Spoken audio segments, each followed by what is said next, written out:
Hello, friends. Welcome in. Happy Wednesday. Thank you for being here. I hope that you all are doing good. I am, I don't know why I'm talking like that. I'm doing good today. I had a really nice day yesterday. So that was refreshing. The weather's super nice yesterday and today. Um, so I'm looking forward to hanging out today. Hi, Ange. Hello, welcome in. Let me actually say hello to everyone. Sai, congratulations on first, my love. Sunberry, welcome in. Hello, Sun, it's good to see you. Cookie, welcome in. Novel Pixels, welcome in. Emma, hello, welcome in. Charlie, welcome in. It's good to see you. Thank you for those daily clicks as well, pals. I appreciate that. Little Soup from another country, welcome in. I couldn't see your like I saw your message, but the flags are like broken, so you might have to just tell me. They didn't work in my chat for some reason. I don't know why. Twitch be twitching. Um, but hello. It's good to see you as always. Who else did I miss? Lexi, hello, welcome in. And Mika, hello, welcome. And anyone who maybe didn't redeem anything or is hiding in the shadows, hello. I'm excited that I can finally open my windows. Yes, it's getting warm. It's like still kind of ups and downsy, like the fool's spring. But there's like slowly more and more warm days. Yesterday was actually, I think I got up to 75 yesterday. It's only supposed to get up to 70 today, so it'll be a little cooler, which is good. I don't like my stream days to be too hot, especially before we have the AC installed. Although fighting with the AC is with and when it comes to stream audio is always a pain, but I'm just someone who naturally leans warm, so I really can't do like the hot weather, the computer, the lights, everything. So yeah, I told Toasty, I was like, when you get back, I fear we need to install the air conditioning because it's gonna be 80 degrees again on Friday. So yeah. I'm back from my travel and ready to tune into my favorite program. Hi, Sun. Sun, can you remind me what you all were up to? I don't remember what the travel was for. Yeah, yesterday was really nice, which was good. Hi, Puppo. Hi, Blizzard. Hi, Trifle. Welcome in, everyone. Happy Wednesday. Blizzard, some hype in the chat for our very first Happy Flap. Hello. No hot stuff in my room. If I could, Poppy, I would, but Toasty and I both have like massive PC setups because of, well, for mine it's because of streaming. So, and then they work from home and they used to stream too, so they have not quite as big of a setup as me, but my desk is 90 inches long. So it kind of has to go in its own space, unfortunately. And Toasties is gonna be 70 inches once they get their new one. So I got the big boy. And yeah, I don't think I needed 90. I kind of wish I would have went 70 with my desk. Obviously at the time, like I didn't really know. I had just for like context, because I think sometimes people forget where they came from. For a majority of my streaming career, about two of the four, I think we're going into year 5 now. So 2 of the 5 years, 2.5 of the 5 years, something like that. I had a desk that I brought with me from Wisconsin that I literally picked up on the side of the road and had since I was in high school. And it was tiny, and very not good quality, as you can imagine, coming off the side of the road. So when we upgraded me to the full streamer IKEA desk that a lot of people have, I think maybe I was just a little overexcited and grabbed the 90 when maybe I should have grabbed the 70. But that's okay. It does allow me to have, I have like a little shelf on the left side where I can put a lot of like, I have some of my crafting stuff there, some pencils, stickers, like stamps, my tarot deck, and then also I have like a lot of body maintenance that I have to do regularly with my chronic illness. So meds and lotion and physical therapy stuff. So like I do fill this space, but it can also become very cluttered when it comes to like it's, having the space is like a pro and a con. There's more space for me to put my stuff, and there's also more space for my stuff to just take over. But yeah. Thinking it was my Wednesday, my whole week is turned around. You and Toasty alike. Toasty texted me on, I think it was Monday, I want to say, saying that they thought it was Tuesday already. I was like, no, bestie. So sorry. Just because they've been having Toasty's on a work trip, by the way, if you weren't here on Monday. They left Sunday on their flight and they get back tomorrow. And they've been having them busy from like 8 or 9 in the morning till like literally like midnight. I'm like, oh my God, please. I could never. I'm already behind on chat, but I will come back around and see all of your sunshine moments. Please do share them. I'm very excited. I went to visit family for the weekend, Easter and things. It was nice. My family behaved and didn't try to start nonsense. Usually a lot of fat phobic or conservative rhetoric, so I'm actually feeling pretty refreshed and excited for my routines again. Hi, Mo. Thank you for the follow, by the way, friend. Welcome on in. Shake, hello, welcome in. Yeah, it can be really tricky navigating relationships with family members who don't share your views, finding the balance between trying to educate them and have conversations and stuff like that while also like trying to find some sense of peace. I know with my family too, like there's a lot of trauma there related to things unrelated to politics, and so then when having political conversations it can be a little bit tricky, because on top of like, you're already having kind of a hard conversation, but on top of that, sometimes the things my parents, when I'm having these kinds of conversations, will say or do will be triggering for other reasons.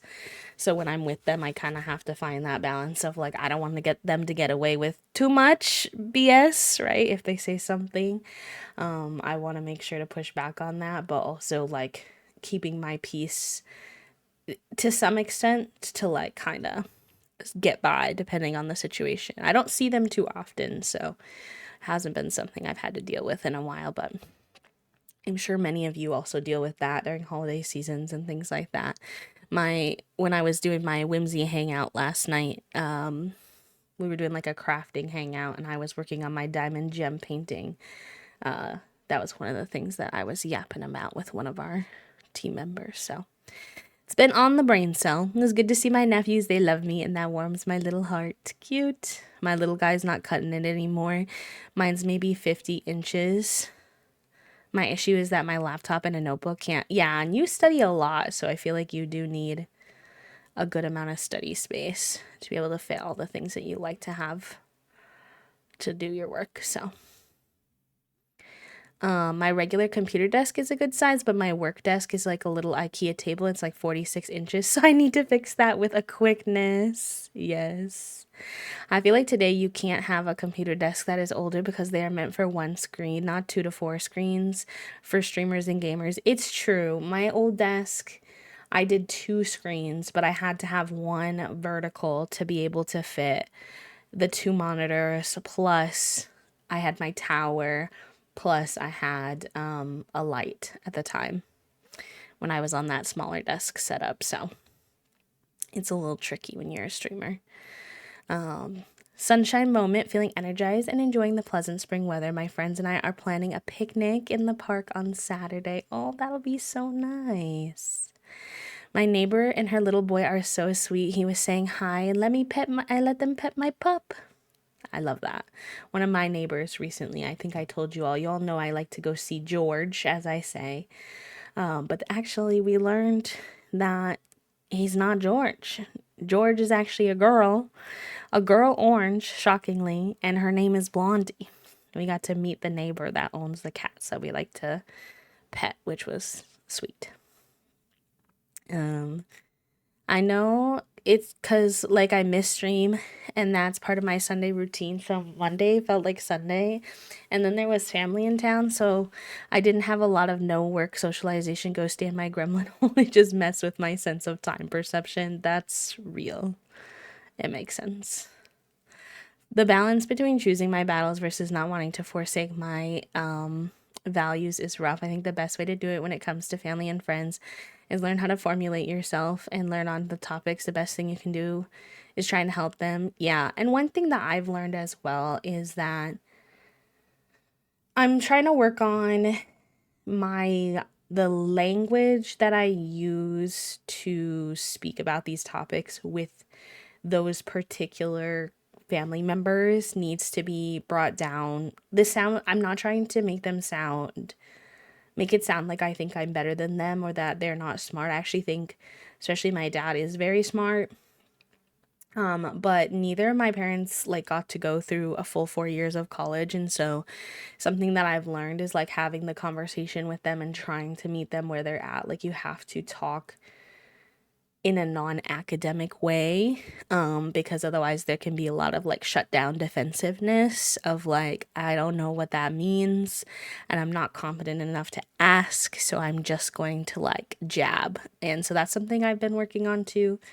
I don't personally see my family a lot anymore. I keep them at quite a distance. But back when I was having those conversations more regularly when I lived closer to them, that was something that I was trying to unpack. Although it can be hard because I saw this TikTok the other day that was like, you know what's really hard is when you have a strong sense of justice and you know what you believe in, but you have a terrible memory. So then when someone asks you to speak on a topic, it can be hard to like verbalize yourself. I'm like, real.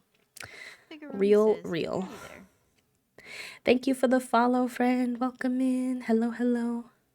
I found and unpacked my wax melter so I can start getting my wax melts out and have some nice cozy smells while I read and game. Let's go. I need to use my candles more, to be honest.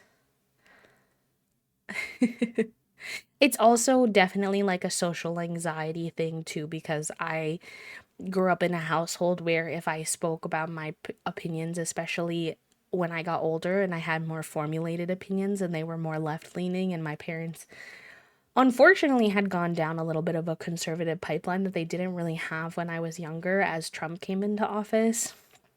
Um, my family didn't have good communication skills, so it's kind of like I got basically yelled at a lot. Like there was like, not to give trauma on a Wednesday, but one of the very last times I saw my family, before I really started putting them at a distance, I was back home for it was something related to my grandpa. I think he was having a surgery or something and they weren't sure how it was going to go or something like that. So I went home, and it was also a holiday. It was like Thanksgiving. So my grandparents came over, and this was during COVID. And I had basically brought up, or somebody brought up the topic of masking. And, I expressed that I choose, like, at the time and now, still choose to mask pretty regularly, and explained why or whatever. And they got extremely, extremely defensive, and I had three full blown adults. And granted, I was also an adult at the time, but a much younger adult. I was like just out of college. And these are people who are, 40, 50, 70, 80. All three of them were screaming at me, like full on yelling. So it has created kind of a bit of panic and pressure and like social anxiety when it comes to those moments, and that's something I'm working on. I actually was going to tell you all I was going to go through how my day was yesterday, and one of the things I was going to talk about was Tuesday is my therapy days, and something that I've been working through a lot in therapy right now is regaining confidence in my own voice and speaking up for myself, and sharing my opinions and being okay if someone doesn't hold my same opinion, even someone who I want to respect me and like me and things like that. because I've definitely, like, the people pleasing is strong, and it's showing up in not so good ways in all aspects of my life. I'm not saying I'm the worst, like, I do speak my mind, but I definitely struggle, especially to bring topics up sometimes. And so I've been having conversations with my therapist about being more confident in speaking. And this isn't just political topics as well, just also things like, hey, that kind of hurt my feelings, and here's why, and da da da da da. But yeah, it's so working on, I need to like share with my friends my needs and wants more, share, I do pretty good with Toasty because I've had a lot of practice with them and I trust them a lot. So now that confidence is building, which is also helpful for my other relationships. Being more confident to share my thoughts on stream, etc. To block and ban people who are crummy and not give them so much time and space and all that kind of stuff. So I've been working on it. And then whatever peripherals you have, like I have 2 laptops, a big monitor, my keyboard, a to-do list, a notebook, a planner. I've got things. I need space. True. Hi, Freso. Welcome in. Both of my parents did take college/extra school, and they have the worst takes. It's so rough because they instantly escalate, raise voices when they think they are right, even when being presented with factual sources. That, Soju. That. Also, hi, Kettle. Welcome in. Mine as well, especially my dad, raising the voice to be an authority figure, which is interesting. I struggle with articulation and the pressure that I feel in the moment. Yes, I freeze. I do have a little bit of that, like, freeze fawn is kind of my like natural reaction to uncomfortable situations, and I would like to keep practicing regulating in those moments and recognizing when fight is appropriate and being able to do that if I want to. Also, flight as well, like recognizing when it's okay for me to like fully step away from a situation. Like, I want to have the full spectrum of tools at my disposal instead of just panic reacting, if that makes sense. It's okay, Boppy, no worries. You can always go back to the conversation when you're more prepared and ready. Like, you can say you disagree. Learning others is like a training a muscle exercise. Yeah. Yeah. I've been told I'm the aggressive radical one for suggesting maybe people deserved housing even though they couldn't afford it, or they should be wearing masks. So aggressive. You want some community care? How could you? Sarcasm. Oh, thank you so much, Kettle. I appreciate that. I kind of have like insecurity around my voice, so not fishing for compliments or anything, but I do particularly appreciate that compliment when it comes genuinely. So thank you. Having to sacrifice authenticity for sanity or even security sometimes with family is very hard and heartbreaking. It is very heartbreaking. It's a good way to describe it. Oh my gosh, Sunberry, I'm such a like chronic conversation scripter, so bad. Actually, I've had to talk to my therapist. I'm like, I need to learn how to be more comfortable having off script conversations, and also like turning my brain off sometimes. That's like one of my biggest like struggles, is my brain will just like spiral, and my spirals specifically are like, how should I have that conversation? Should I talk to this person about that thing? Maybe I should never talk, like, even about conversations I know realistically I will never have. That person's like not in my life anymore. I think about, should I reach out to them, and if I were to reach out to them, what would I say? Like, oh my gosh, it's too much. I need to stop. Not that scripting itself is like bad, but I do it to an extent that can be bad for me. I'm working on it though. Didn't want people to have skin in the game by earning their place, and I just blue screened fully at that massive jump in logic from a form. Oh my god, the healthcare workers. Oh, my grandma is a nurse. Was a nurse for like 30 plus years of her life. Like that was what she spent most of her life doing. And she was the one of the ones yelling at me in that conversation about masking. And I was just like, please. I don't understand people who work with vulnerable populations getting mad about protecting vulnerable populations. It is one of the most obscene forms of cognitive dissonance that I've like ever seen. And this one, like I've talked about this before, like professional healthcare workers who get mad. Okay, like I think you should be wearing a mask because you're a healthcare worker, even if COVID didn't exist. You are working with constantly sick people. Make it make sense. But if you're not going to wear a mask, the level of actual ridiculousness to then be upset or angry with your client or your patient for choosing to wear a mask to protect themselves is like, I can't even begin to understand. My sister was a flight attendant and almost got fired from the company for not complying with masks. Haven't talked to her in a long time now because of that. I do, and I've had the if you don't think that everyone deserves a home, food, water, and education, I genuinely don't know how to make you care combo. Yep. Yep. Me too. I've had like one thing that I will say to people sometimes when I was in college, you know, you'd run into more people who had like different opinions because you're just in a little like bubble of an environment where you're like encouraged to share your opinions and stuff like that. And one thing that was always big for me that like if we're going to have a political conversation, my kind of like boundary, my bar on the floor boundary is this. You and I can disagree on the way to get to a certain point. So for the example that I usually give people is we can disagree on how to solve homelessness.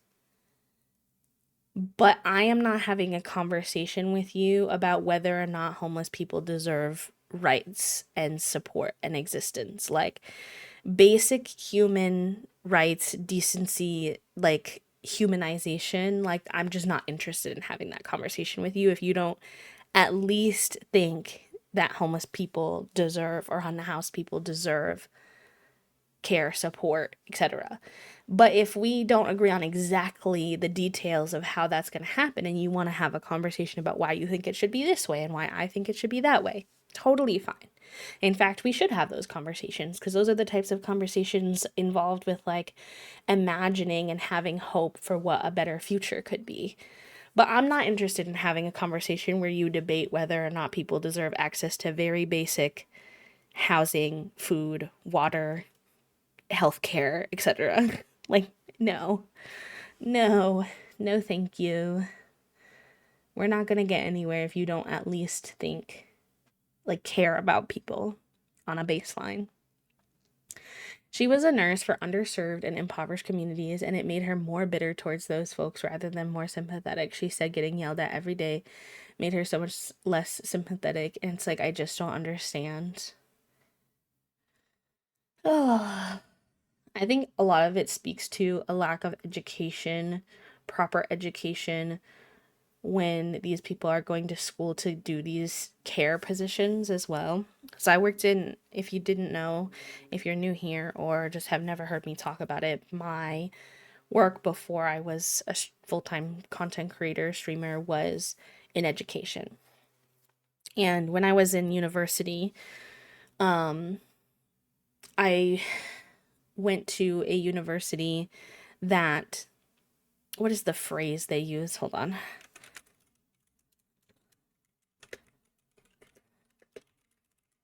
Do they still use that phrase? I'm trying to remember.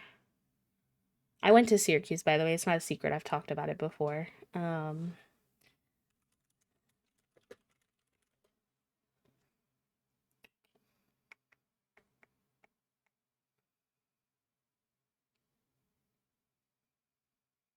I don't see it. They used to have some kind of phrasing about like working with urban like underserved populations with their school. And that's because Syracuse, the city, is one of the most segregated school districts. It's in the top five most segregated school districts in the nation. And obviously that segregation leads to like a lack of resources, a lack of support for those kids, etc. And part of being in my program, questionably so, and we can talk a little bit more about that, but part of being in most education programs, but it was heavily emphasized in my education program, was hands-on learning. So being out in the schools, actively helping those like students with extra support. We were extra hands in classrooms a lot of times where, for example, I would take a student, an individual student who's, let's say, struggling with her reading, and maybe while they were doing something else that was too high of a level for that particular student, I would sit with her and work on her reading type of thing. Something that the teacher can't do because she's got, 35 students to take care of. And being in that education program was really, really interesting because there was a savior complex type of thing embedded in all of it, in the way that it was taught, in the way that the program was designed in the first place. Because when you really think about it, is it super appropriate to have these students who are maybe first year, second year students actively working with students who are already underserved, when like they may not have the experience to actually like deal with that type of thing, like to actually provide the support needed? And that's like a band-aid fix. Hi McPhee, welcome in. And then also Syracuse University being a predominantly white institution, you're going out into these predominantly black schools and there's not any proper education on like cultural sensitivity before you're sending these students out into these environments where they're saying and doing things that are further hurting these already underserved communities. And I think it's things like that, right? Like you have someone who has a savior kind of complex going into something like healthcare, and they're like, I'm gonna go support this underserved area, and I'm gonna make a difference. And then what their actual experience is understandably those underserved patients are frustrated with the system that that person is a part of. So they're potentially not the most cordial in those interactions, which is something that if you are properly educated, you should anticipate. You should anticipate that these people are going to be frustrated by the system that they're in because the system constantly knocks them down. If you've had any lived experience within that system before you become an educator, before you become a nurse, any kind of care profession, a social worker, etc., if you had any experience with that, you would know what it feels like to constantly be knocked down. But so many of the people who do go into those care fields, they don't have lived experience with the systems. They live their life with a lot of privilege, like a lot of my courses would be like half people, like my friends would be like, especially because I took a lot of like disability related education courses, and those were so glaring, like really glaring, the difference between, there would be like half the people in those courses would be like disabled folks, students of color, queer folks, and often people who had multiple of those intersecting identities. And they were going into this because they wanted to serve their own communities and make something better for their own communities or other marginalized communities because they understood. And half the people would be people with these like very savior complex mentalities. The amount of times I'd be in a disability studies course and like probably 5+ people's reason for being a teacher, reason for often being a special education teacher was like, I had a brother who had a disability and now I want to do it. And there's nothing inherently wrong with that statement, except for it was very, very clear in a lot of cases that they hadn't unpacked any of that, that they probably actually were ableist even towards their own brother, like they hadn't unpacked their ableism and yet they want to be a special education teacher, which is like inherently like, yes, I I can't, you know.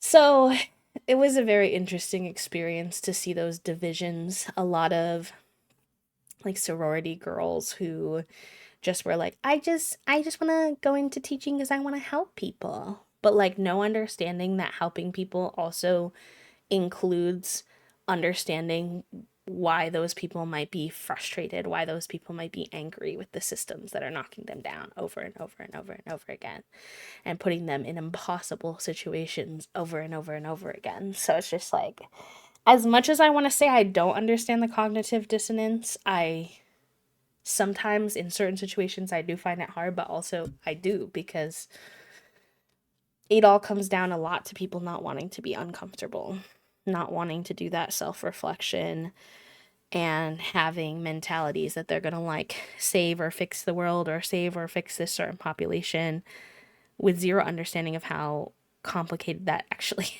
is.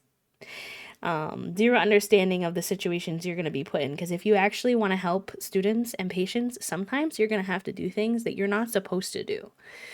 Or you're going to be put in situations that are very uncomfortable. When I was a teacher, when I was working with first generation college, like first generation students who wanted to get into college, and my job was to help them get into college, I was supposed to push those students into going into a school immediately after high school graduation.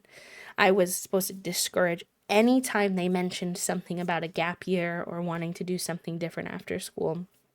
Why? Oh, and I was supposed to specifically tell them that statistically speaking, if they take a gap year, they're unlikely to go back to school, and basically scare them into like applying to university. Why? Not because that was actually necessarily what was best for every student. I think some students, definitely, that could be true for, but there are a lot of students who really benefit from a gap year to have some time to rest from burnout, from like high school burnout, for figuring out what they want, what they like, what they want to like explore before they spend obscene amounts of money to get a degree in something they don't even like, right? Like those are just two examples, but there's so many reasons someone might want to take a gap year. So that was what I was supposed to say, because we got paid, like not me as a person, not the workers, but the program got paid like based off of a point system, and part of our points was how many students had gone to college immediately after high school. So we would lose a point from that student and not be able to count them. Even if they went to college the year after, we did not get to count them, even if they go all the way to graduation. So obviously, they want to keep the program running. So they want to discourage students from not going to college. But you're not allowed to tell them the real reason why. You're not allowed to be honest with them. Okay, so like, I wasn't going to do that. Frankly, I was just unwilling to do that. So I had many, many conversations with students where they were like, I think I want to take a gap year. Like, I really don't know. I'm really struggling. I don't know what I want to go to school for. And I don't want to spend the money if I don't know what I'm going to school for. Or my mental health has just been really, really bad. And I think a year to just like focus on working, saving some money so I have a good amount of money ready for myself, and then applying to college would be better for me, or whatever the reason was. And like, I was always just like, I'm not supposed to tell you this, but I think you should do whatever is best for you. I think you should think about the fact that, I would always tell them, if you wait a year, then you no longer have access to the resources that we have for you while you're in high school, in terms of I can help you write your, applications and your essays and things like that. So it might be a little bit harder because you're going to be a little bit more on your own, but we can talk all about that, prepare you for that. Like, we can practice before you take your gap year. Like, I'll help you, but here's the pros and cons, like genuinely. And then you got to make the decision that makes sense for you, type of thing. And that's just what I mean. Like, if I got caught not saying what I was supposed to say, I definitely could get in trouble. But I'm not here for the program grant. Respectfully, I'm here for these students and whatever it is that they need. And like, that isn't always simple or what you think it's gonna be. So, I don't know. I think a lot of people wouldn't be willing to be uncomfortable or risk their job in that way. And I'm not saying I was perfect. Like, there's definitely times in my life where I've picked comfort over maybe what I should have done. Like, for sure. I think we all do sometimes. And it's like, you know, but you can't go into a helping profession with underserved communities and think it's going to all be butterflies and rainbows, because it's not going to be. You're going to have frustrated people. You're going to have, you know, people who may misdirect their frustration and anger towards you, and you need to like know that that's not about you. It's really not about you. Not to rant and rave at y'all, but these are my thoughts for today. My parents and I don't really agree, and my brother went even harder right to separate from us, so getting together with them is a lot of social masking. I'm just glad it went better this time. People were more cheerful and mindful than usual. The mindful is good. Good, good, good. Always told about gap years. Good, I'm glad. I wish that, it was more common. I think, honestly, the people are very disillusioned with the concept of college right now and the concept of university, especially as we're seeing this conversation come up about like the potentiality for them to like garnish people's wages coming up if they are like in default on their loans and stuff like that, like especially in the economy that we're in and stuff like that, where like job market is so bad. Like, we were sold, if you were a kid in the 90s, and probably 2000s to some degree as well, we were sold this narrative that like you go to college and if you get a degree, even though you paid booty loads of money, you're like guaranteed or like incredibly likely to get like a good job, a well-paying job with like benefits and stuff like that. And it's just like, okay, well, that's like not really true anymore. You can have like a whole master's degree and lots of years of experience and still struggle with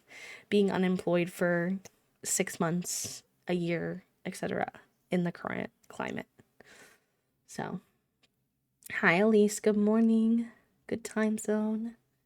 Ever since I came out as trans, my parents and family friends who are all conservative don't bring up those topics around me anymore. Yeah, and I think it's important to recognize, like, not speaking to you specifically, Ange, but just speaking in general, it's important to recognize that we do need to find the balance between keeping our peace and also speaking up.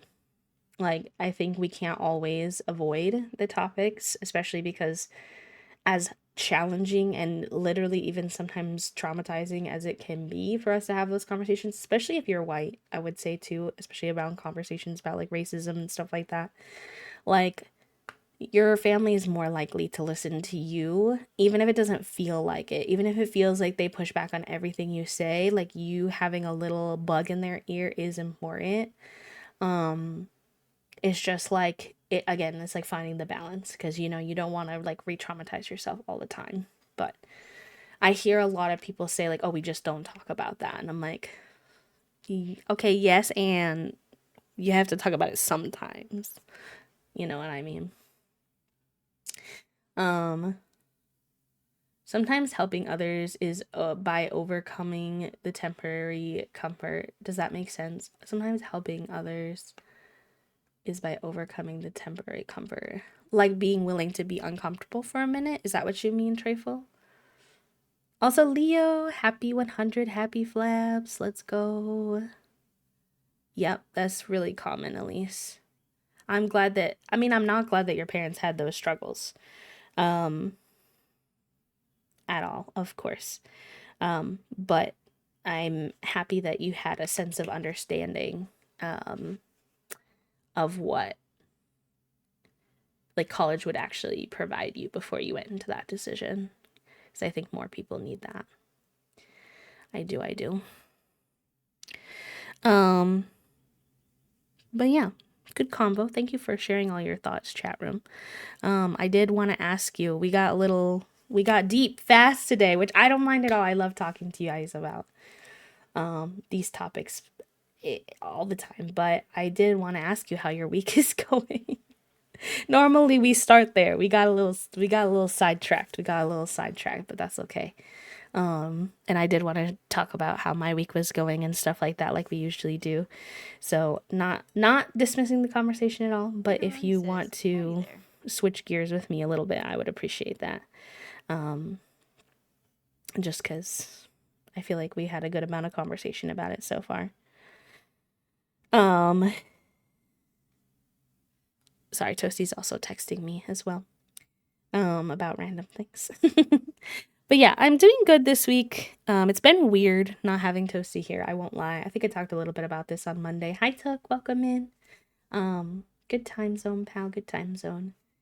And thank you for the follow as well. We keep our followers anonymous, but to all the new friends who stumbled by today, welcome on in. Yeah, it's been weird. Sunday night was good. Obviously I streamed with y'all, and then I cooked some din, and then I just hung out with some friends.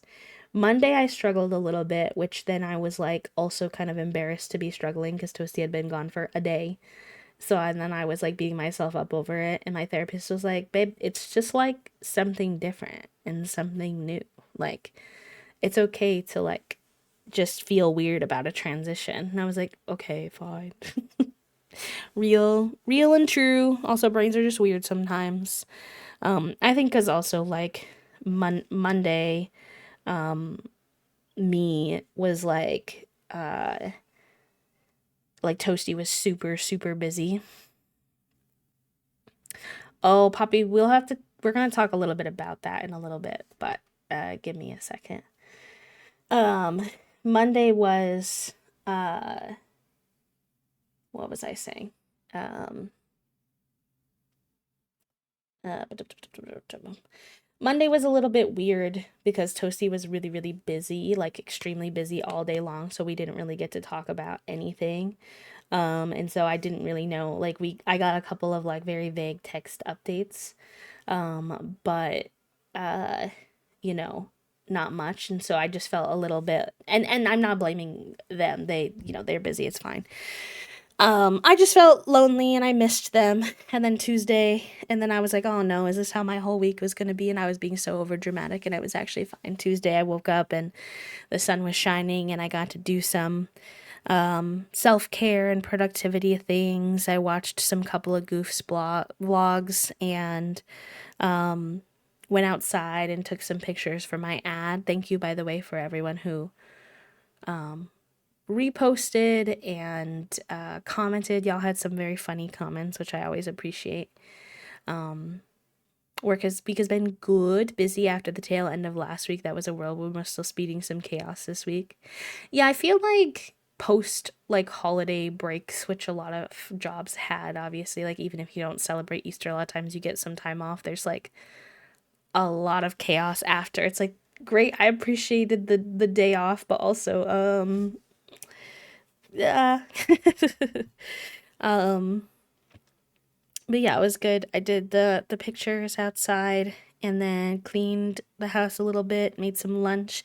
I discovered that frozen gyoza in the air fryer absolutely slaps. New safe food, I think. New little hyperfixation. I just tossed them in a little bit of oil and then put them in the air fryer. Google said a little bit of oil because otherwise the thing will dry out. I was like, perfect. It does have a slightly different texture than maybe what you're used to, because I like a lot of my things crispy, which is why I like most things in the air fryer. So they're like a little crispier than you would normally have for a gyoza, and I made it with a little side of like a frozen fried rice, which was nice. And then I had therapy, like I said, took a little nap ski after therapy because therapy always knocks me out a little bit. Took a walk for my mental health and because the weather was really nice yesterday. And then I made some spaghetti for dinner and I did some crafting. I worked on my diamond gem painting. And then at the tail end of my night, I chatted with Toasty on the phone way too late till like We didn't get off the phone until like 2 a.m. I was like, oh no. And then I had a second wind because I was giggling too much. So I don't think I fell asleep for another like hour or so. But it was okay. It was worth it because I didn't get to talk to them on Monday. So it was nice hearing all about their trip and the good, the bad, the ugly, the neutral. And then this morning they sent me a smoothie. I was like, babe, you don't have to do that. Like, you don't have to send me like food because we got you know blah blah blah. And they were like, no, I want to send you something. And I was like, okay, okay, here's what I want then. So I had a little blueberry smoothie today. And yes to everything that you said, Trifle. That was kind of what I was trying to express when I was wrapping up as well. But for the conversation, I want to talk a little bit about something else slightly more on the serious side, more of an educational moment, and also sharing a perspective and something. So, nobody asked me about this. I just have been thinking about it, and I think transparency is good. I think you all have heard me talking about playing South of Midnight. And South of Midnight is a game through Xbox and Microsoft. And Xbox and Microsoft, which is why I said we're going to talk about this later, Poppy. I wasn't trying to be dramatic or like scare you or cause you any anxiety or anything. But Xbox has been added to the, and Microsoft have been added to the official BDS boycott list from the folks who are running BDS, which is an organization that helps strategize and make decisions about intentional boycotts to do to support the folks over in Palestine. I will be participating in the boycott in general. Like, I think I'm going to close down our Minecraft server because Minecraft is also part of Xbox. Unfortunately, y'all, Oblivion Remake is also coming from Xbox. So you really shouldn't pick it up and pay for it unless you can at least like pirate it. We're looking to like not give them any of our money. If you already own a game and like you're not paying any in-game, like any money to them in the game, and you're not making content out of it type of thing and encouraging others to play, I think it's fine. Personally, that's just my person. Junie says, hello, Raiders. Hello, Coriander, welcome in. Welcome in. Thank you for the raid. Hello. It's part of the BDS boycott sanction. What's the third word? The like official Palestine boycott organization. Now they announced it like a few weeks ago. Hello, friends. Welcome in. We're having a little yap about the Xbox Microsoft boycott. Well, we were talking about a lot of things today, but that's one of the things we're talking about. So things like if you have the Xbox Game Pass, they've talked about if you can cancel your Xbox Game Pass, that's a good thing. If you can not purchase, obviously, like new Xbox games. If you can distancing yourself from Microsoft entirely is obviously pretty challenging. If you have the capacity to switch, obviously that's great. If you can get your companies off of Microsoft Teams, again, obviously a harder sell, but a great thing to do. Things like that. Microsoft is a big corporation.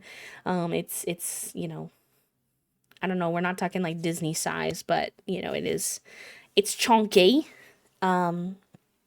And so, yeah, and I wanted to talk about this for transparency's sake because I did pick up South of Midnight, and that was a personal choice that I made because of the content of South of Midnight.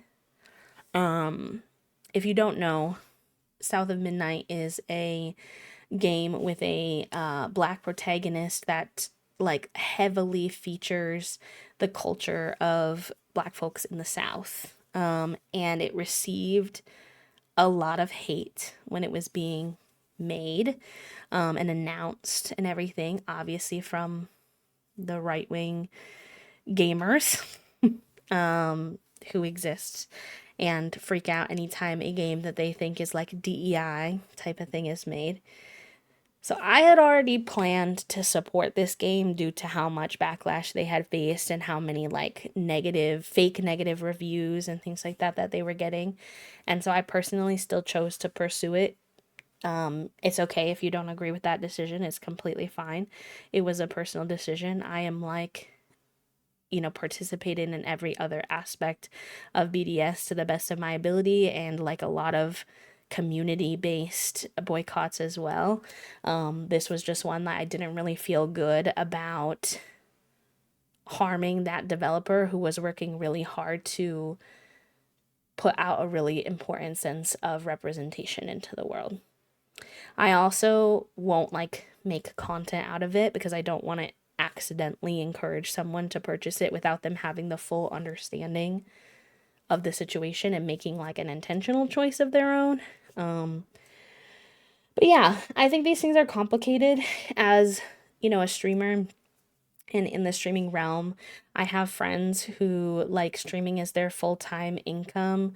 Um, and like they, for example, like maybe Minecraft or one of these games is their main game, and it can be really hard to switch and not lose a lot of support. And so I think some creators are in a really tricky spot. um and so I think it is important to give people some space and nuance, although they should be transparent about what they're doing and why, and whatever. And then you just have to make the best decisions that you can make in terms of what you're comfortable with those people and what they're supporting. I think everyone has their own tipping point where it's kind of like, okay, I don't think me and this person's values align, and what that tipping point is for everyone is very different. I read what the BDS list said, and it said main Microsoft games, but also all games, which is confusing. I pre ordered South of Midnight when I found out about the BDS.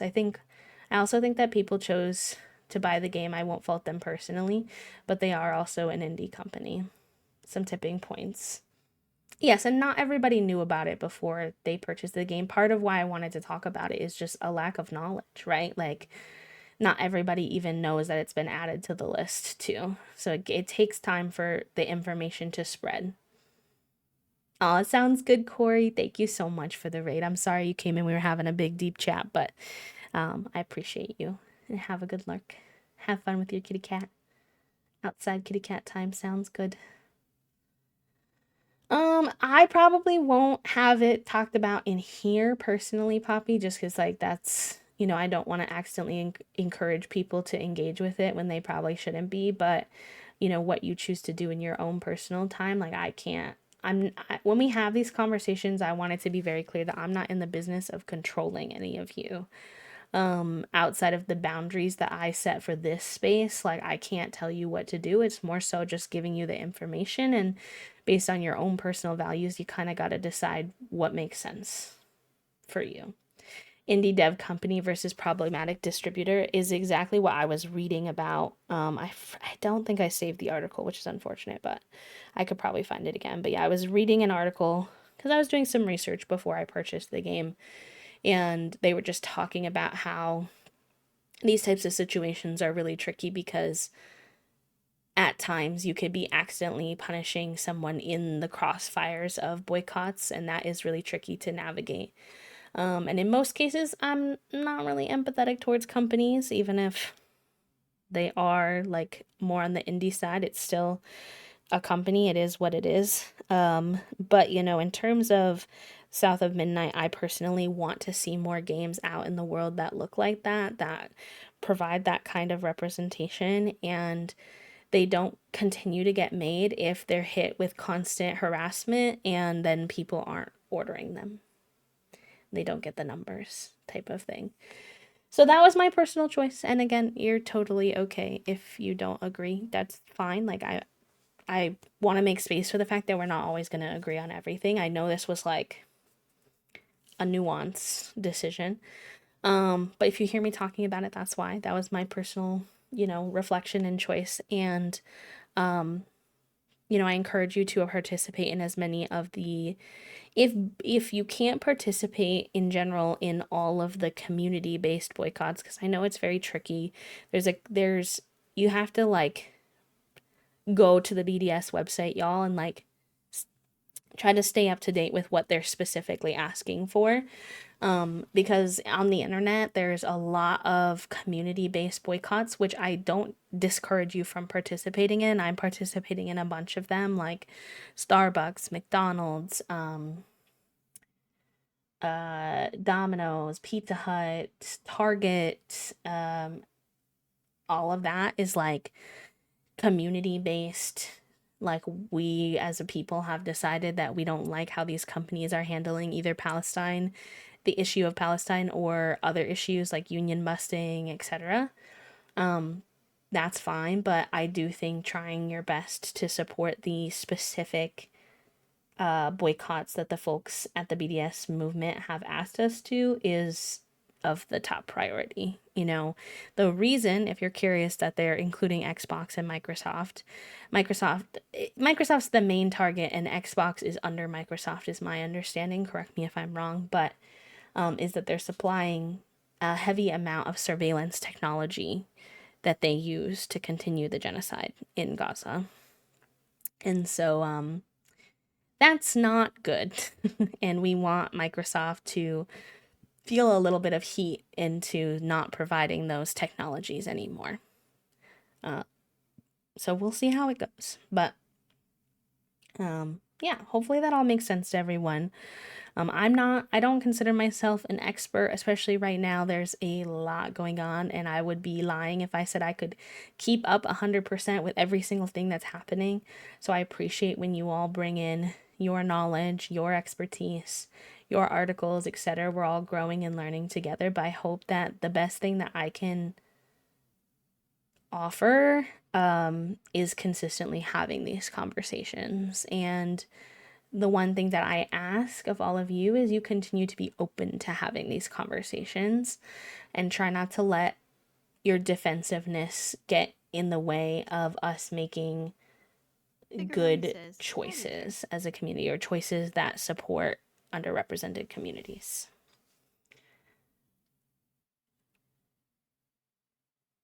Thank you for the follow, friend. Welcome in. I think people who follow the BDS list also need to be up to date, because they changed what to boycott. Like, I remember in 2023 they mentioned boycott all Disney and then switched to MCU and Disney Plus.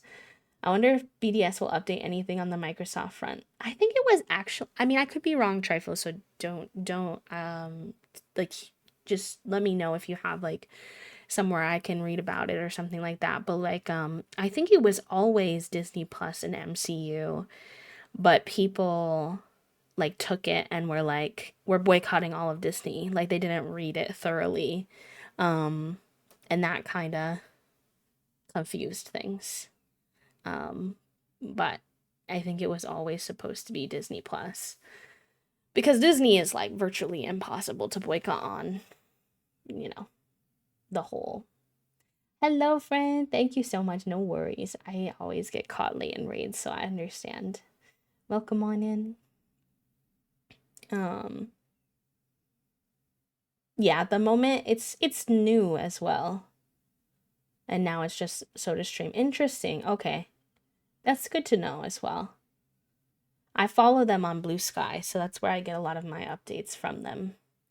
And it's not always super clear either, because on top of the changing, I've noticed that sometimes their messaging is different on one platform than another. Like, when that was happening, I think when the change was happening with the Disney thing, there was a point where I remember there being an article on Instagram that specified about the Disney Plus, but then on somewhere else, someone pointed, because this was a conversation we have in some of the stream teams that I'm on too, and trying to figure out whether or not we want to purposefully, like, whether or not we want to allow folks to continue to be on teams if they do play these games. And like, those are the conversations that are happening in some of the teams I'm on in general.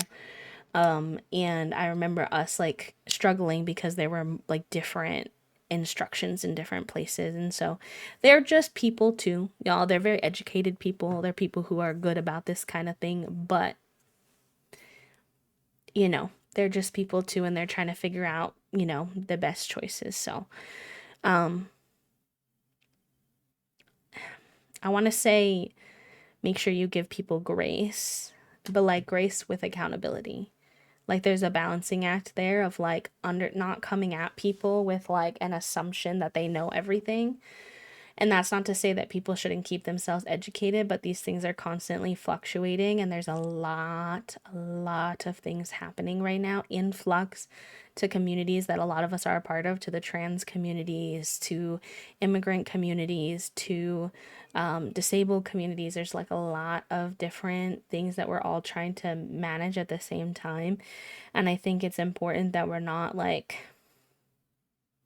not that you're not holding people accountable, not that you're not having conversations with them, not that you're not encouraging them to make better choices, but just not assuming that they know and are intentionally trying to cause harm, but going into those conversations with an open mind of that, like maybe they didn't know, maybe they thought it was this, but it's actually that, etc. I've personally found sharing the correct information to be the best strategy, right? And for me personally, you can do whatever you want.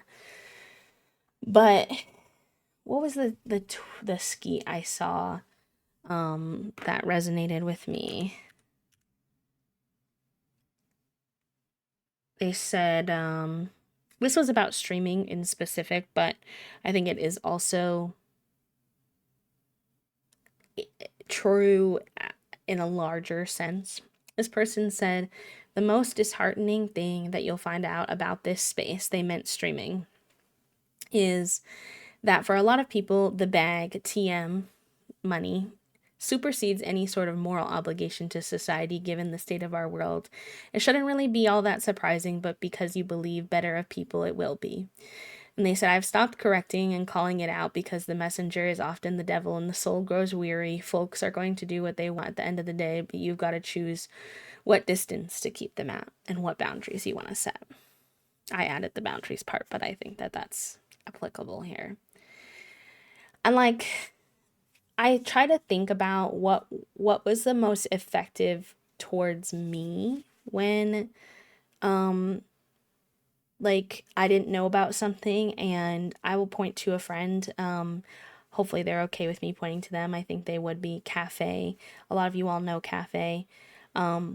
They do sometimes post other like more accountability versions too, but some of the best tweets that have helped me, skeets that have helped me of like, oh, I didn't know about that and I want to change my behavior have been more so, here's the information, here's why you should be doing this, here's why you shouldn't be doing that, in a very, accessible type of way that didn't spark any defensiveness from me, because I was just like, okay, here's the information.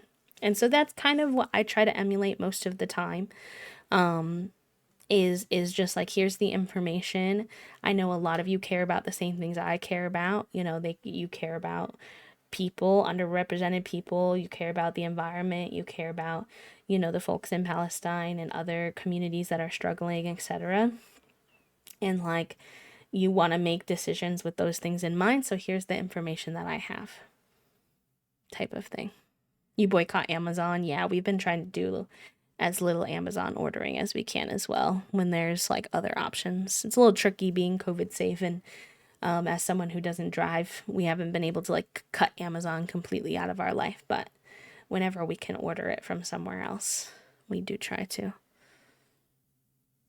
Having the information helps with the overwhelm, even if I can't do the thing yet. Exactly. Yeah. How to untangle. We found out we couldn't do it for a year without turning it all off. Yes. We were struggling with that too, at least. Because we have our Hulu, but they like auto associate it with the Disney Plus bundle, which is very frustrating of them to do, which was probably on purpose. Yeah. Yeah. And right, yeah, I mean, that's also a good point. Obviously, Amazon owns Twitch, so in that sense, we're all inherently supporting them a bit, but I guess it's more tricky to boycott Amazon if you live in the States. In the sense that we don't have a lot of good infrastructure. Yes, like a lot of our on the ground stores. I saw TikTok about this the other day too, where like somebody was like, I was trying to buy a cord, but I needed a very specific cord, and they've shut down so many tech, like in-person tech stores.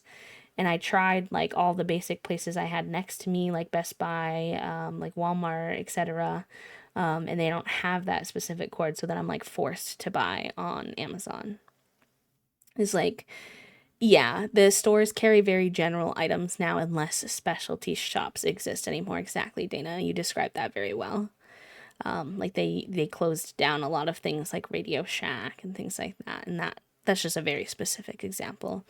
Also, our like car infrastructure is like the basis in which like a lot of people have to drive like 20 to 30 plus minutes to access even like grocery stores, because there's so many like food deserts and stuff. And so when you think about the specificity of items of things that people are trying to buy on Amazon, then it's kind of like that happens a lot.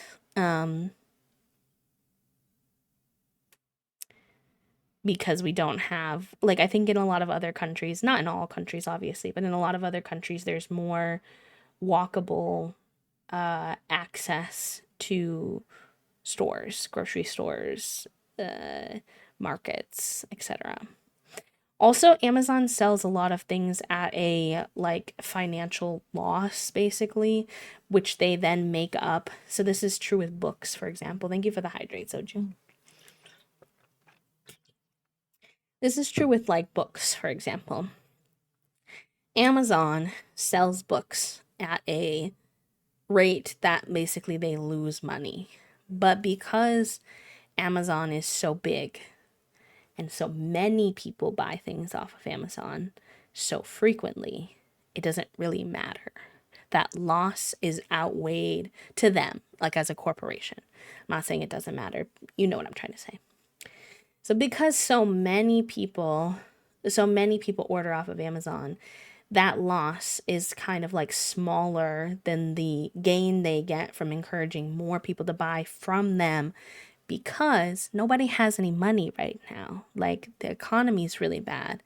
So people see, oh, the book that I wanted is so much cheaper on Amazon than it is at my local bookstore, or etc. Basically encourages more people to buy off of Amazon because they can get the item cheaper and it's the same item. But that does hurt, it does hurt the local bookstores. It does hurt the author because, then those things are being purchased on Amazon instead of being purchased directly from the author or from the bookstores that they partner with.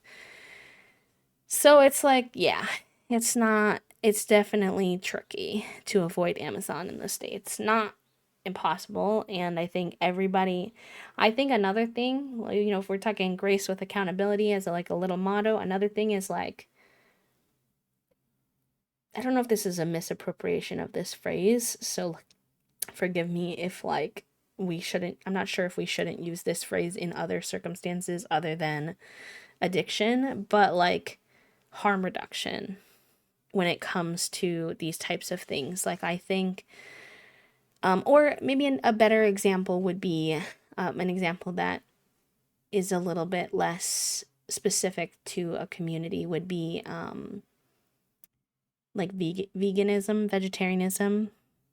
There's a conversation around whether or not those types of ways of eating are good for the environment because like the amount of meat we consume type of thing. And I think it's really important to remember that consuming less meat is still helpful, even if you don't go all the way to consuming no meat. And I think these types of things, when it comes to, for example, something like Amazon, it's like less Amazon, the least amount of Amazon you can do is still better than just being like, well, I can't avoid Amazon, so I'm just going to shop there all the time.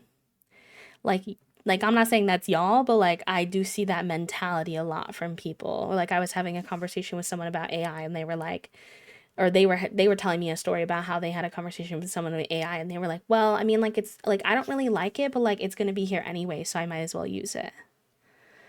It's like no.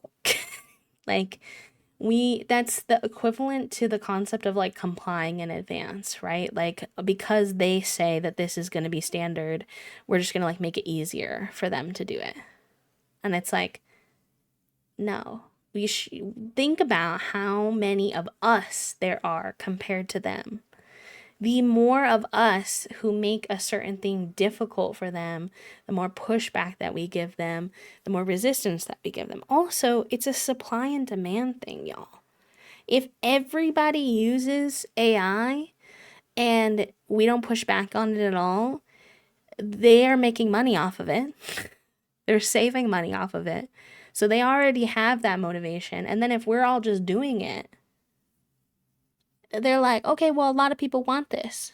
And then that becomes their justification for doing more and doing it worse and harming more people. Like, you know, we're all humans. We all have a lot going on. We're working, trying to keep our families afloat. I will always give people grace. Um, and also, we have to do our part. And so, like, don't just comply in advance and do whatever it is that you like that they give you. Like, think about it, make your own choices, do the best you can to reduce the harm that you can reduce. I'm still trying to figure out how or if I can get compression socks that doesn't hurt me delivered to some other way that's not Amazon. Oh, I don't know if this is in your price range. But I do have a recommendation, and also I don't know about like your country, but I'm pretty sure BB, one of our community members who runs a shop that is a disabled Black and queer owned small business, has compression items, compression socks that you could get straight from them. And then they have cute ones too. They have frogs, bunnies, corgis, cats, lace, bow ones. So maybe this would be helpful.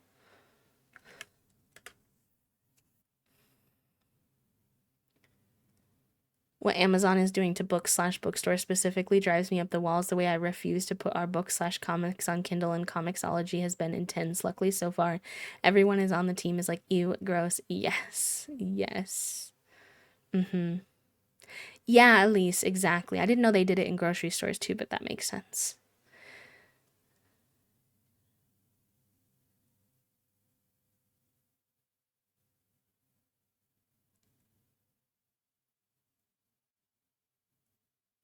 So I'm just catching up on chat.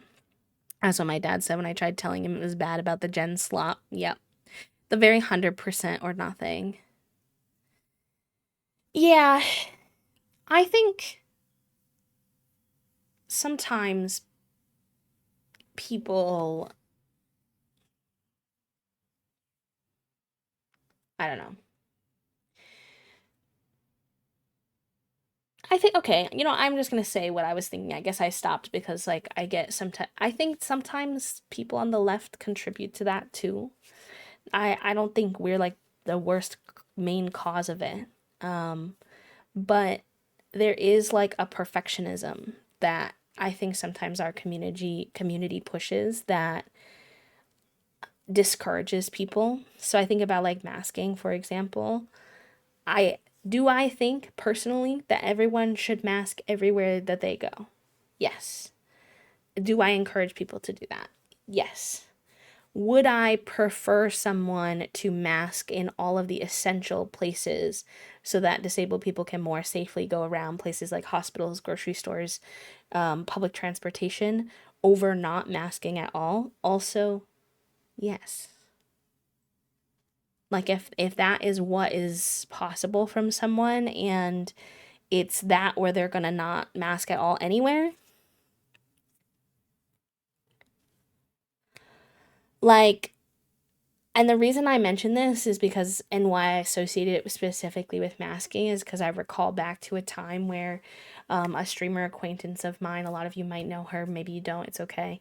Kiwi on the Sticks had a thread on Twitter go somewhat viral, and she basically was giving all of the precautions that she takes when she goes to conferences because she has to go to conferences for work. So she was sharing what masks she used, like her flow mask, and the masks she used when she can't use her flow mask, sip valve, nasal sprays, like the throat, the mouthwash things and stuff like that. And it was a great thread. And somewhere in that thread, she mentioned like how she utilizes the mouthwash and nasal sprays during situations where she can't mask. And there's only like a few situations throughout the year where she runs into this. And one of the things she was talking about is that sometimes she's trying to network for work and there is a social barrier with someone if she wears the mask. So such as if they're like doing the networking for like a sponsorship opportunity and it's supposed to be like a drinking event type of thing. And if it is something that's really important to her, then she may choose to exist in that space without a mask, even though it makes her uncomfortable, but like she's trying to keep a roof over her head, keep food on her table, keep succeeding as a person too. And she literally mentioned in that tweet that that for her is maybe once or twice a year that she would ever be in a situation where she was unmasked. Like very, very little. And it's not really about Kiwi, just to be clear, but it's just why it made me think of it. And people came for her neck, basically being like, you don't care about the disabled community if you ever unmask anywhere. And I just like, I get where the anger comes from. I'm not empathetic to that anger because so many people have completely abandoned. It feels like we've been very abandoned in this moment. So many people do not take, these COVID and bird flu and all that stuff seriously. Like, I get it, but I think it's very misdirected to point it at someone who masks 95% of the time. It really puts an effort to educate people on why masking is important as well, who is also like a Black woman trying to survive in an industry that like already disadvantages her for certain reasons versus other people who don't mask at all or only mask a little bit. So I think that's where I mean when I say like give people grace while also holding them accountable, right? Like I'd rather someone do their activism imperfectly than not try at all. And when we slam people for making mistakes when they are trying, it sends them in the other direction and then they just stop trying. Do I think that's what their response should be? No, I think they should definitely self-reflect on why their response to being critiqued is I'm just going to abandon my morals. Like that's not good, but it is what happens. And I think it's not good, I like the Jen slop too. It's a good little phrase to summarize. Junie says, hello, Raiders. Welcome on into the stream. Hello, Raiders. Welcome in. Is it Kanashiro? Kanashiro Bato? I'm not sure if I pronounced that correctly, but welcome in. RadiHD, hello, welcome in.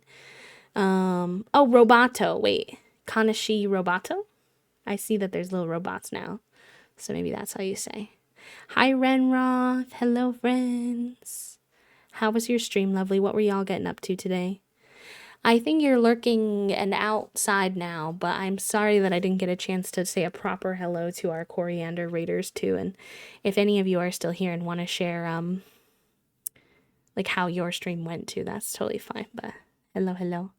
We haven't even babied yet. We've been yapping, which happens here sometimes. We've been yapping about life and how the week has been and politics and boycotts and all kinds of stuff today. It's a Kanashi Roboto, but most people just call me Kana. How goes the babies? But in general, the babies are good. We're on 24 babies. So very close to a quarter of the way there, which is certainly the farthest I've ever made it in the 100 Baby Challenge, which I'm pretty proud of because I have a chronic restarting problem when it comes to games in general and challenges and things like that. So it's going good. And our current baby theme is Rugrats, and I'm kind of obsessed with our Rugrat kids. That's why the title says Sponsorbilities. It's a phrase from Tommy. No, was it Tommy? No, it was Phil in the Rugrats.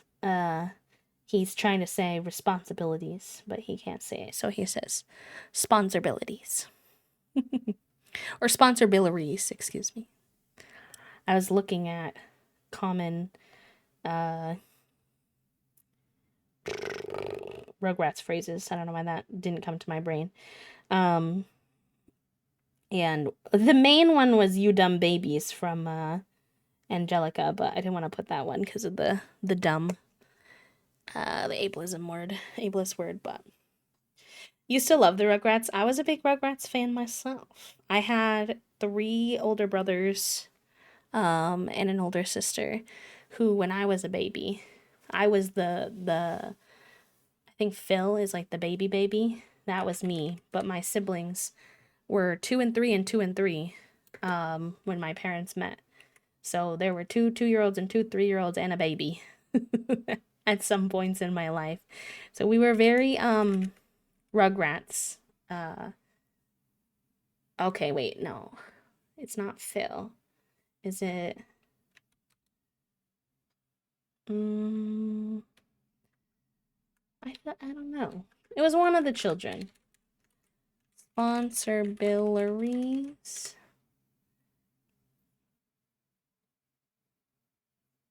It was Tommy. I don't want no sponsorbilities no more. In the episode about Angelica has responsibilities. Belor. Yes. So I don't know.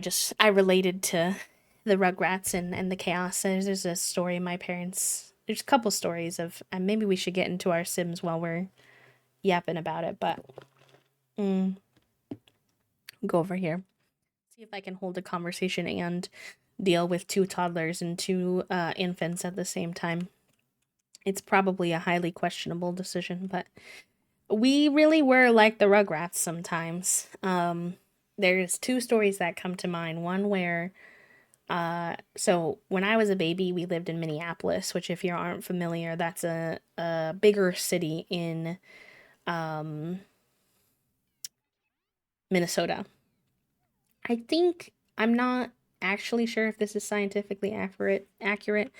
So don't quote me, but like think maybe like Philadelphia-ish size and vibes a little bit. So more industrial, more city, but not like full on Chicago, New York type of energy. And at one point we lived straight across the street from a park, and I was a baby at the time. And my siblings, my mom was like, okay, I'm going to let you all stay at the park because I started crying and she needed to take me back to the house, but she didn't want to cut their park time short. Was that a slightly questionable decision? I would argue yes. But she could see the park from the house. And so she was like, okay, you all stay here, and I'm going to go get the baby settled, and then I'll come get you so you can hang out at the park for a little bit longer. Again, all around some questionable choices there. Also, I did mean to say if you need to raid and run, folks who came with the raid, like if you need to go take care of yourself, please do. But welcome on in. So she does this, and during the time that she's putting me down, and again, remind you, our house is not far away from where this park is, so this is humorous to me.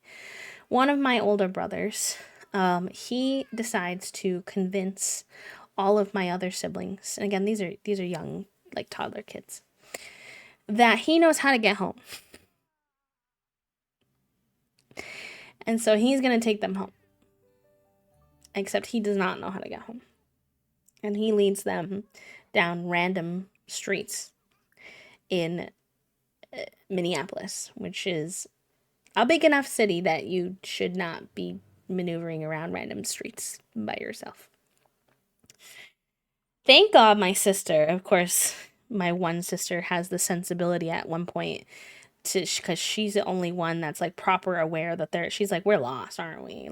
Like you got us lost. Like you don't know where we're going. Like what? Like she's stressed. Meanwhile, the other brothers are kind of just like whatever. They're like trusting him way too much. Oh boy, not our first blowout. Okay. We're gonna have to wake up here. So sorry. Foggy. Um, so thank God she has the sensibility because she recognizes the house of this old lady. She has the sensibility to knock on. I think the old lady, maybe I was out gardening or they knocked on her door. I was a baby when I heard this happened, so I don't actually remember. I just been told this story before. Hello herbivore, welcome in.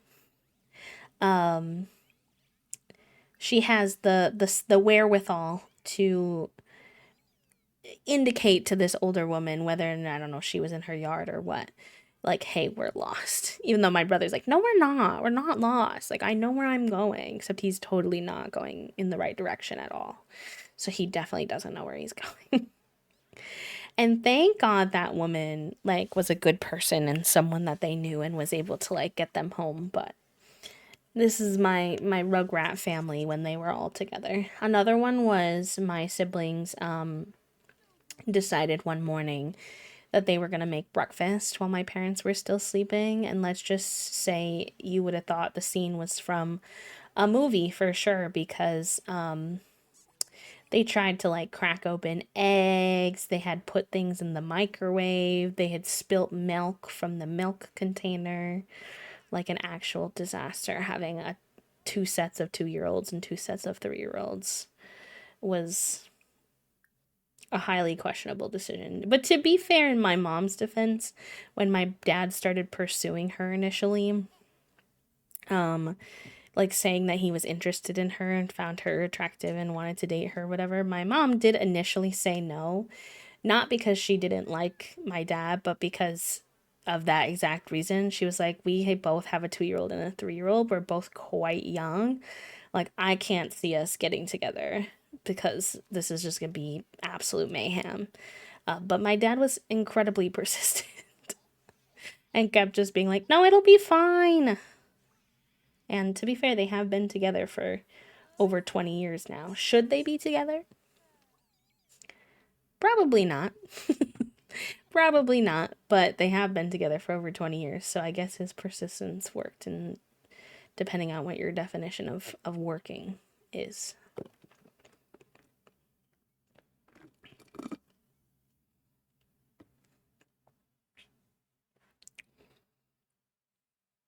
All right, we're getting these babies washed up. Is the game audio playing? Is it just quiet right now? Yeah, okay, it's working. Because they both had blowout diapers. Angelica's over here dirty. I'm sorry, girly pop. I only have one set of hands, and for some reason, even though it's super normal to give more than one child a bath at a time in the real world, The Sims did not make that possible. So, yeah. This is like, I have more stories like that. When I was older, the ones that one that I can remember, because I was actually there, my brothers were often tasked with like taking care of me when my parents were at work and stuff if they were like not in school at that time, which was often the case because I've mentioned before, like all of my siblings are half siblings, so none of them lived with me full time. Hi Dath, welcome in. Thank you for the follow. Hello. And also hi Finn. None of them lived with me full time, so most commonly it was kind of like in the summer, my siblings would all come and live with me, and then I really wouldn't see them otherwise. And then it would be like I go from being an only child during the year to like having 4 siblings, which was always very chaotic. And I remember like my brothers would want to go out on these big adventures, and they were like, my sister didn't visit us much, so it was usually my brothers. So then one time they decided they wanted to go on a bike ride, and they took me with on this bike ride. And I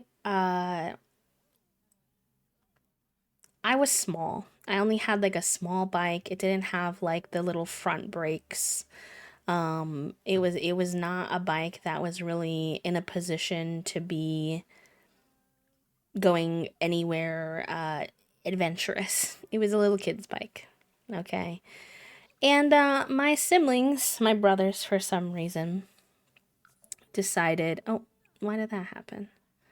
I don't think you were done. No, no, no, no, no, no, no, no. Okay, so many things just occurred that weren't the things that I wanted to occur. Please hold. Okay. They decided for some reason they wanted to go on this big adventure to like a local park. It was like that's the best I guess I can describe it. And they take me and we go down this massive hill. And my bike is so small and I'm like not why do you keep getting in the bath? That's not what I'm at. Okay, you know what? If you need a bubble bath while the child sits here, then fine. I guess you can have that, but you need to give the child a bubble bath after. I think Foggy's trying to communicate something with me. Ay, ay, ay. She says me first. Sorry, they say me first, please.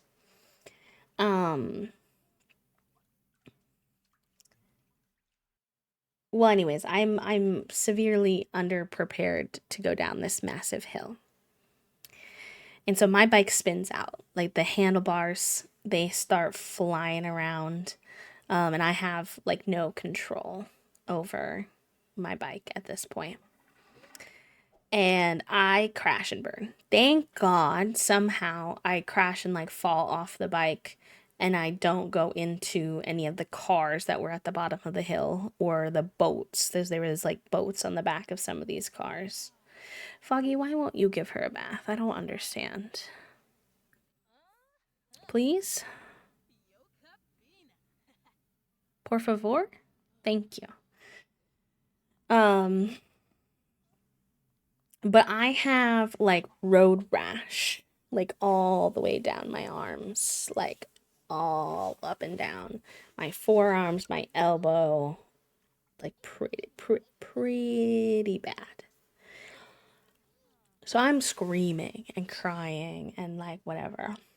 My brother is like panicking because he's like, oh my God, I like took my sister out somewhere that I wasn't supposed to and they got her and what am I gonna do? And I don't know. Enjoy your lurk, friend. And so that's, happening. I'm screaming. So somebody is like at a picnic. I don't know if they were having a birthday party or whatnot at this park. This woman comes and she's like, I don't know why it's considered dirty in here. Thing looks dirty to me. Maybe it's this. She comes and offers us to take a ride home, to ride us home because I'm obviously hurt. And my brother gets us in the car and lets her take us home. And I remember my parents, when we get home, my parents are like, very good getting your sister home, but also never get in a car with a stranger ever again. Like, you got very, very lucky that she was nice, and we've taught you not to do that. And he's like, I just didn't know what to do. Like, oh my gosh. This is perhaps why we perhaps should not have young kids taking care of young kids, especially if they're going to be like out of the house type of thing. So, adventures with me and my siblings. There are so many. So many. Once my older brother took me to play football with his friends at like midnight when I was supposed to be asleep. And then I had to hide and pretend like I wasn't awake. So, just a whole hot mess express having that many siblings, especially that many brothers. Omelet called and was like, when are you gonna hang out? I said, well, you can come over now if you want. I'll always take help with these children. I'm probably gonna be asleep though, low-key. So I don't know if it's the hangout that you're looking for, Omelet, but you can come over.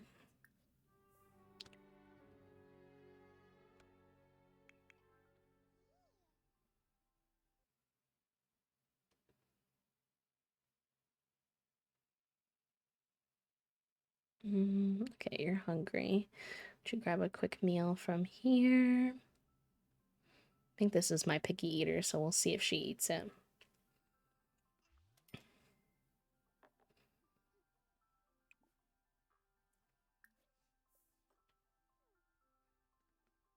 It's true. It's true. I'm glad that I got to have some kind of relationship with my siblings, even though we were like half siblings and didn't have, we didn't get to spend like the normal amount of time together that most siblings get to spend together. And a lot of it was plenty chaotic for sure, but lots of memes.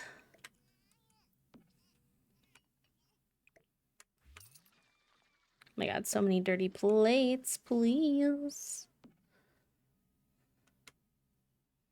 I need to give these toddlers some attention, but I'm afraid also that Foggy is gonna pass out. So it's going interestingly. And they're choosing to eat cake as their leftover. Good, good, good. Super nutritionally sound. Definitely gonna sustain you through all of this. Oh gosh, maybe I'll have her put the kettle on and get a cup of coffee. Then maybe they can use that sugar rush and coffee rush to take care of the toddlers a little bit. Maybe. Although some maybe Omelet will help because Omelet's here too. Let's see, can we ask for potty help from Omelet? It is on the dirty potty, which is questionable parenting behaviors, but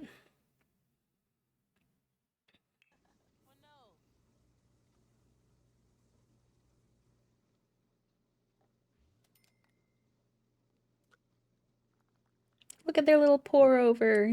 Cute. Pour overs take a lot longer than that, though, I won't lie. False advertising.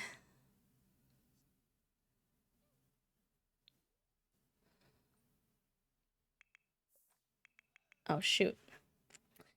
I think because he went in his diaper before he asked, it's not gonna work. Maybe play? No, we don't have play yet.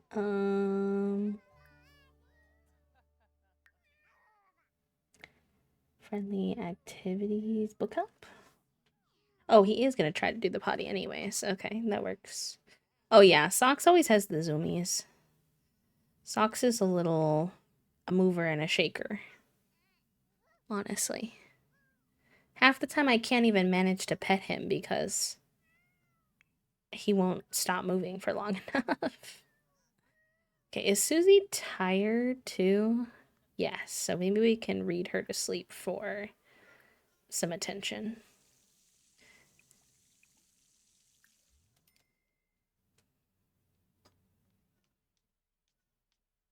We do need to have one more baby for the Rugrats theme, but I think I'm at my current capacity for how many children Foggy can take care of and not constantly be booty up on the floor, and I'm actually potentially a little past that capacity. So I'm gonna give them a second to maybe age up at least these two into kids before we get pregnant again. I think.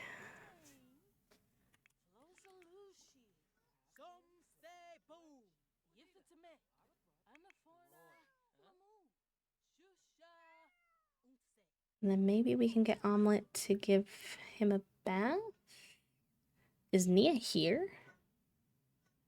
Nia, hello? Why are you an option? I don't see her. Maybe that's a glitch. Perhaps. Okay, she's asleep. Let's have you go piss pal and do a couple of like maybe we can get you doing a couple of chores before you fully. What is that dirt? Is that how this tub shows that it's dirty? Weird. That looks like a plant with the bugs. Interesting. Mop. Oh, that's gone? Oh, okay. All right, that's enough, and then maybe we can get you some sleep.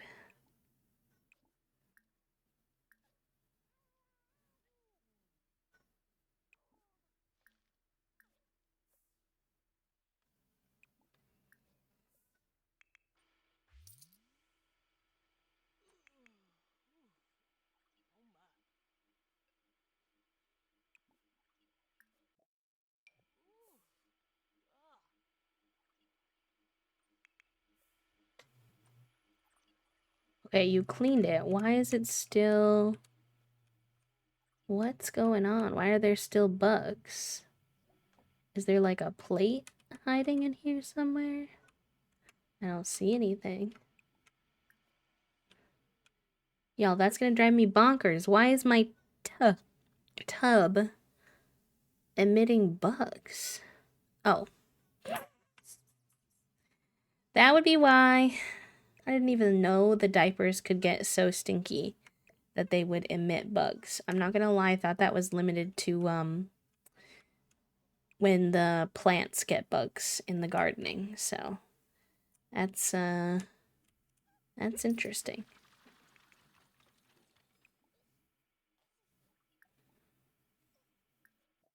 Oh no, that's not what I wanted. Baby care.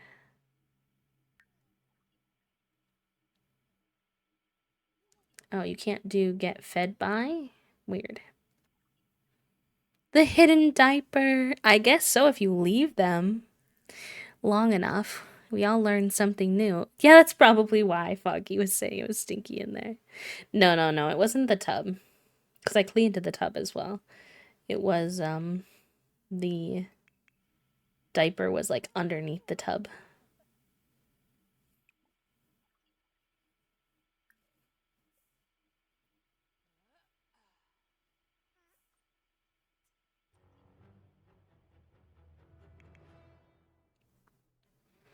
Yeah, that happens to me sometimes, like plates or things. This house in particular, this apartment has some weird spots that plates like to collect. Like the toddlers like to put plates on this toilet for some reason, which is very interesting considering it's like not a custom content toilet.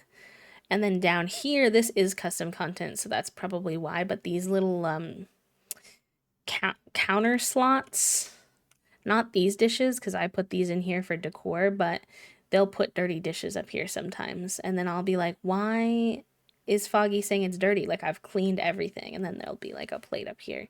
It's also really strange because they don't put any here or here, even though this one is completely empty. They specifically put it here. I wonder if it's because of this stack of plates that they want to put it with the plates. Maybe I'll see if it's empty, if it will do that. But basically, all I'm trying to say is there's some sneaky dirty diapers and dirty plates and stuff trying to hide around in this game sometimes.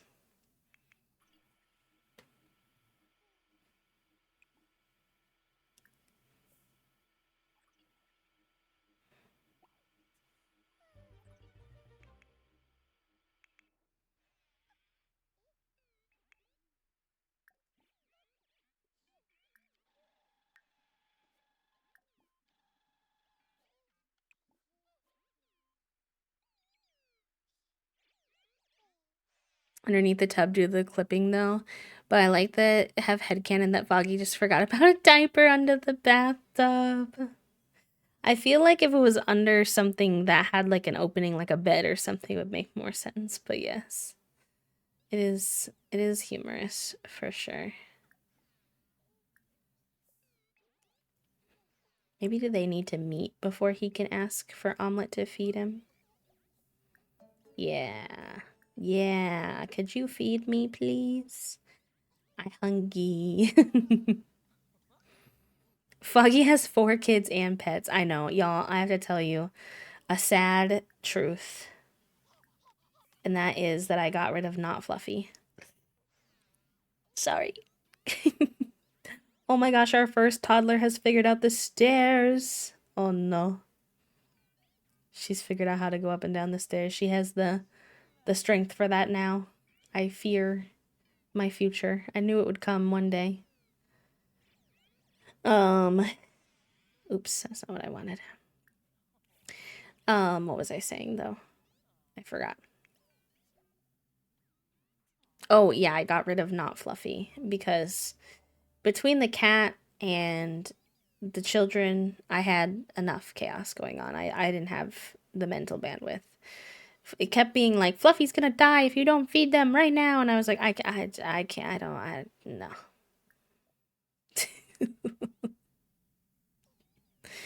I know, he traveled, he moved out, exactly. He decided to go on his adventures. I thought originally that it would be fun because, like, the kids could maybe play with him, but the kids were not old enough yet, and I was like, please, I can only do so much. So they have a fish bowl now, which actually we should put a fish in, so I don't have to take care of the fish. We can just have one.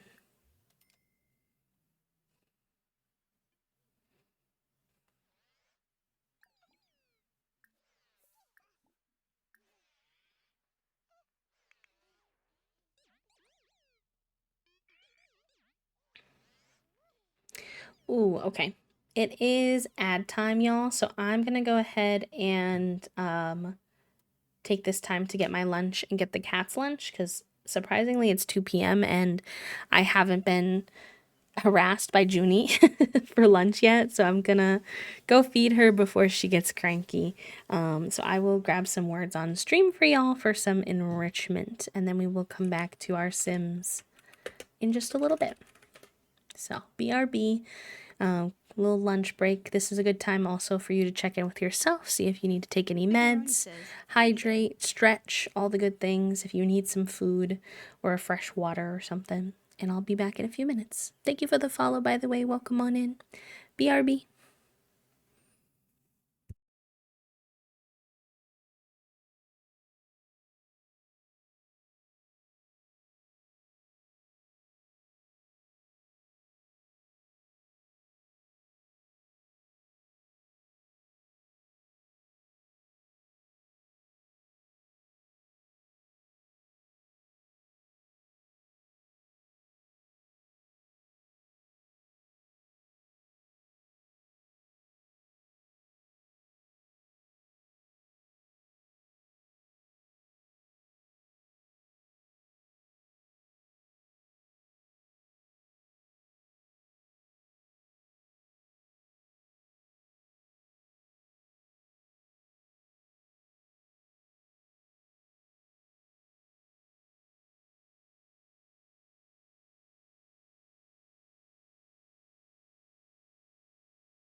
Okay, hello gamers. I'm back. Thank you for hanging. I still have a little bit of my lunch left. So if you hear me munching a little bit, I apologize.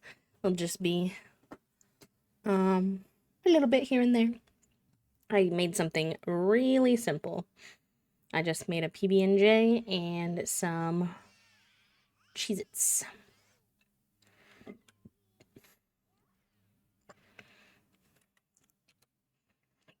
Hi, Lavender. Hello, Milam. Excuse me. Oh, I guess I have a little bit of hiccups. The worst TM.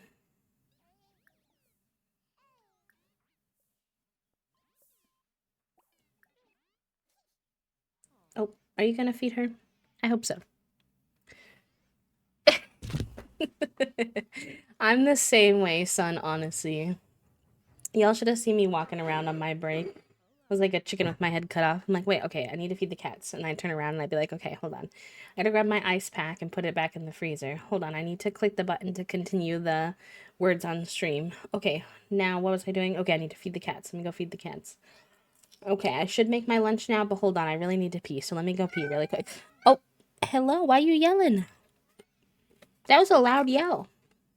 You good?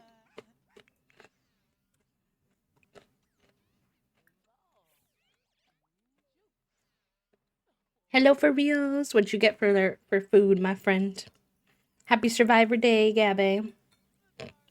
As well. Upgrade. Yep. Yep. Agree. Same. What? I don't know what you want. I made you lunch. You had lunch. Your window's open. You have toys.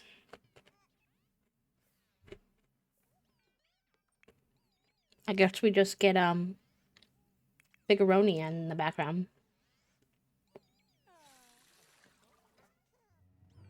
Tacos. Delicious. Delicious. Yeah, we get a little kitty cat. Kitty cat serenation. Serenation? Is that a thing? That's not a thing. You know what I mean. The brain cell today, he's questionable. Actually, we haven't checked the brain cell today. What the heck? Rosie, enjoy your time with the brain cell, my friend. Use him wisely. Please return him in 1 hour for the next person. No, Figuroni, you cannot have my Cheez-Its. No, you cannot. You cannot have my Cheez-Its. Sorry.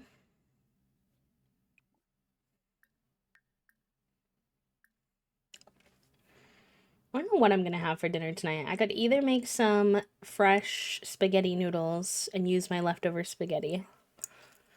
I was originally thinking of ordering dinner because my hands and arms are pretty sore from this week, and I need to wash dishes, so I don't think I can wash dishes and cook. But then I forgot that the spaghetti was an option that I could do without really cooking. So we'll see. I did have spaghetti for dinner yesterday. So TBD.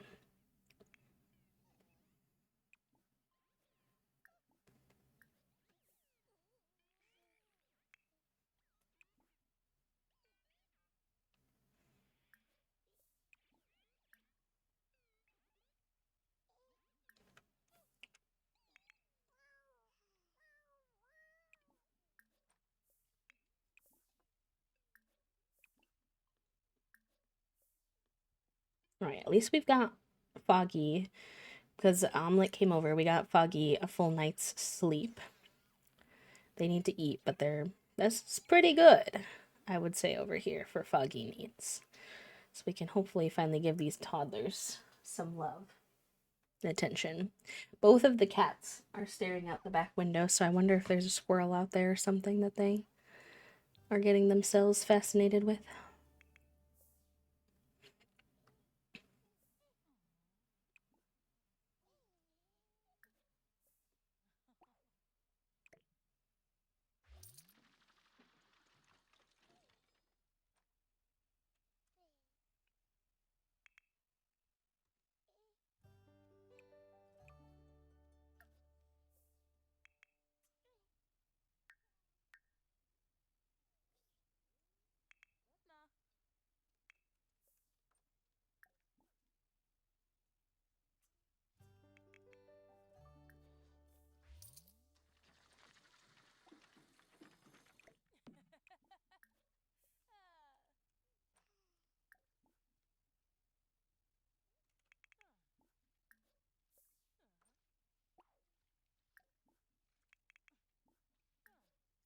One of these days I'll click the right button, maybe, perhaps.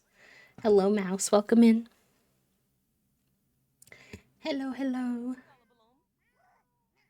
It's Socks just yelling into the abyss for me. Clicking the right button as a treat would be ideal. I could use that treat, honestly. Cute. I love this animation with the toddlers. Please. Yeah, I'm happy that we decided to forego getting Foggy pregnant again quite so fast. We do technically have the space, but I want them to actually be able to, like, have these moments with these toddlers, and we're at our max capacity.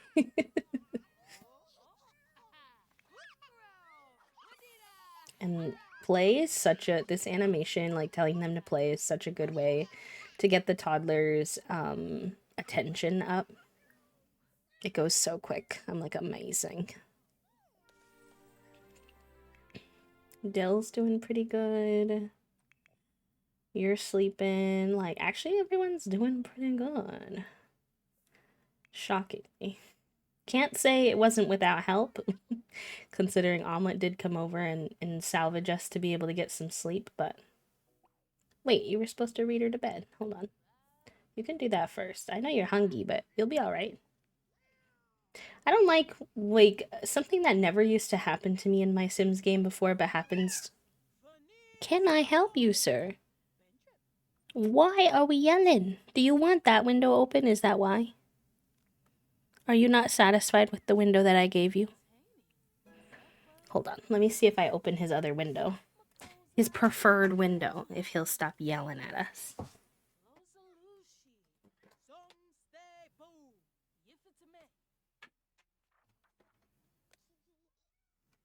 Oh, well.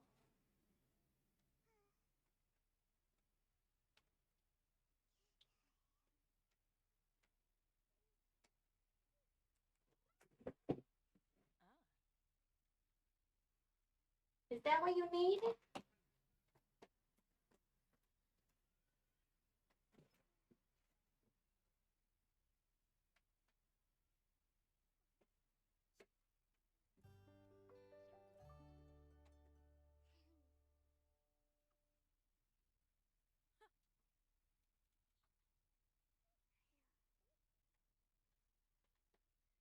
He didn't go in the window, so I don't know if that really worked, but I do have some cat cam for you.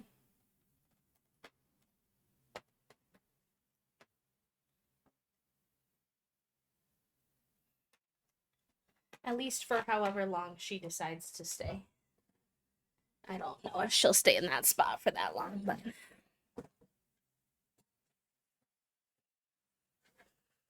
Hand painting ornaments right now for a custom order for family members, sitting in the sun with the pups and the kitties.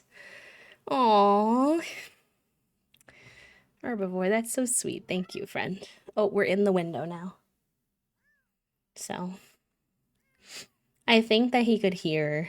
Our neighbor is outside with their dog playing, and he could hear them, and he wanted access. He says, I want to keep my eye on things.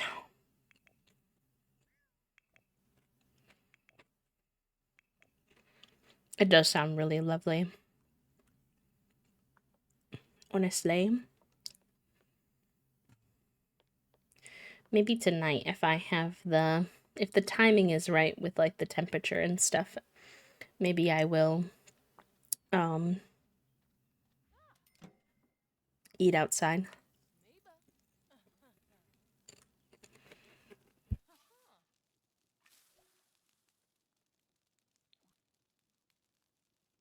Although, it might be a little precarious because I never could get the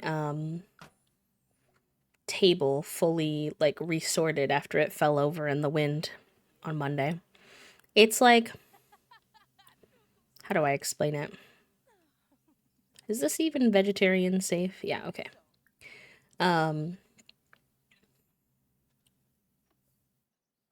it has like a base that the table sits on so that the umbrella can like go through the table into the base to be secure.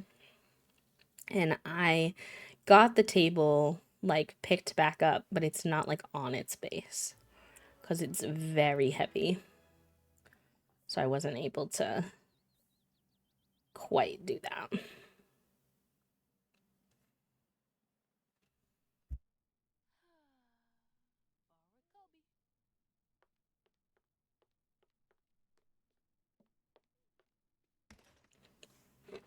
Socks is a little gremlin.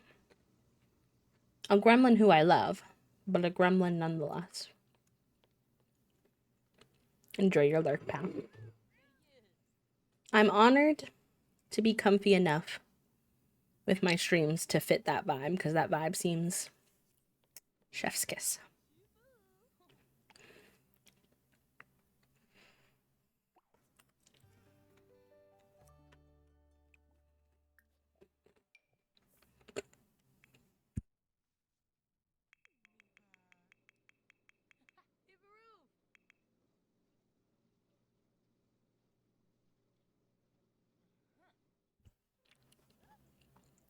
Socks having his whole butt in his own food bowl is sending me.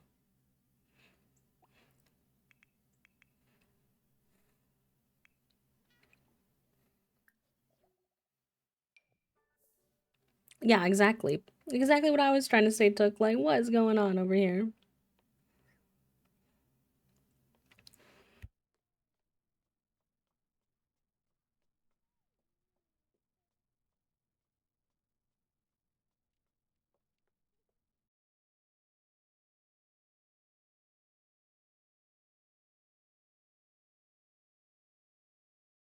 Junie's looking so sleepy and peaceful today on cat cam.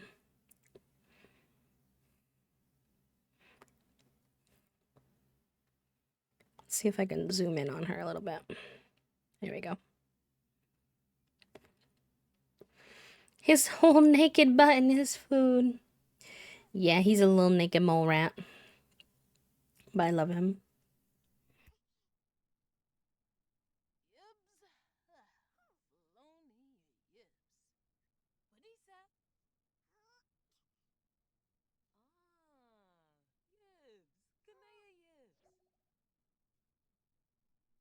Nice. We got Dill up to potty skill level 2, which means he can now do it on his own, which will be very helpful for our purposes. I'll have him get some food after this.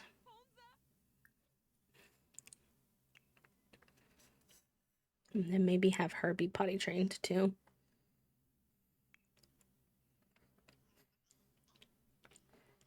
I'm not really sure why Foggy's hunger is so low when they just went and grilled that food and ate it, but we'll figure it out.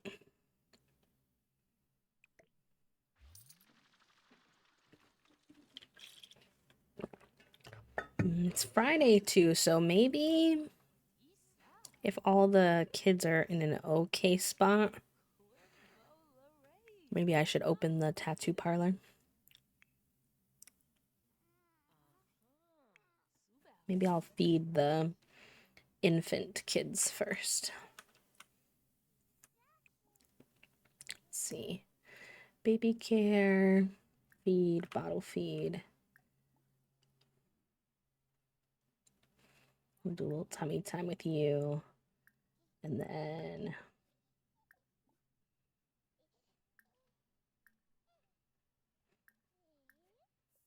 if we can do that, then maybe we'll open the tattoo shop.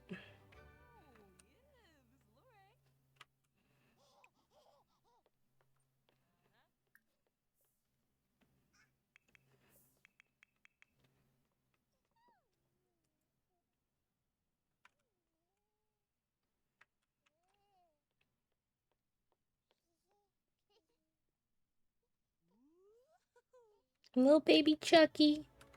I love baby Chucky. He's so cute. We're so brave. We are not afraid. Except I am afraid of how many children I'm taking care of right now. We're still doing it though.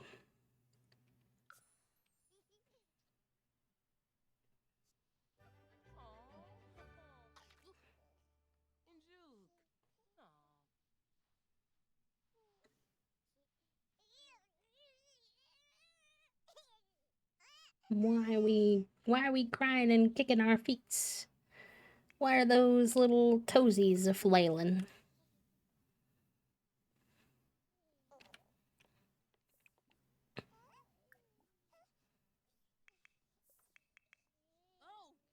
Oh, he must be getting a milestone. I was like, what's that? Oh, he put his little toes in his mouth.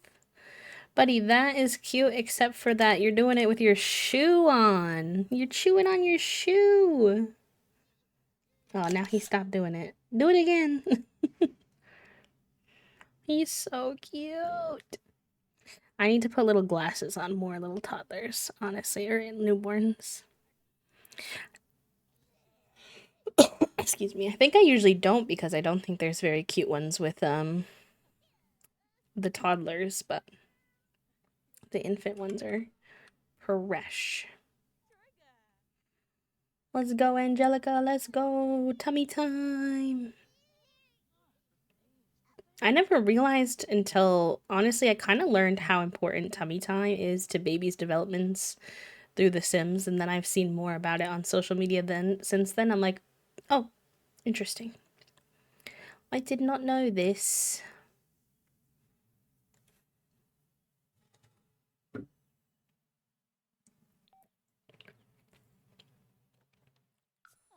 We are getting all kinds of. Too bad that the real world doesn't work how The Sims work, where if you have like a bunch of skills, then you get a bunch of job offers, especially like high level job offers, just coming your way to your phone. Like, hey, hey.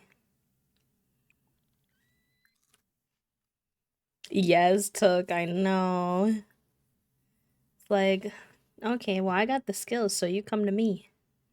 If only.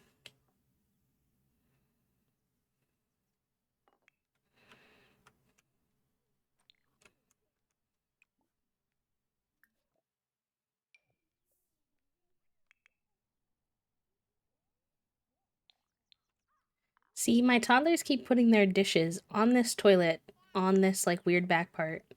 And that is the last place in my entire house that I would want a dish. Is to be on my toilet. Please.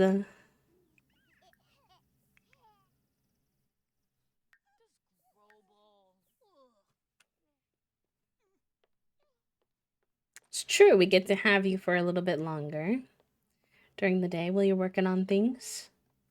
I still hope you get something though, because I'm sure it's been stressful.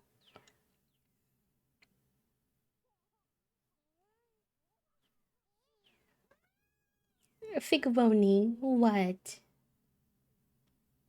What? We cannot snuggle right now, bud. You gotta go figure it out. Are you upset because your sister's on the bed? And you can't be on the bed? Well, you can be, but you think you can't be on the bed if your sister's on the bed? Because you don't know how to share. Yeah, I'm not gonna kick her off. She's sleeping peacefully. Look at her. She's got her little head tucked into the duvet.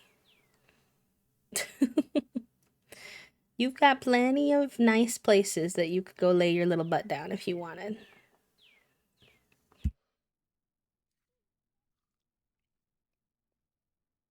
I don't recommend that you learn from socks and try to put your butt down in your food bowl though.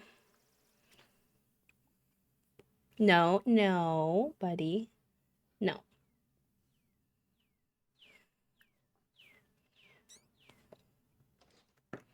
I've got a little troublemaker on my hands. All right, let's attempt to open the tattoo shop. It's gonna go interestingly with all these kids being in our house.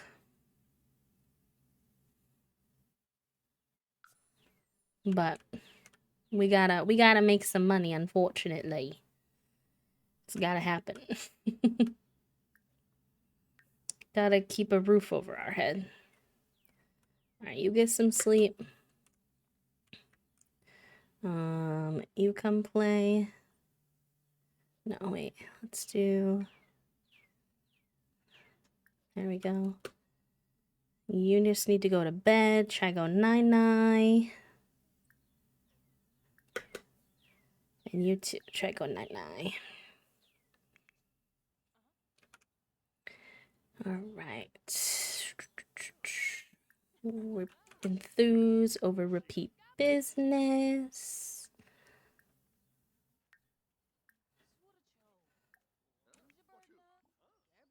Oh, are you here as a customer, Nyan? No, you're just here to visit. You can go inside. Maybe you'll help with the kids, honestly.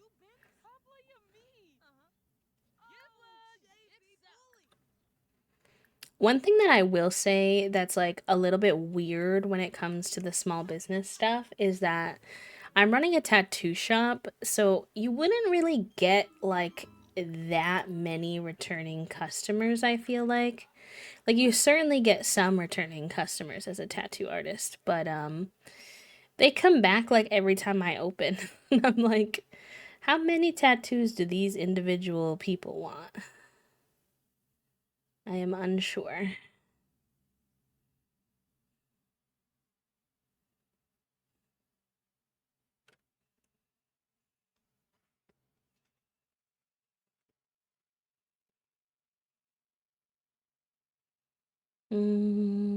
What do we want to offer her?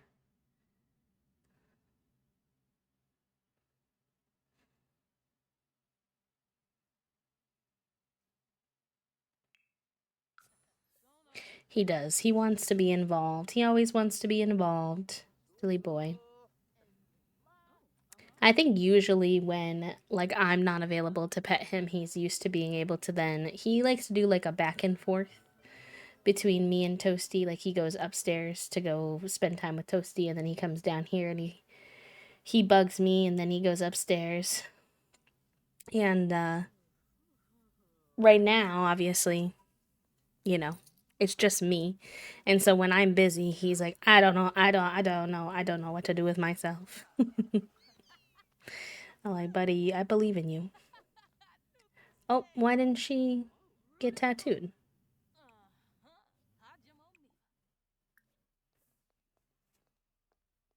Was that a glitch or something? That was weird.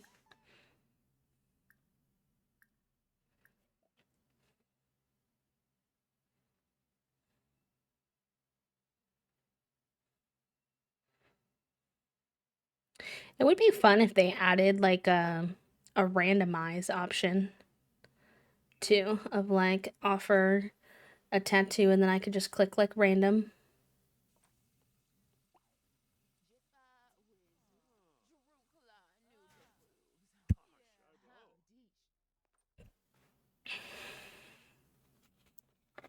Because sometimes I'm like, I don't know. I don't know what to offer them. I don't know what you want permanently on your body for the rest of your life.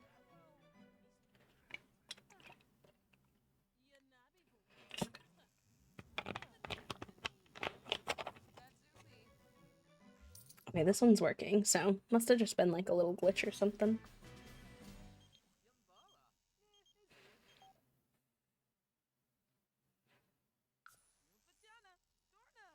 The vending machine tattoos, yes, or like the like a random tattoo at like festivals and stuff like that. Like, so brave. I always wonder when I see those on social media if like like if they're always authentic though of like was that really the first one that you got or do you get like a second try?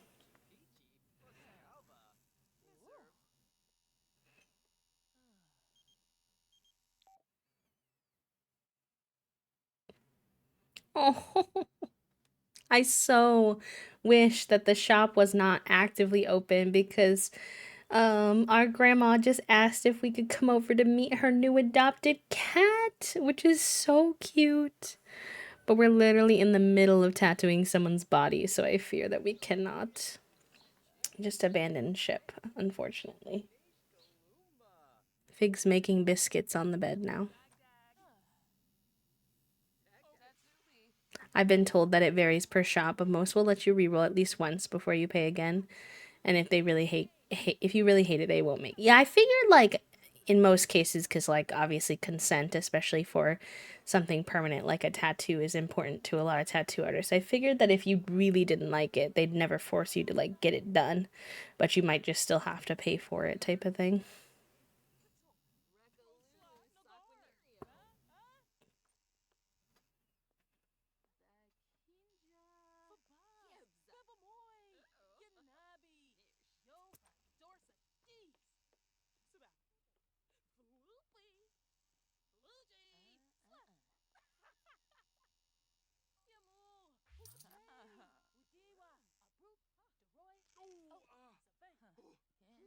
Oh. I wish that the animation for the tattooing would show like the tattoo showing up in increments. I feel like that wouldn't be super hard. I mean, I'm not a game developer, so yeah, I'm not 100% sure, but I feel like it would be nice if it kind of like showed up a little bit and then a little bit more and then a little bit more as you were working on it. Oh yeah, I mean, if you're a fan of like most Pokemon or can find an appreciation in most Pokemon, that's not a bad way to do it.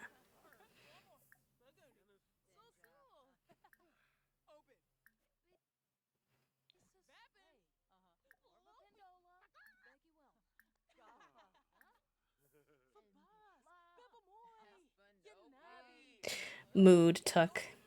I actually only have one tattoo. I actually have the design for another tattoo ready as well, like literally already done. I just need to find an artist who is comfortable putting someone else's design on me. Like it was a design made for me. It's not like I just like took it from someone, but I feel like it's less.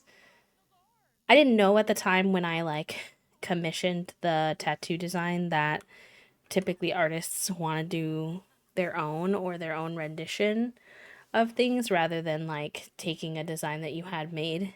And I really kind of want the tattoo the way that it was done because it was made of an art by an artist friend of mine. So I feel like I need to find an artist who would be willing to kind of put someone else's art on my body.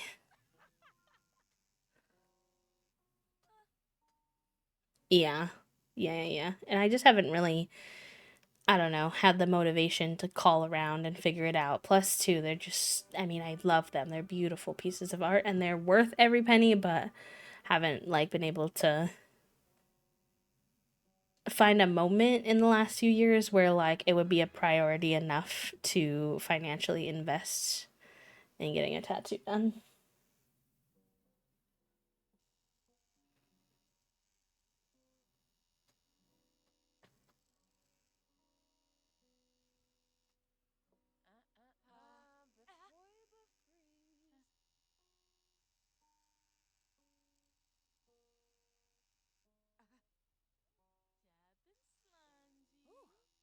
The concept of whoever did the very first tattoo is so fascinating to me.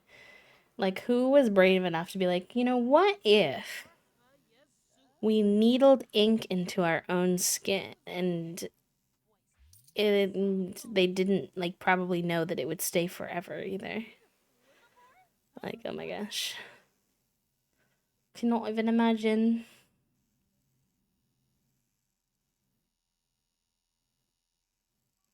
Oh, I love that took. I love that. Wait, what? Hmm. Oh, it's the custom design. I was like, I didn't. I was so confused. I was curious about how this worked. So basically, you'll tattoo them first, and then you get to like pick what you put on them in here, which makes a lot more sense. I think it gives you access to ones that you don't have access to otherwise, which is interesting.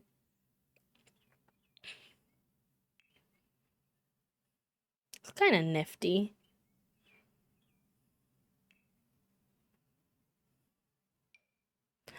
Oh, cute. I don't think I've put that one on anyone. Maybe I'll do that one.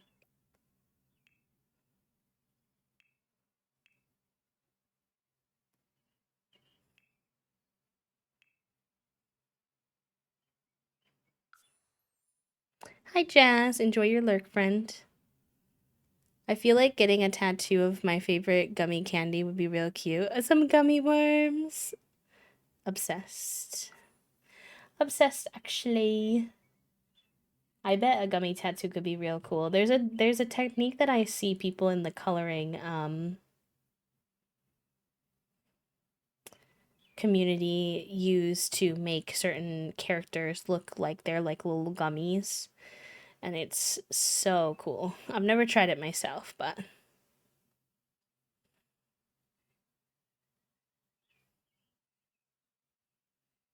okay.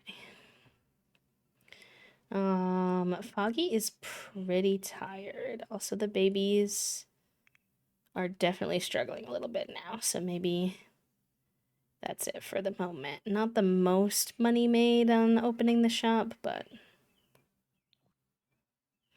thankfully now we make quite a bit per every tattoo, so just getting 2 or 3 tattoos done during a shop opening is more helpful now because they're each like 400 something now.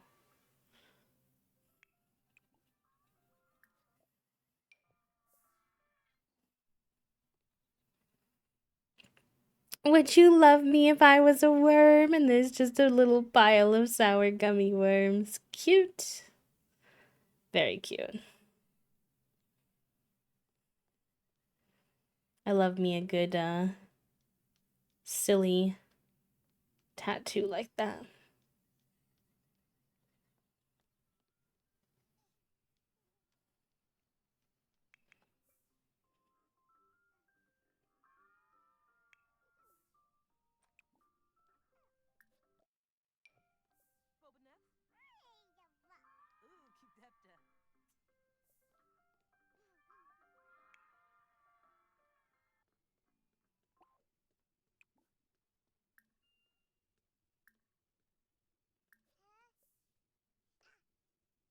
Okay, hopefully we can get Susie up to level 2 potty skill too, because then they'll both be able to go on their own, and that kind of thing makes it easier to do something like opening up the shop. Because then they're not reliant on me for as many of their needs, which is good. The hardest one is the attention. They get upset when they don't get enough attention, the toddlers, and oh no. The toddlers can walk now, so he's taking his food all the way downstairs. Oizave. The regret of having a 3-story house is kicking in, chat room. I told you it would come at some point. It's now when they can walk on their own. Because look at how long it takes him. And it's like not his fault. He's got little legs. He's got to crawl backwards and everything. But can you just eat your food in the room? I bet I could. It's kind of hard with this shape of the room. I wonder if I need to somehow... Let's see. This is gonna look a little... I think this is gonna look a little silly. But if it works... Do I really care?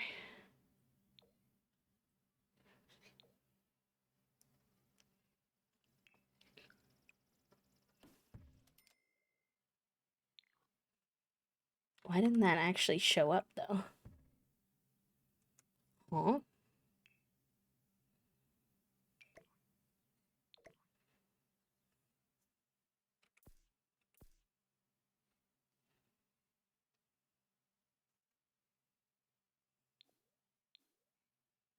Interesting. I wanted to maybe see if I could essentially put a little baby gate here by adding a fence there and then putting this, but it doesn't seem to be working. I thought it would because this is also a fence, but perhaps not.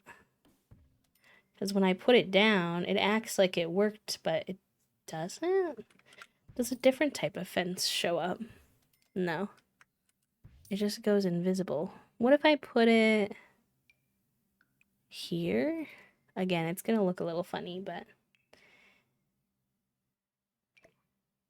Having control over the toddlers is the primary importance. Okay. Let us see if maybe that would work. Buddy, where are you even going? We just need to put our PB&J on the ceiling. Okay. Yeah. Yeah, I know how that feels. I definitely sometimes just want to put my PB&J on the ceiling. Interesting. The consequences of our actions.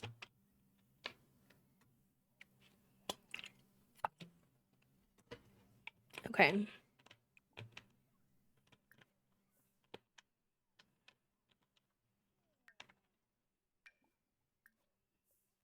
Now let me test this.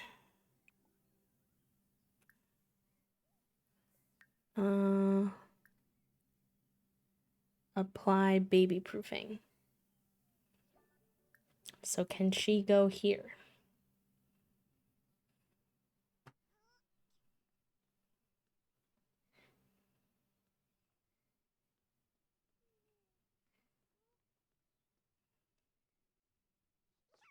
Nope. Hee hee. Hee hee hee.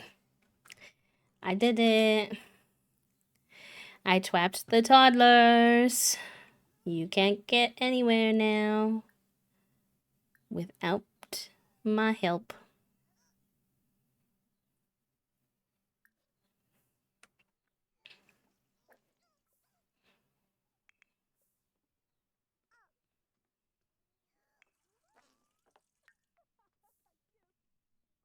Oh, Foggy, no, I don't want you to eat that. That was for her. She needs to eat that. Foggy, give it back.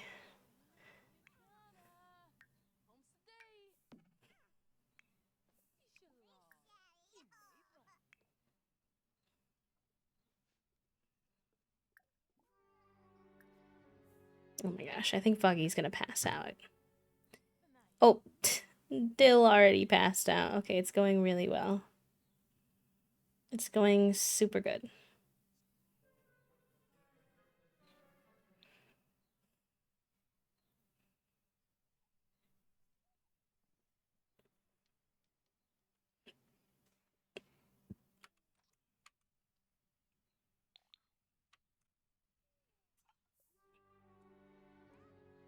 Oh my gosh, wait, how'd Chucky get so dirty? Oh my gosh. My life is in a state of disarray, and by my life, I mean Foggy's life. I get ahead for like 2 seconds, and then I'm like, okay, yeah, I'll open the tattoo shop. That makes sense. And then chaos. Absolute chaos.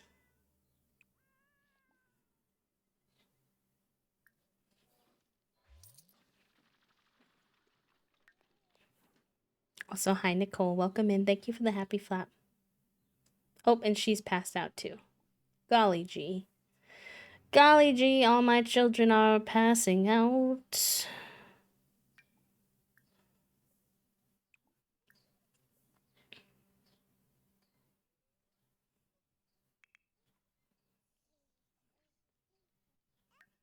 Angelica, who was like our most dramatic baby before, has become somehow significantly easier to deal with. And I'm not entirely sure why, but I'm not complaining.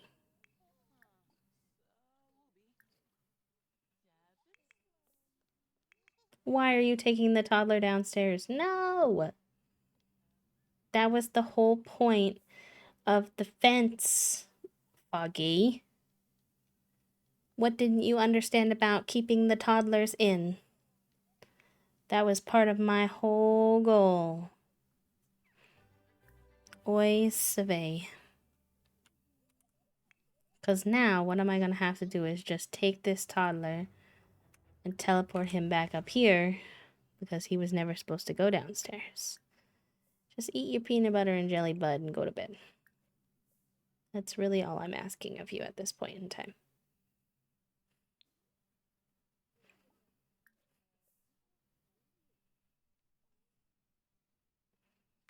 And then I guess we're all just gonna have to cross our fingers that Foggy doesn't pass out before they make it to the bed.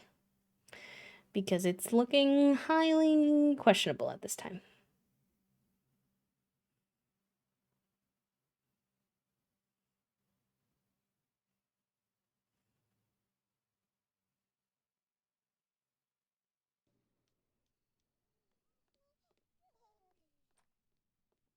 Okay, nice, nice.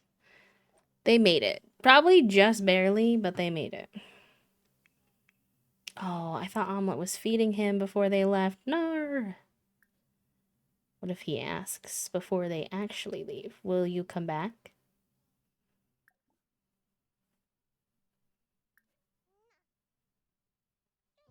Will the grandma Spidey senses tingle enough? I don't know. They're currently just kind of standing there. I don't know if they're confused with their pathing as an NPC because the babies are asking them for something.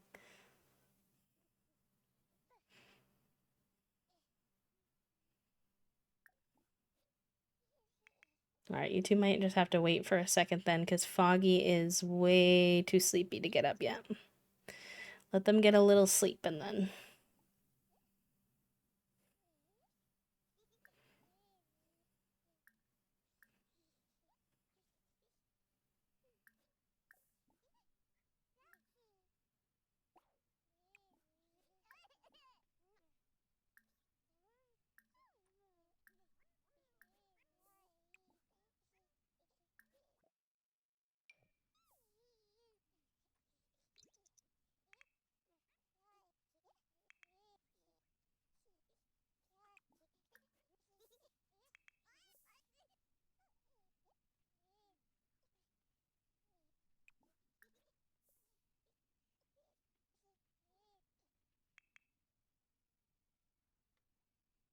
Oh my gosh. Having two toddlers and two infants is just like a constant barrage of like they're never not somebody's always hungry.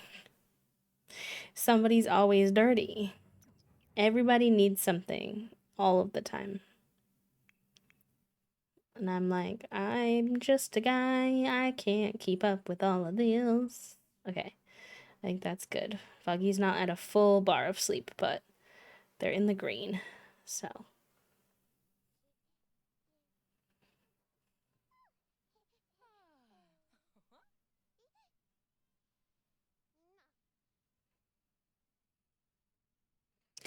Yeah, I was like, I'm not trying to get any of my children taken away at this point. Honestly. Or ripping my hair out.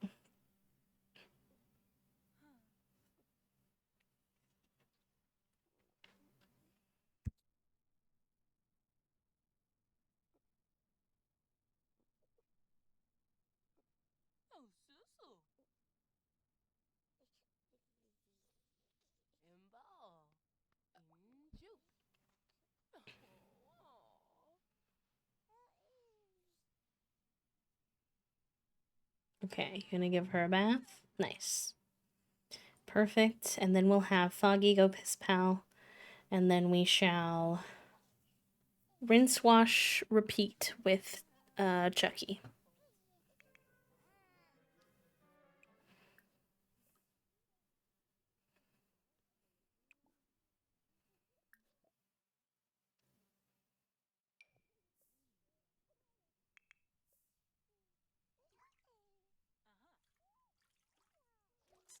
The only like kind of argument for continually getting your sim pregnant as quickly as possible is that they don't age while they're pregnant, which is nice.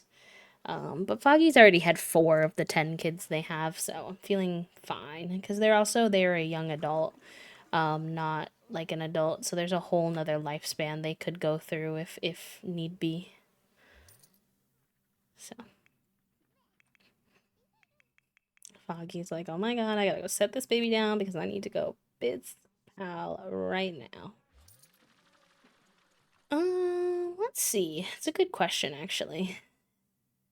They have, okay, well, the infants are set to age up in 2 days and the toddlers in three. So our life is about to get quite a bit easier in a little bit. And that'll probably be the perfect time to get Foggy pregnant again. We have one more Rugrat baby to have. It's going to be baby Kimmy. Baby Kimmy to join us, which will be very cute. That's what I'm hoping for anyway. I've kind of been cheating the gender and the hair color of these babies more than I normally do. I normally kind of leave things more up to the genetics, but I've got Rugrats to emulate, okay? Okay. Speaking of piss pal, I'm gonna go pee really quick and I'll be right back. It should be a very short break. I just need to pee real quick. So, BRB, check in with yourselves, stretch, take your meds, hydrate, all the good things, and I'll see you in just a moment.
Figuroni says, "Howdy there."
Figuroni says, "Howdy there."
Alright, hello pals.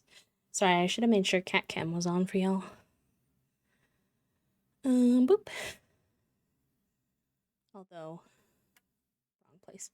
Although being little gray lad, I feel like you can't see her as well as you can usually see Figuroni, but she is still a cutie. He's technically sleeping on the bed behind her too, but just not at an angle y'all can see.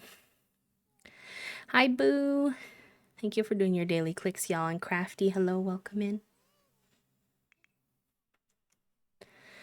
All right, we're getting Chucky fed.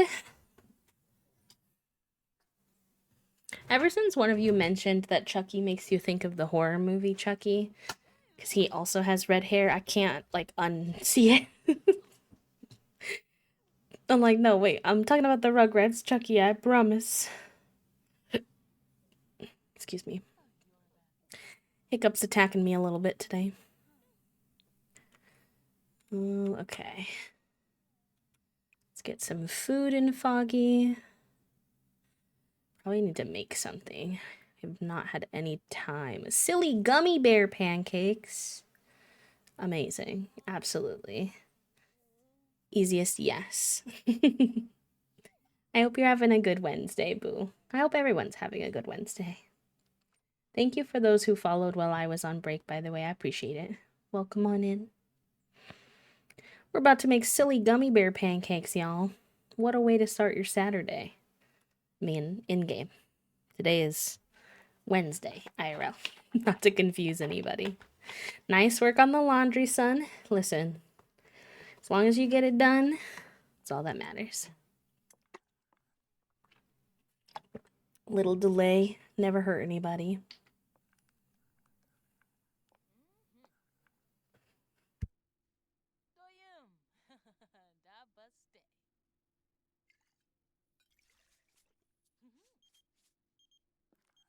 They don't even have the proper amount of chairs for their big family, to be honest. I think they're gonna have to do a lot of family meals in the living room, which is fine. This is cozy. Also, I needed the reminder, so in case you need the reminder, because usually if I do, someone else does. I don't think I'd taken any proper big deep breaths today, so I muted my mic and took a few. But then I figured, you know, I should just tell the peeps if they haven't taken a couple deep breaths today. It's a good thing to do. I don't even know how I feel about gummy bear pancakes. I feel like if I actually think about that too much, it's probably terrible. in taste, but the vibes are adorable. So I'll take it.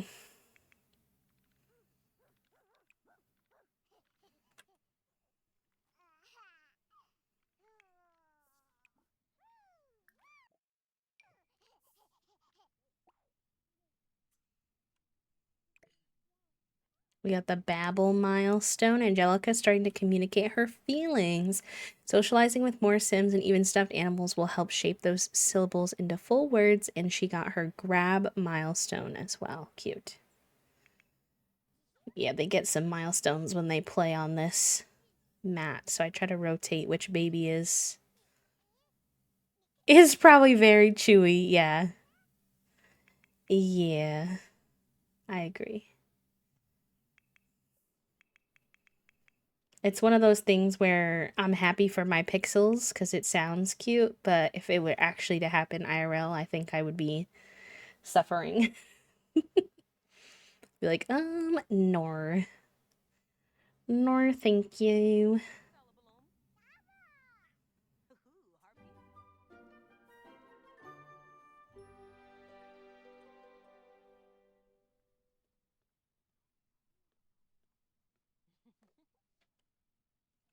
All right, girl, let's get this potty up to level 2 so you can do this on your own. I believe in you.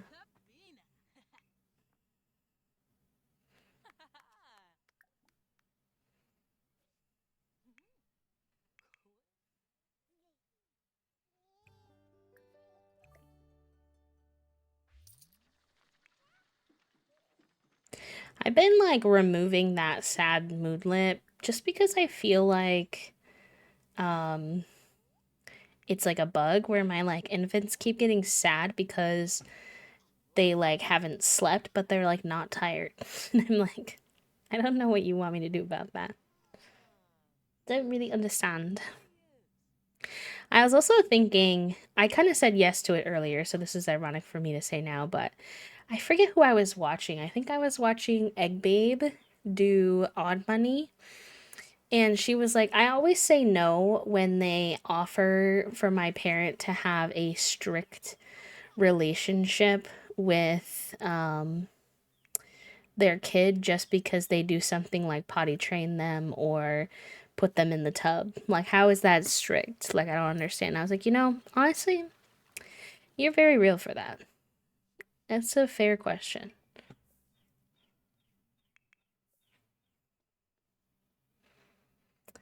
I'm imagining bear shaped pancakes with food coloring to make them look gummy and then some gummy bears as a garnish. Cute. It reminds me when I was younger. What was the restaurant? It was like what would you call it? Like a buffet.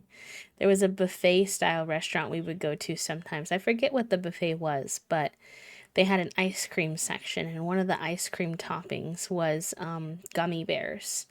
And my dad used to stuff a bunch of gummy bears in his pockets on his way out. And as a little kid, that always made me laugh.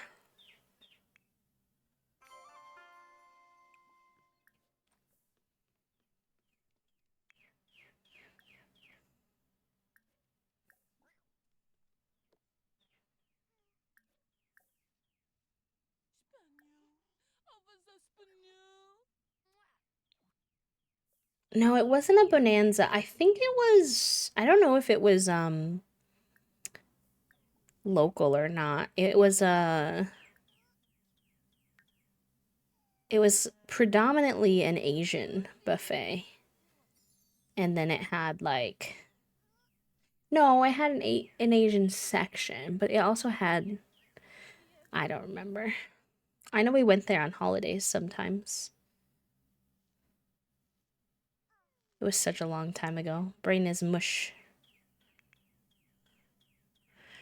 This kiddo is going. Okay, there we go. I was like, why are they going potty, but their thing is not going up? I'm so confused.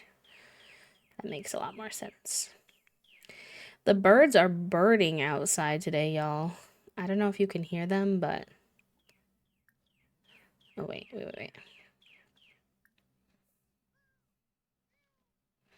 Not the dog. Oh, no. Actually, is it time for the next 1 minute? Oh my gosh. I hate when that happens to me. I'm like, really?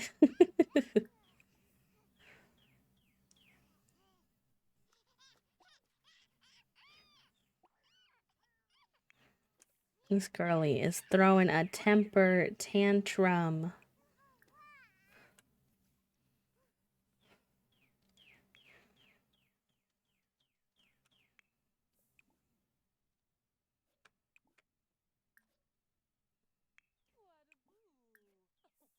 Kid, you know how to use the potty. Why are you using your diaper for?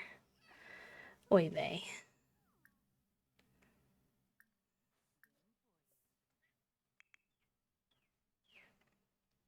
It's going chaotically right now.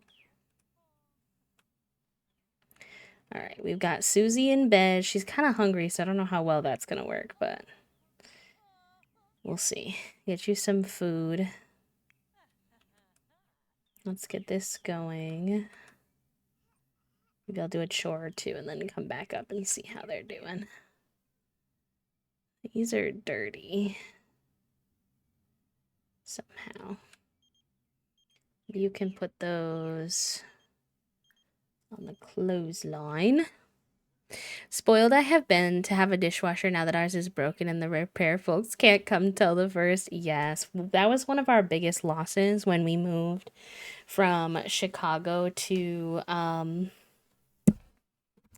New England, is that we had a dishwasher in Chicago and we don't have one here. And Toasty talks all the time about how much they miss our dishwasher. When we get the kitchen renovated, I think that's going to be one of Toasty's biggest asks, is that we get a new dishwasher installed. Maybe next year.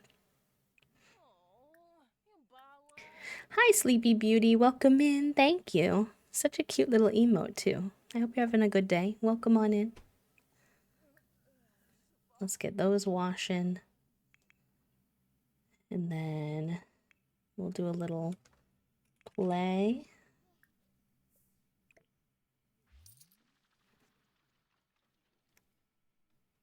The dishwasher is the thing I missed most from living with my parents. Though if I finally get the contract, stares at email, the new place has a dishwasher. Yes. Fingies and toes all crossed that you get your new place with your new dishwasher. Very good. Yeah, I think it's been a struggle too, because dishes are one of the tasks that are the hardest for me to help with. Because they flare up my chronic wrist pain really bad, which is something that already gets activated a lot from the work that I do, being a computer person. Because of the way you have to like hold a dish, you have to hold it with like a lot of grip strength and then also apply pressure with the other hand as well, and like push, like both your hands are kind of pushing against each other, and it's like slippery and stuff on top of all of that. So dishes do not go super well for me, so Toasty winds up taking on a majority of that particular task, which I think they minded a lot less when there was a dishwasher.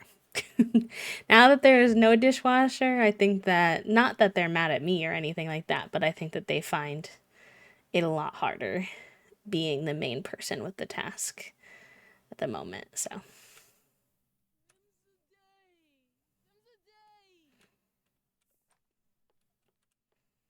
how come you two like won't play? Or did it work? Oh, well. All right. I'm going to have to take the L on that one because Foggy is going to pass out. They need some sleep. And you're not doing too bad. So maybe we can get some more food in ya. That one's spoiled, and so's that one. So to get a fresh one. Some popcorn.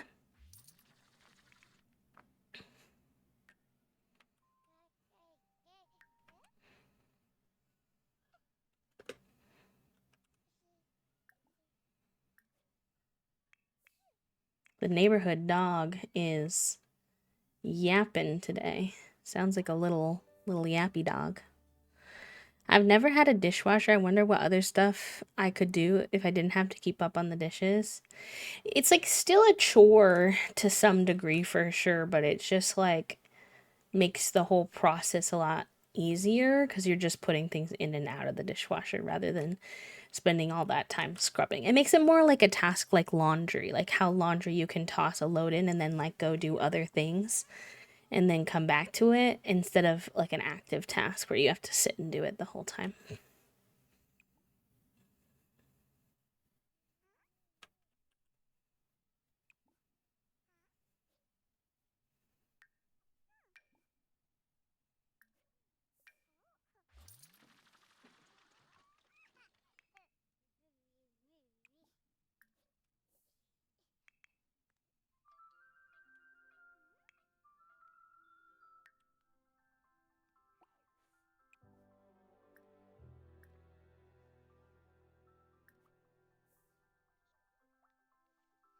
The unloading dishwasher is an auditory hell for me, but the stacking the dishes after hand washing them is pretty much the same. And it's both easier if I'm the one stacking rather than someone else. That makes sense. I get that way sometimes when Toasty's washing dishes. Obviously, I just kind of figure it out because they're doing a really hard task for me, so I'm not going to complain. But like the clanking around of it and then like the scrubbing sounds and sometimes like if like a fork scrapes a plate the wrong way and stuff like that, I'm like, oh. Same with like while they're cooking sometimes too.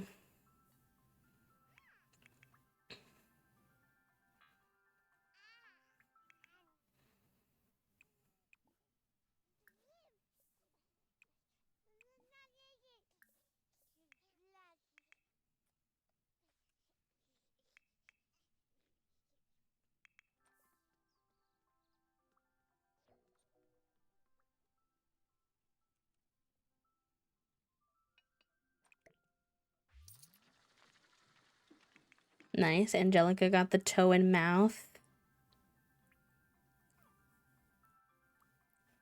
Yeah. If you get well unsolicited advice, Finn, and if the advice is unwanted or doesn't work for you, feel free to ignore. But if you get those like dish racks, if you have the space where you can put the plates vertically, and then they don't really have to stack on top of each other. It doesn't obviously change it for when you're putting it actively away, but if you need somewhere for it to dry, although you're going to have a dishwasher, so I guess it's not going to really matter. When we hand wash dishes, we have to stack them both on the thing to dry for a little while and then in our. But.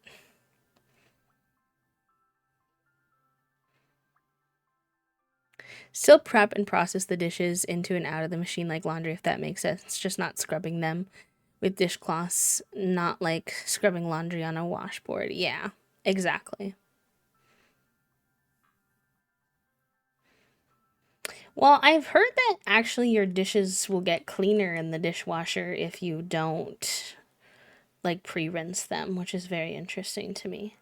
I don't know how true that is, what the science behind it is. It doesn't make sense in my brain, but how are these kids doing on their skills? These poor toddlers did not get enough attention and they're gonna age up with like no extra skills, but lay shrug. What can you do when there are also two infants? She got to level 3 of a few. She got a little further than he did. Yeah, that's fair. Enjoy your food, Elise. I saw a TikTok at one point that was talking a lot about how most of the time things that like what causes dishwashers to not work as effectively is the dishwashing like soap that you choose to use, not the dishwasher itself. Mainly removing larger chunks of food to make the dishwasher work better. Basically anything larger than a grain of rice you want to wash off, which will help make the machine last longer and clean better. Big chunks and lots of fatty stuff clogs up the drain. Okay, that makes sense. Hi, Pixel. Welcome in. The little paw. Oh my god, the little paw high five is so cute. And then as someone with an orange and a gray, I feel attached.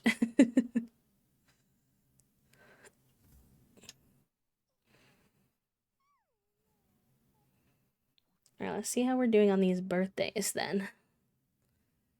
No, still 2 more days. Maybe I misread that earlier.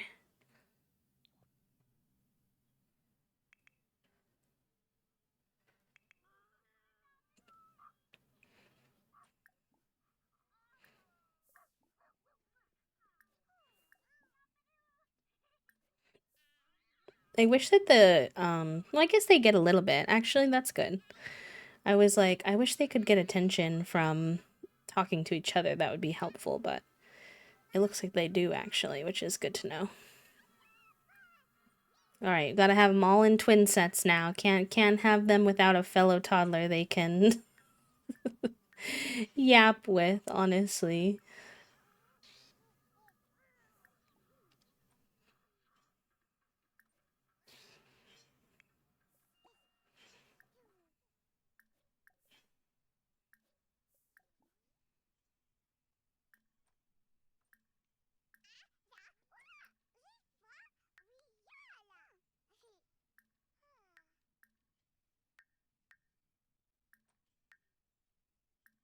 There's a bird outside making a very strange sound.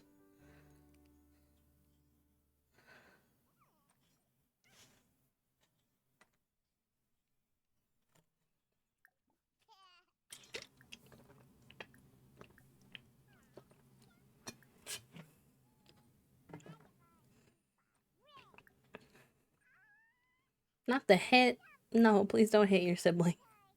That would be less than ideal at this time, thank you.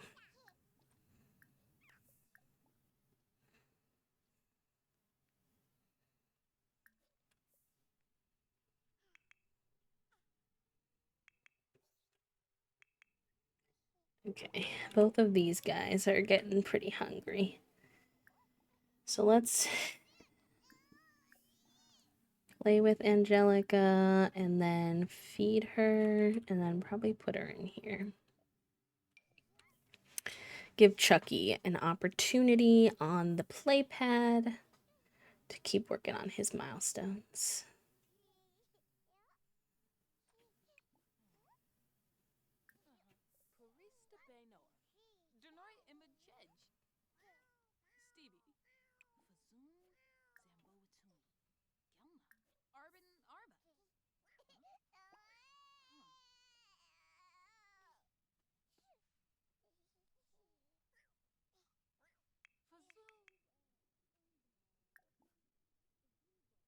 Not the kick.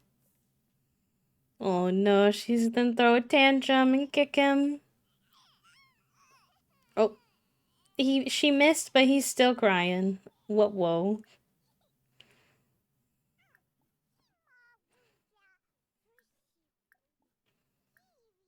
And they don't have the tools to say I'm sorry yet. Oh, real Nicole. When we were having renovations done, we had our roof done at one point too, and yeah, it can be pretty brutal with the noise level. Usually they're pretty fast with reshingling, so hopefully it won't be too bad for too long.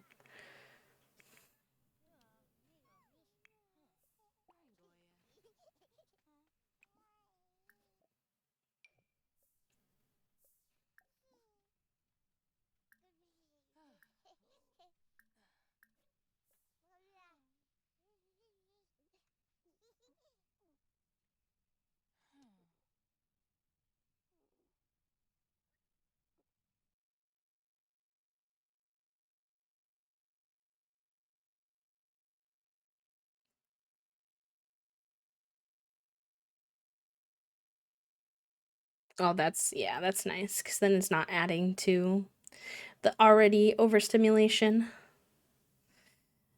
I have to keep my bedroom door open today, which is fine. Nobody else is here except for me and the cats, so. Because my meds are supposed to be delivered today between 2:45 and 6:45, so we'll see. I have to sign for them, so. Not really sure why I have to sign for mine. I know Toasties is because it's like a controlled substance with like ADHD meds. Mine's just like regular schmegular birth control, but maybe they do it with all meds.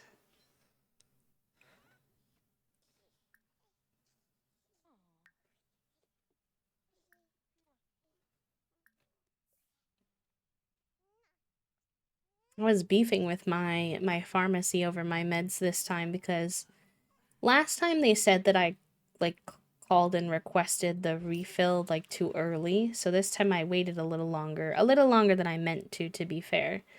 Because of the holiday too. I was gonna call on Friday and then I don't think they were open on Friday and I was like, okay. So I called on Monday, and at that point, I had enough meds to get me through Thursday. But this is not really a medication where you want to have a gap. So I was like, oh boy, okay. I was already like a little weary. And then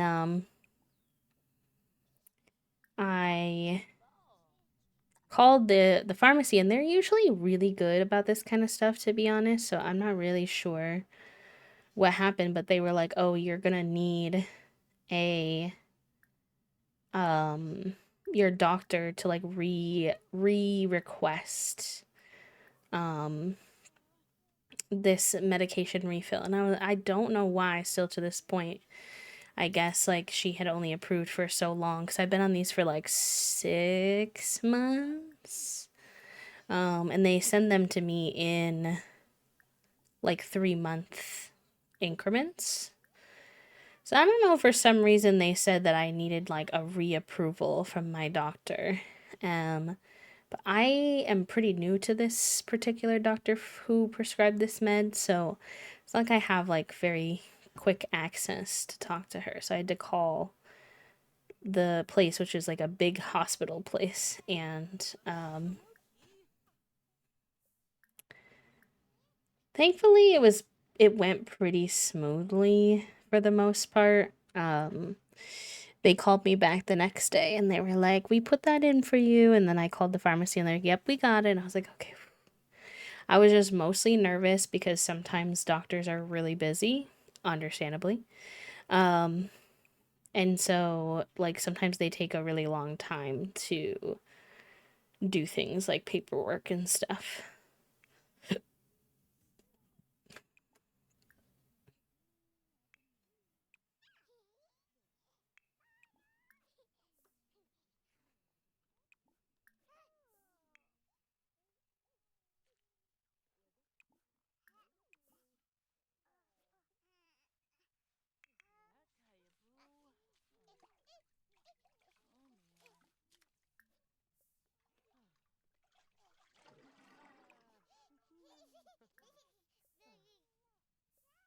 Mm, why is my oh, it's not my toddler. It's literally foggy. I was like, why is my toddler dirty when they just took a shower? It's not the toddler. It says stinky diaper though. Maybe she does still need a diaper change somehow. I feel like if you give her a whole bath, they should automatically count it as changing her diaper because I did not put the same dirty diaper back on after I took it off for a bath. Like, no parent does that. Unless it was like spotless clean. And even still, you probably don't do that. So, like, interesting. Sims logic is always intriguing.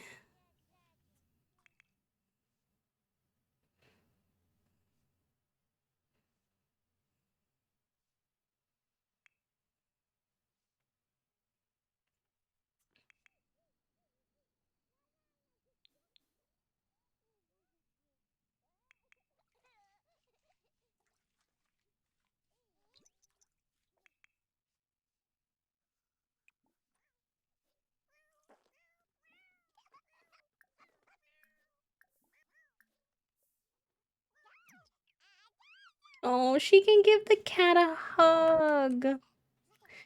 That's so cute. Oh my god, do it again, do it again. Oh, please. I think it's because she's like pet him enough times to become friends with him now. Cute. Cute, cute, cute, cute.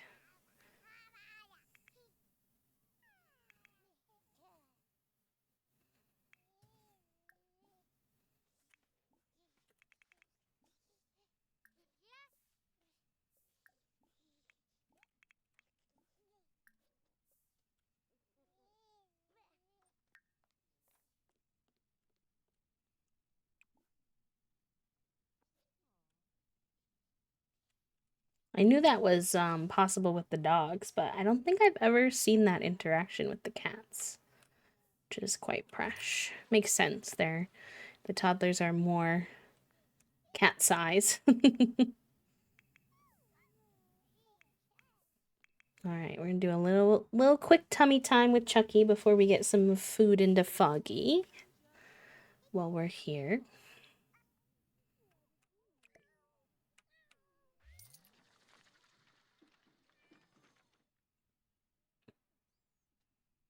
I think I need to buy them a vacuum, which sounds ridiculous because they have all these robo vacuums, but because of the platforms, the robo vacuums don't work very good, at least on these first floors. Because I'd have to have a robo vacuum on like the upper platform and the lower platform in both the tattoo area, and that's just a little bit too much. So I will get them a cutie little vacuum. That way they can have that one in their inventory and just use it where needed.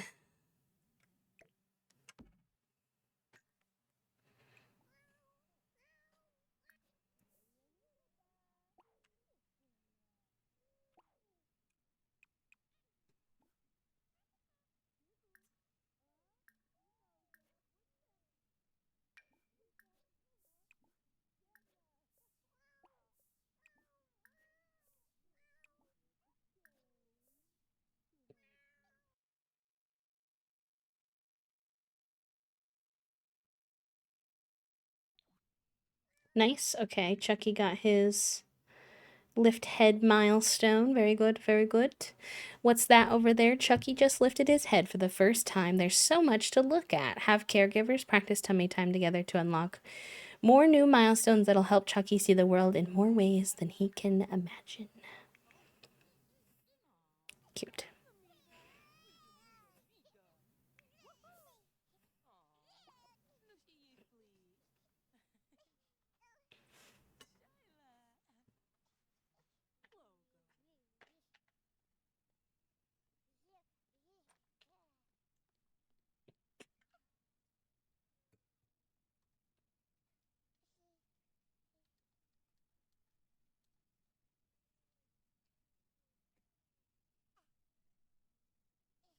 All right, we're getting some more gummy bear pancakes. And then hopefully we can do a few chores and then get Foggy back to sleep, because they need some sleep. Their sleep schedule is so wackadoodle hours. They sleep during the day, during the night, during whatever. Basically, whenever it can get done.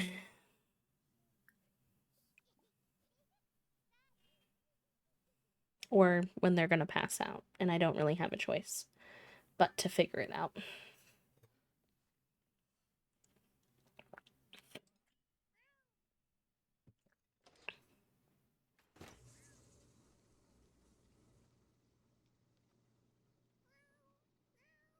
Hello, Lalila. Welcome in. Hope you're having a good Wednesday. 99 happy flaps. My gosh. You're gonna be 100 so soon. So exciting.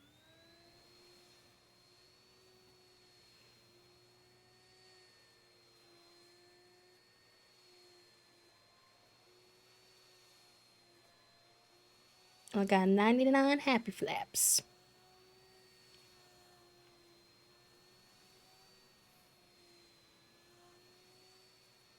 That was a 99 problems joke. I realized it probably didn't make any sense. Whoopsie.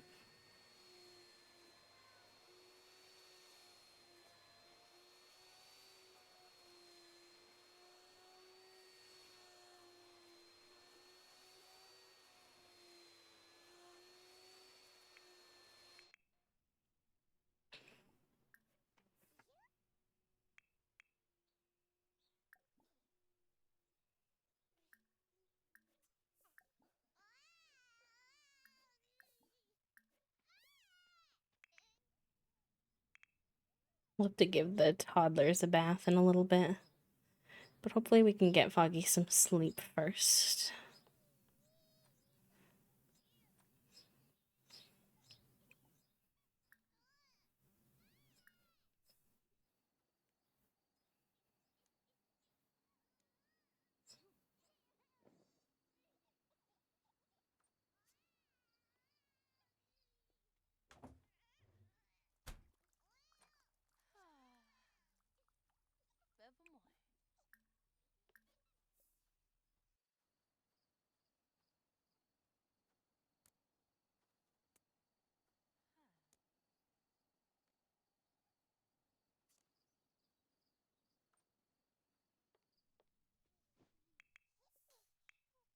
Oh, oh, you are so dirty. Oh gosh. Oh, he's got a dirty. Oh, good. Oh goodness. Okay, we've got a diaper rash and everything. Okay, guess that's gonna have to be addressed. All right, all right. It didn't say, but I wonder if your kid can still have like a blowout diaper, even when it's not their first one type of thing. Because that's what that looked like to moi. Oh, what happened to the door here?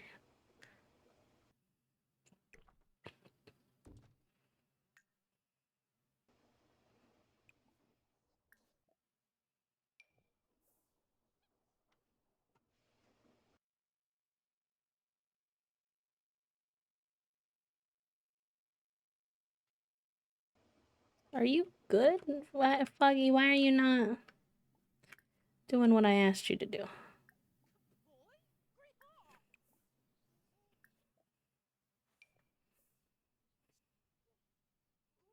I believe in you. He needs a bath so badly. Please help him. Oh, he's asleep now. Hold on. Wake up. Get a bath. It's almost Angelica's birthday. That means it's also almost Chucky's birthday. Yep, tomorrow. Monday. We have Monday birthdays for the infants and Tuesday birthdays for the toddlers. But to be honest, I may make the executive decision just to age them all up at the same time since it's a literal 24-hour difference. Just so we can go do all the makeovers at the same time. And the timing will work out pretty good because then we can have a little break and then we'll get lost in the cast sauce. And maybe get Foggy pregnant with the fifth baby? TBD. That might be. It could be too aspirational. All for one episode, but we'll see. I don't really have anything else going on today except for Survivor and wanting to wash the dishes. So. I do love a good kiddo makeover. I'm glad y'all like it as much as I do because I fear we wouldn't like being here if we weren't Cass fans. What do we want to get you?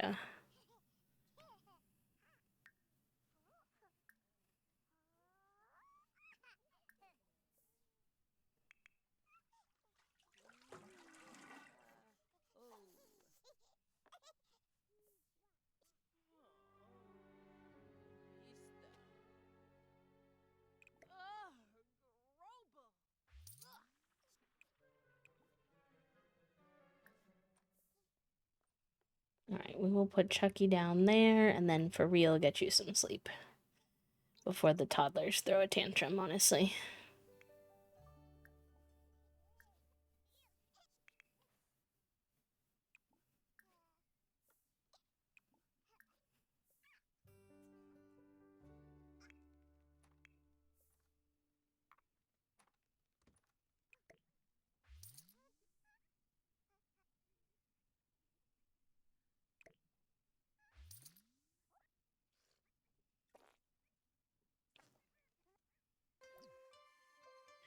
Where are you at with your skills, buddy? Anything you're close to moving up on? Movement, actually. Wander. And then if you need to, you could do blick block, baby.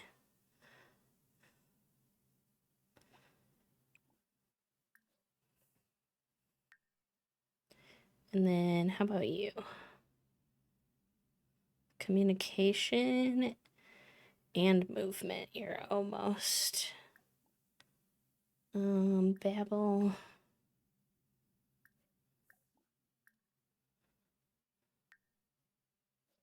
See how that goes.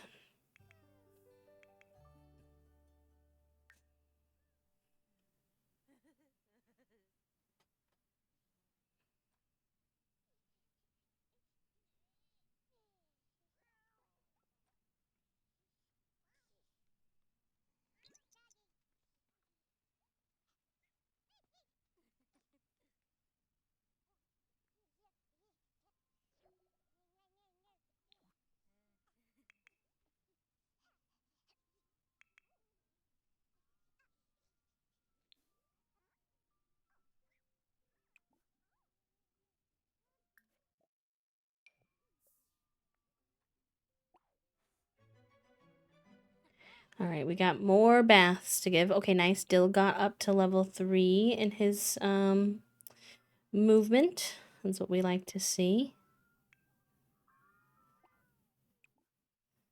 Babble, hug.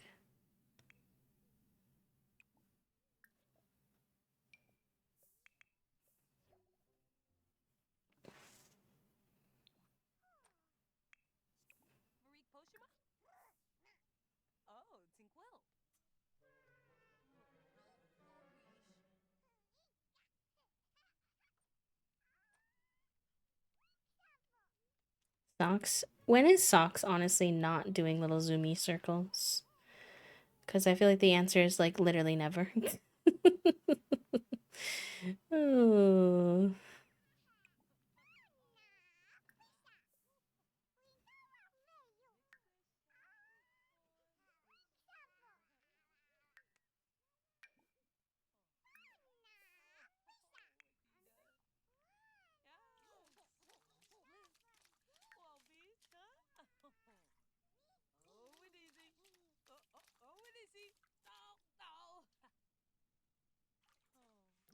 Oh, we made a big bath mess. Whoopsie.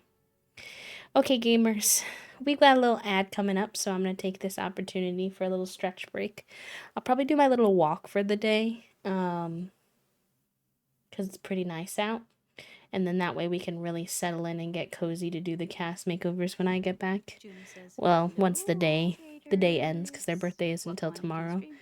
stream. But I'll grab a Google puzzle for y'all in case any of you want to work on a puzzle while I'm gone. There's never any pressure if y'all are doing your own thing, whatever, that's totally fine. It's just something to do if you are looking for some enrichment. Hi, Raiders, welcome in. Ace, how was your stream? Lovely, welcome, welcome. I hope it was a good one. Fingers crossed. Oh, the website's doing a struggle.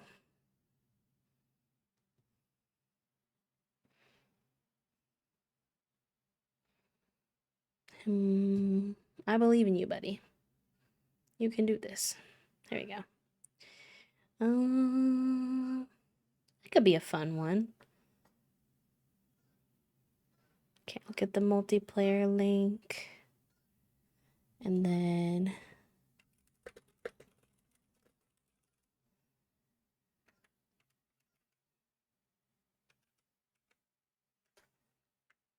oop, there we go. Okay, so the puzzle link is in my pinned. So anyone and everyone is welcome to join on that. That's just a multiplayer puzzle y'all can participate in. And I'll have it on the screen when we go to our BRB. Ace, once again, welcome in. Thank you for the raid. I'm sorry that you're coming in right when we're taking a little break, but it's nice to see everyone. If you're new here and you don't know me, my name is B. I use they, them pronouns, and we are just doing some Cozy 100 Baby today. But I'm going to take a small walk break while we have an ad coming up. So feel free to settle in and get cozy if you'd like, and if you need to raid and run, if you need to go rest, eat, sleep, de-stream, de-stress, that's also totally fine. Y'all have fun with the puzzle, and I will BRB.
Okay, y'all, I'm back. I was like, there is no point for me to get back on the microphone if I know the UPS guy is down the road. I actually saw him on my walk, so I had to like shorten my walk and turn around because I was like, he's gonna make it to my house before I get back, and then I'm gonna be like, wait. So, meds secured though. The bag has been secured with the meds, which is that's a huge win for today. Sunshine moment. To get that done. So I was very unsure if I was gonna be able to get them in time. Also, though, I am so hot and sweaty. I need to put my hair up. Let's see. All the ponytails in this house, and you're telling me none of them are wound up on my desk? A crime. Truly.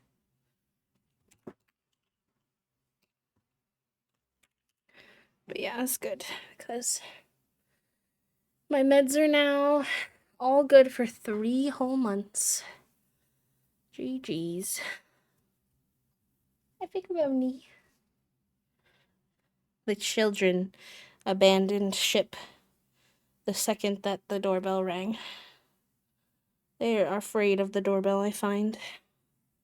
Which, fair enough. See, is he on the cat cam now? I might need to move it. Well, he's there. He's kind of far, but there's nothing I can do about that, really. It's dark in here today. It's just the shadows. It's actually very bright in here, is why it looks dark in the camera.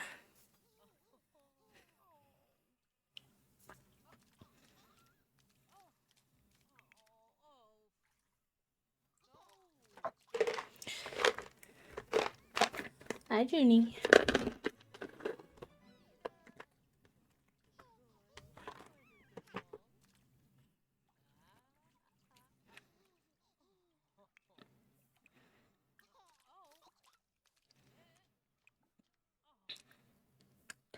I know it's very realistic to real life, but gosh, does poor Foggy spend so much time just cleaning.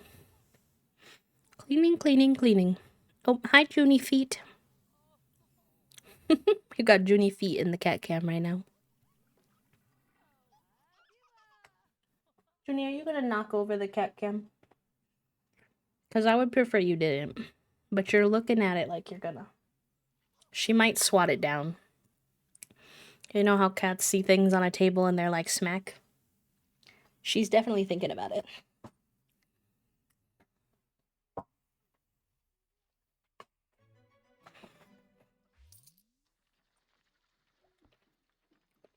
Is it Lalachisis? I'm sorry, I think you've told me before, but I'll go with Lala if that works. Welcome on in, friend. Hello, hello. In Dutch, adult is volwassen, but vol can also be full and wassen can also be to wash, so it's just full of washing. Real. Real, true, and honest.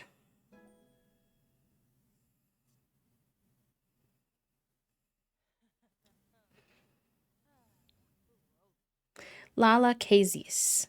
Kazis. Thank you, friend. I appreciate your patience.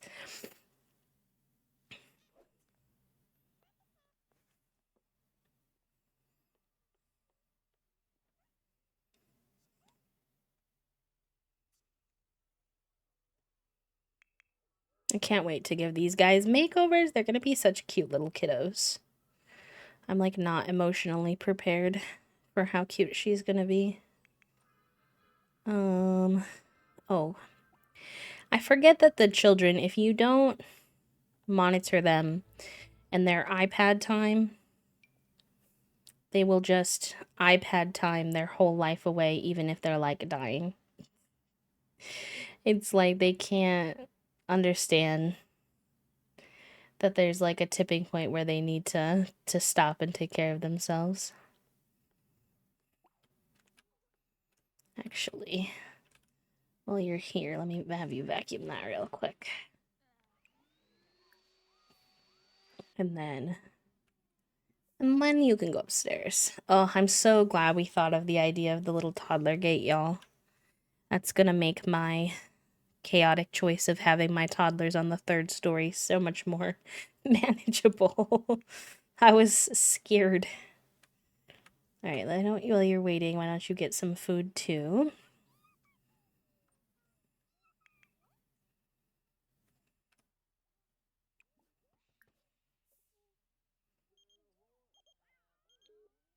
Oh, apparently you can't reach that one, so I'll just have you do the step on it. And then...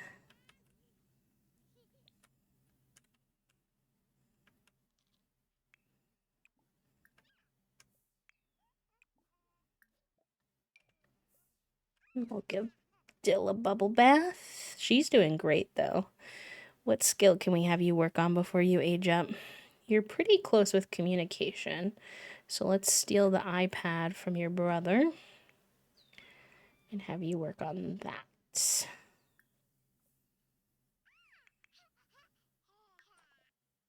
That's not what I meant to click. Mark, you're just a customer at my tattoo shop. I do not want to go to your house. I'm so sorry. So sorry, bestie.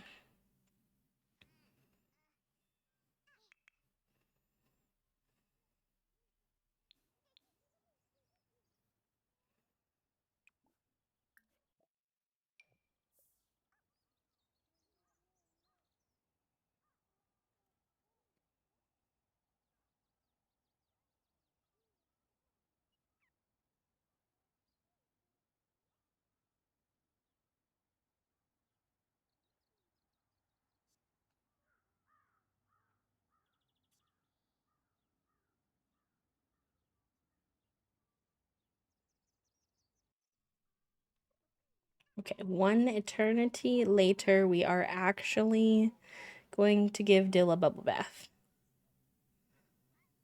That's cool unless... No, I think we're gonna have our next baby with Luz, this green-haired lad. And to be honest, I think I'm gonna give the baby green hair. I know that's not how the genetics in The Sims works, but I've decided that's how the genetics in The Sims works. That if I get together with someone who has green, blue, purple, pink hair, I want it to be an option. I would like it to be an option, thank you. This is a fantasy world. Why can't I live my best fantasy life?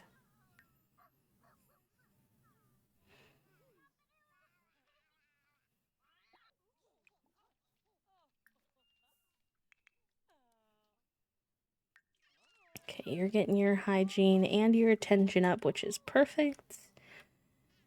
And then we can go ahead and put you to sleep because you're gonna have a bit of a temper tantrum soon, I fear. And oh my gosh, these ones are fighting for their lives down here. They are hungry. Alright, so next thing we're gonna do is we are going to come down here and feed these guys promptly. We're not gonna get distracted. Straight to feeding the kidlets. Please. No, why every time do I want to get a picture of one of them putting their little tootsie in their mouth and they stop doing it? Put your tootsie in your mouth again. It's Luz. Okay, thank you for telling me. I appreciate that.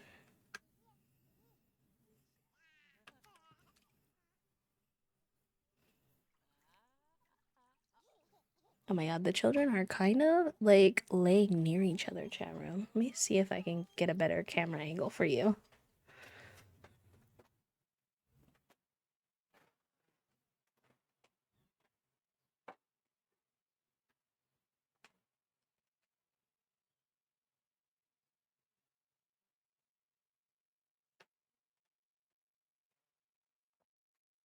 They don't usually like to share space that closely. I was surprised. Especially because it's a big bed, so they definitely don't have to be that close. And it was Figuroni who came to lay next to her, which is exceptionally rare. Usually, if anyone's gonna try to, it's gonna be Junie who tries to get close to him, so. We get double cat cam, extremely rare. Enjoy him while he lasts.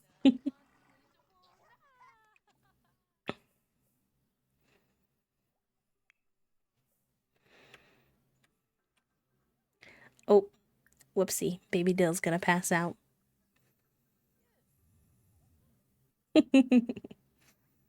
Cuties. Cuties.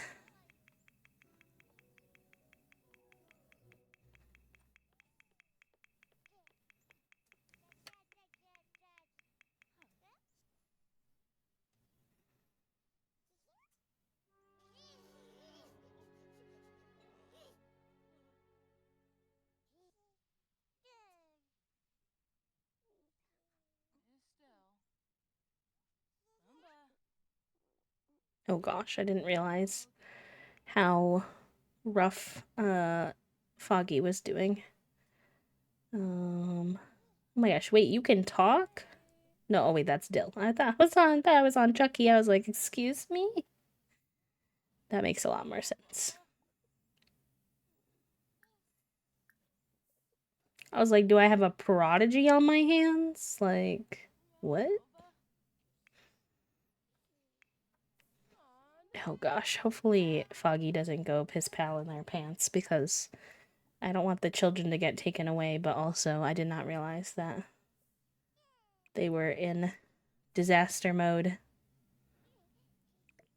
Danger territory. Just feed the baby really quick and then go piss pal. Foggy says I'm going piss pal first. You know what? Fair enough. You do you. Oh, okay. Well, that was chaotic. I don't think that helped you at all. I think that just took way more time. Judy is doing the most ridiculous bath right now. Her feet are so, she's like all long. Well, now she curled up a little bit, but. Wee woo, wee woo. What's the alert? What's the alert? What's going on?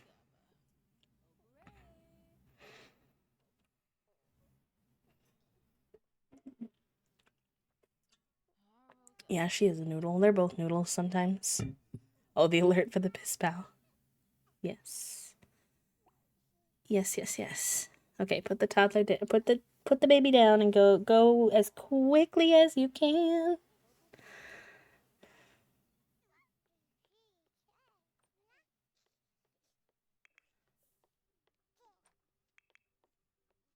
Where are you going?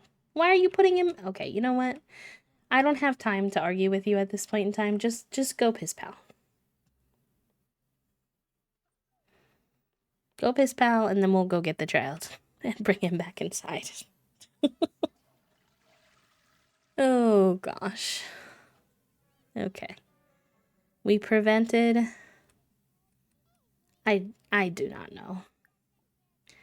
To stress me out, probably.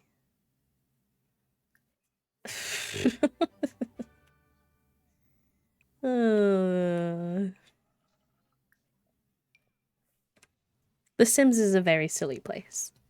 That's why I like hanging out here, to be honest. I need the silly in my life.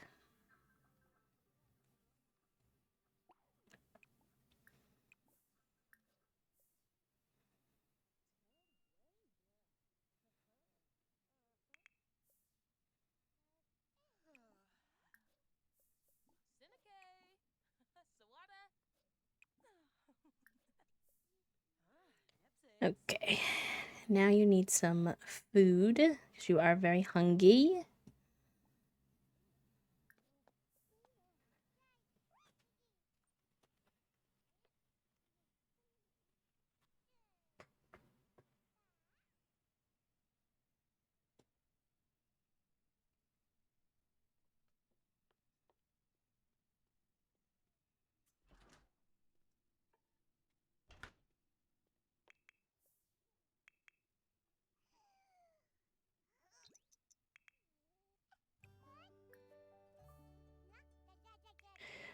Now, why is Chucky still outside, Foggy? I distinctly told you to put him on the playpad before you went to eat your pancakes. Go put him inside, please. He is an infant. He does not belong outside in the cold by himself.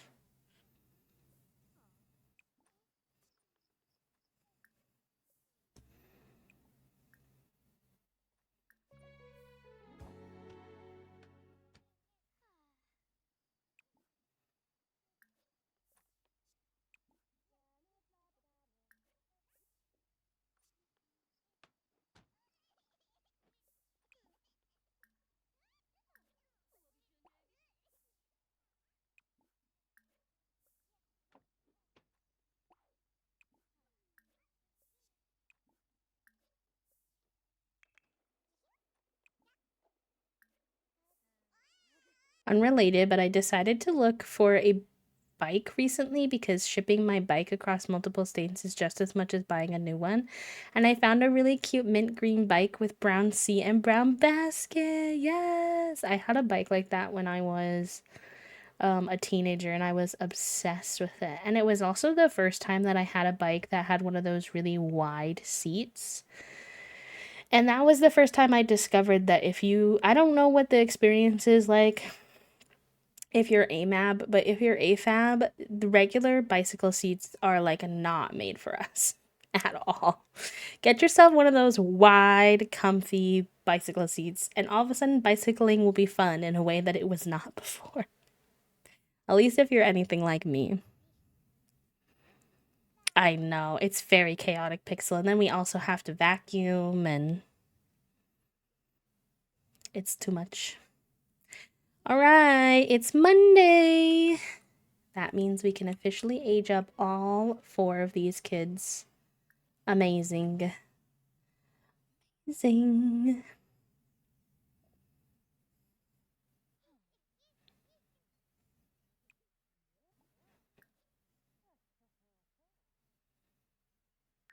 Oh my god, what is going on?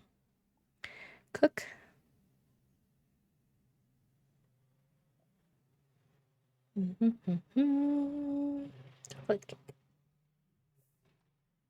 Good night, friend. Tearing through the apartment. Oh no. Oh gosh. I've been getting a little taste of what's been happening with you, except obviously I have the luxury of closing the door, but I've been trying not to close the door because they don't have any other dad to hang out with right now, so I don't like locking them out. It has not been working well.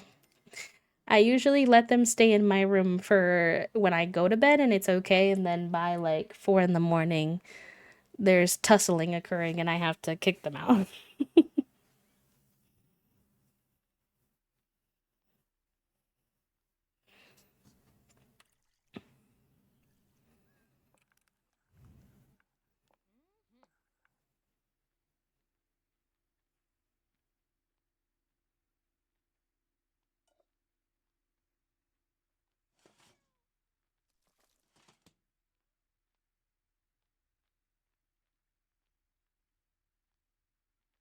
Oh my god, Figaroni. Look at him. He tucked his little head upside down.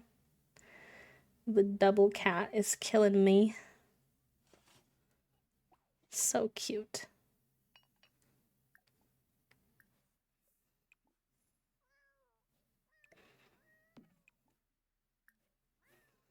Luckily, they mostly tussle outside of the bed until about 6:30 a.m. Then they'll wake me up. But if I make sure that they can't get onto the bed, they'll just wake me up by meowing. So I've given up on that. Yeah, Fig has been... He's been doing a yell. That's for sure. I just kind of have to outweight him, and then eventually he's like, okay, fine. Fine, I guess I'll go lay down somewhere else. But not all cats give up. Some cats are incredibly stubborn. He's not that stubborn about that particular thing, but he is very, very stubborn about uh eating his sister's food. I can tell him no over and over and over and over and over again. It doesn't matter. he will just keep trying to eat it until it's gone. He is so stubborn when it comes to food.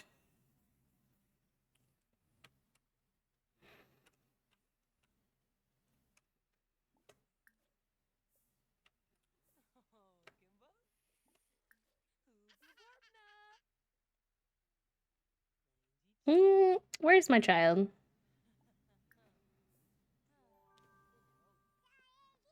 Because the game thinks he's here, but I don't see him.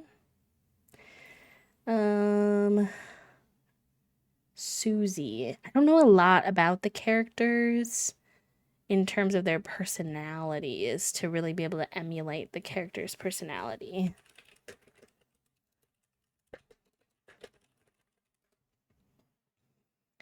Okay, Google says she's friendly, energetic, and optimistic. The other babies often look to Susie to guide them as a smart and honest friend. She's supportive towards her friends, but she enjoys a sense of competition. She's fiercely loyal and has a knack for being funny and caring. Okay, I can work with that.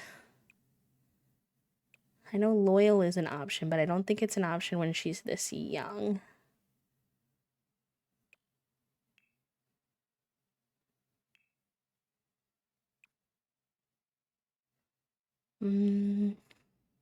I'll do cheerful for now.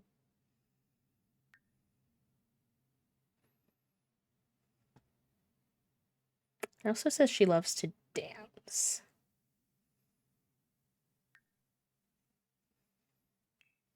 I don't think the dance one is available yet either. So we'll do that for now.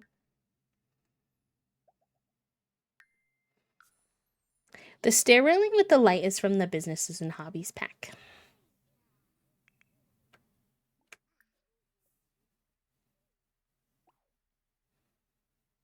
I feel like my child is invisible currently, and that's stressing me out, but I'm just gonna try to...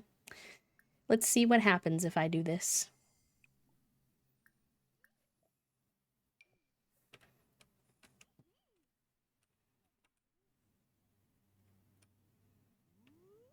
Look at what's happening. Where's my child? What is happening? Why does Foggy have no arms? Oh no, I'm scared. Where is he? Why is he invisible? Oh, there he is. Okay. I was stressed. I was very stressed.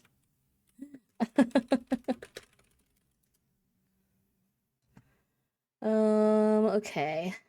Dill is considered innocent, playful, and curious. Eccentric. What is dour? Gloomy. Interesting. Okay. Guess we can do gloomy then. And then...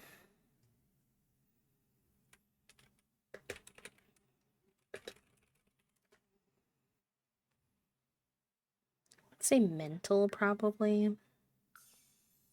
They're both gonna need makeovers. They don't even look like themselves. Oh my gosh. Okay, but before we do that, we have 2 more children to age up. I'm just spending $40 just on birthday candles today. Or 40 simoleons, I should say, but still. Oofta. Oofta, oofta. That was a wild experience. I really don't know what happened. I used the teleport feature on a platform. I'm thinking maybe that was what caused it. So, less than ideal, but he's back now, and that's all that matters. Once we age all of them up, I will be saving. Just for security purposes.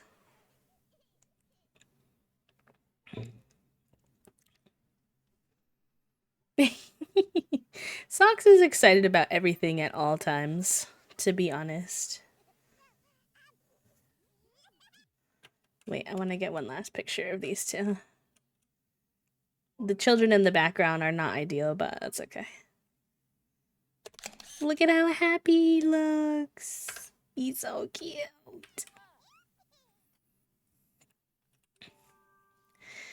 He's so cute. Do, do, do, do, do. Let's say silly.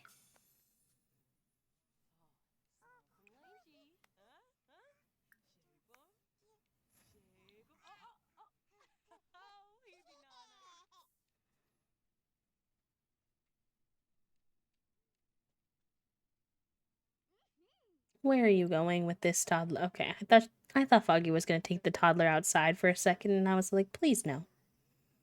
Por favor. Could we not?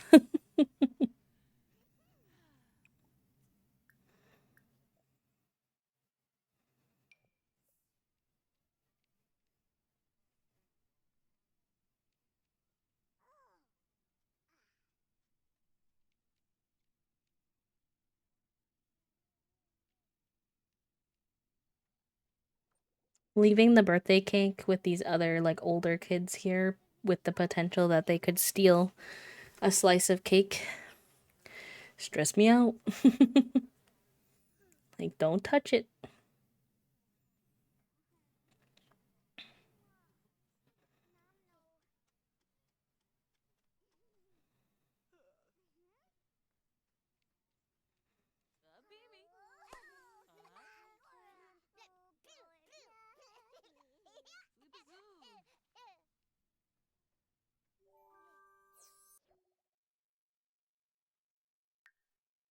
Mm,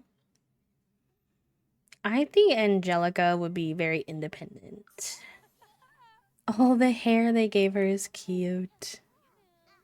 Oh, she's a cutie. I don't do the really yellowish blonde hair too often.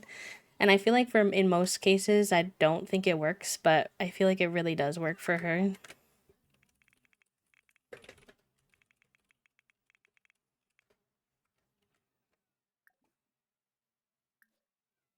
Cast time.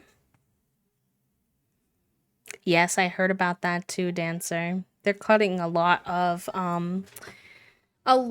like tools we use to make sure our food is safe, which is very scary.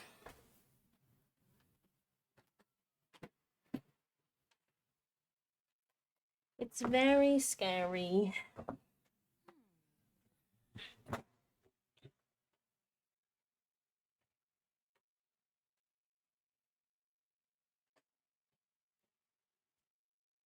Haven't had the news is so new and Toasty's been gone. I haven't had a chance to talk with them yet about what we want to do to kind of like, I don't know, prepare as the best as you somehow can really. So I don't have a lot to necessarily add to the conversation except for it's terrifying because we all deserve to have, you know, safety in what we're eating, and we just don't have that right now.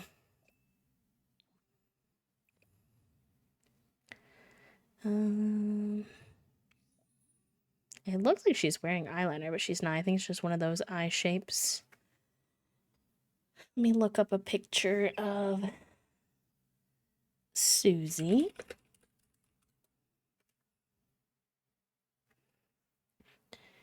She's so cutie.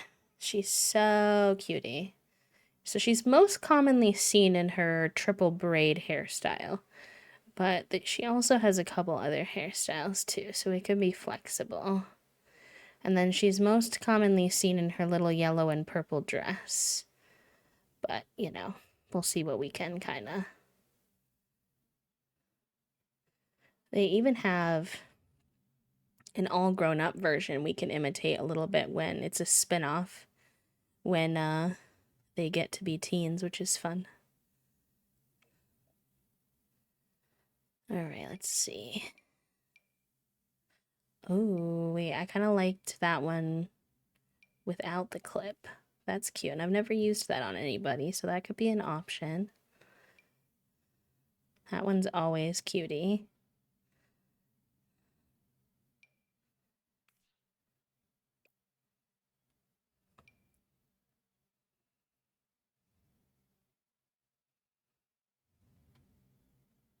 They're based off of the Rugrats Pixel, which is like a US based, I think US based, cartoon show. Started looking at bulk buying oats to make oat milk. Oh boy. Oh boy. That's fair. It is confusing for the average person to know what to do. Understandably. We use lactose free milk, so I need to do research as to whether or not that will be affected or not.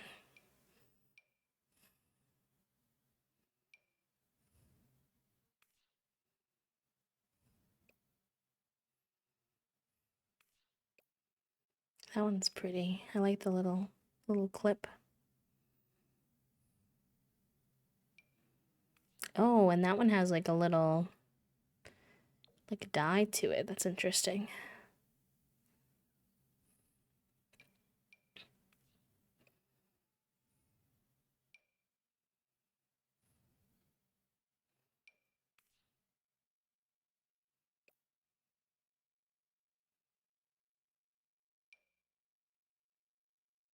I don't know why I have the "She is so brave.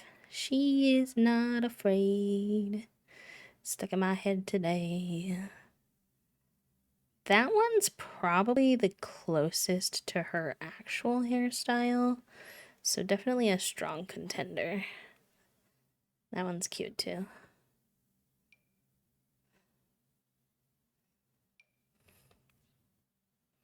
Ooh, that one does have the triple, which she has. That one, or I think this one, just because I don't think I've done this one. Although, do I like how the hair splits? I'm not sure how I feel about how it lays, like partially over both sides. I'll do this one then. Cute.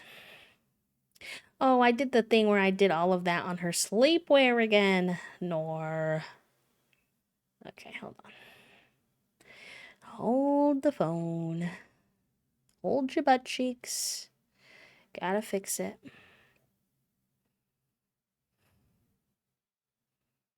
There we go.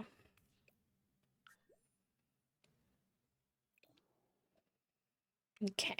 Hi, Banana. Welcome in. Happy Wednesday. Purple and yellow for dresses. See if we can get anything that has both by chance, but it might be a stretch, which is okay if we need to go one direction. This one's pretty, though.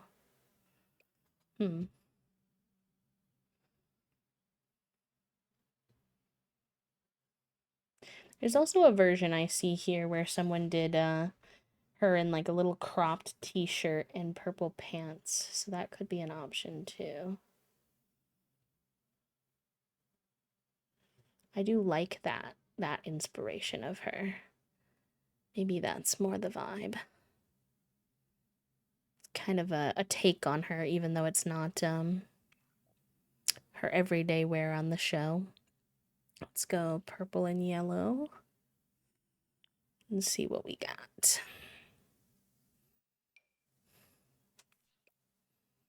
Don't really have a lot of like cropped tops when it comes to kids, unfortunately.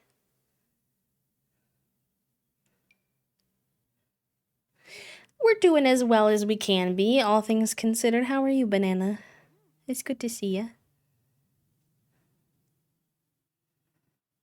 There's this one. I wish there was a purple version. It is kind of like the shirt that she wears, but...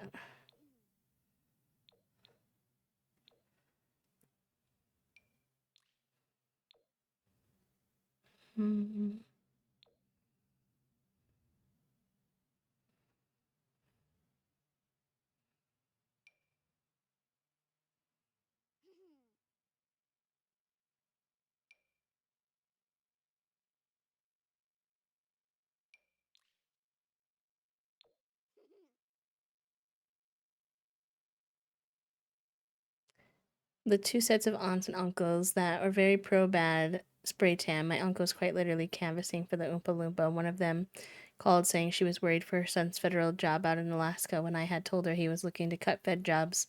The canvasser uncle and his teacher wife have been suspiciously quiet since a week after the inauguration. Yeah. There's no sense in, like, the I told you so is obviously not really helpful, but it is hard to watch when we, like, really did try to tell people, like, this is not gonna work out for you the way that you seem to think it is, besties. It's gonna fuck you over too, and here we are. Sounds good, banana. Oh wait, sorry, I mixed you and Poppy up. Sorry. Sounds good, Poppy. Enjoy your lurk. The double purple names got me. Very tired. Just got back from school, so I'm taking a little break. Yes, breaks are so importante. Very importante. Okay, I like this. It's not quite what she wears, but let's see what we can do. I don't know if there's gonna be any purple pants though, which is kind of her signature. But I need like I would like high-waisted purple pants, and now we're really asking a lot of the game. Although these kind of have the crop at the bottom that this reference photo has, which I do kind of like. I wish there were more that were like this proper purple. There's a lot of like mauve in the game when you search for purple, and I want like more like these. I feel like these are like purple, but there's a lot more of like this as the main purple in game, which is a cute purple. It's just not quite what I was looking for in that moment. That's cute too. Ooh, okay, wait. I like how that sits like with the pants.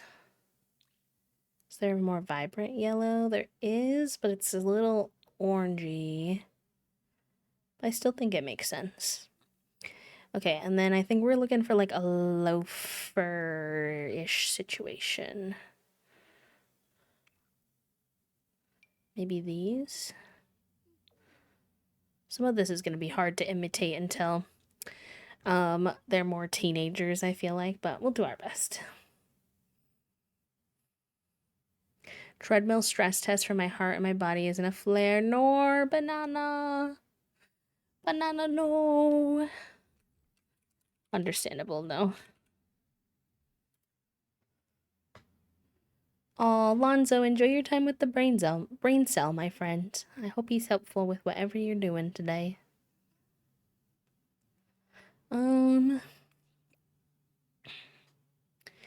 She wears like platform loafers, so she's just not really something that we have in the game for this age category, unfortunately. So we're gonna have to have a make it work moment. I like, oh, those are pretty close actually, though.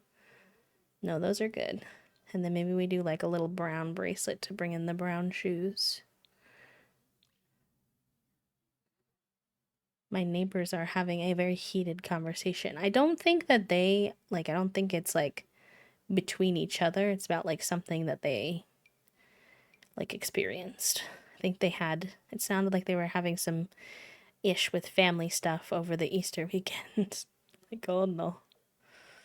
I hear the beefing in the backyard.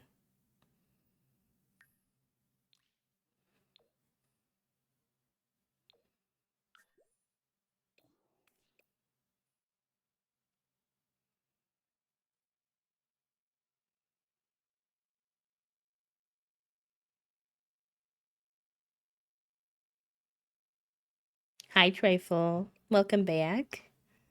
How are you? Okay, and then she has earrings. These are cute.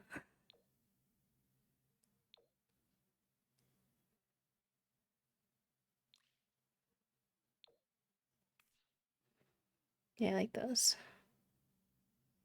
Okay, nice.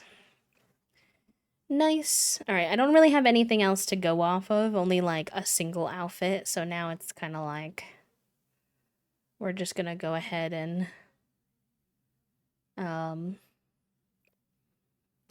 try to do things that seem to like fit the style of someone who would wear this, basically.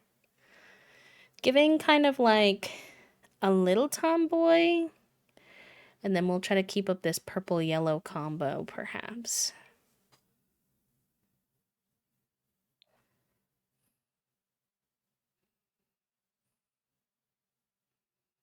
I think this would be cute. Although she does wear a dress in the show, so maybe we see if there's anything we like for that.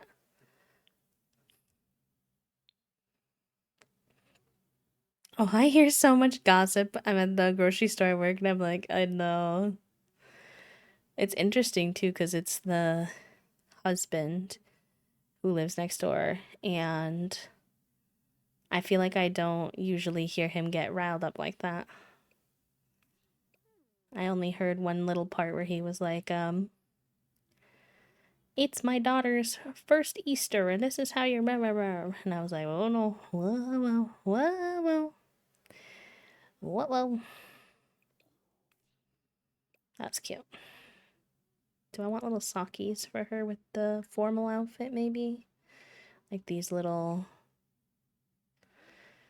Then the shoes don't really work.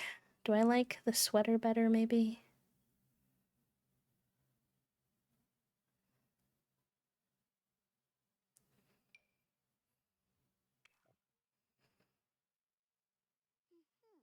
Oh, I'm sorry, love, that you're not feeling the best. I'm glad you got some answers so you kind of know where to go from here, but it's still stressful.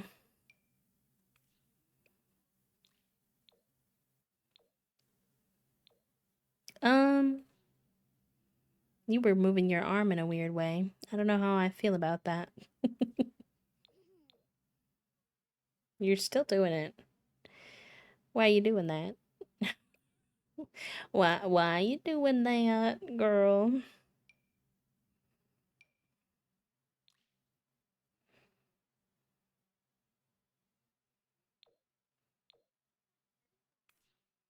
That's cute. I don't do like a jean skirt on a lot of Sims. I think that's nice on her.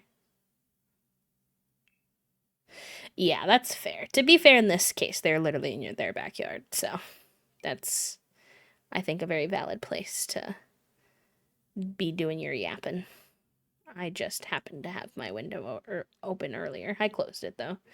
I actually need to tell them at some point, like, hey, by the way, I don't shut my window when y'all are outside because you bother me. I shut my window because I'm live and I don't think that anyone can ever hear them, but I just like don't feel comfortable taking the chance to like ever have their private conversations like exposed without their consent. So but I need to tell them because I think they probably wonder why I shut my window literally every time they start talking outside. They're probably like, "Damn, okay.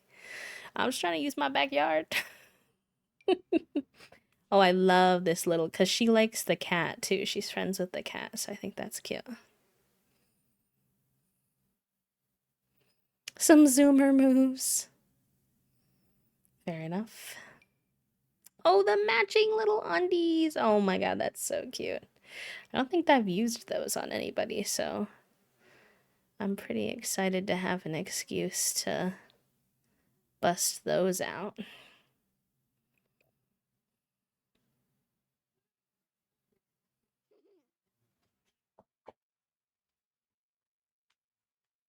The yelling is increasing. I've never heard him yell before. What, well?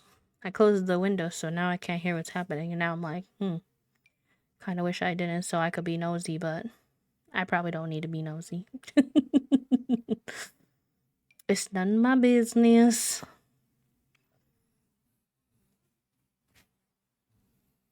Oh, it's because he's on the phone now. I think he was talking to his wife earlier, so he was being calm because it wasn't her he was mad at. He was just venting. But I think he might be on the phone now with the person he's mad at. Whoopsie.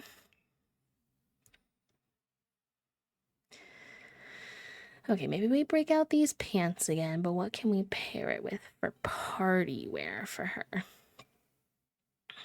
This little sweater is cute. Oh, I like that. That could be an option. I don't know if I like that with these pants, but I like it in general. This is also very cutesy.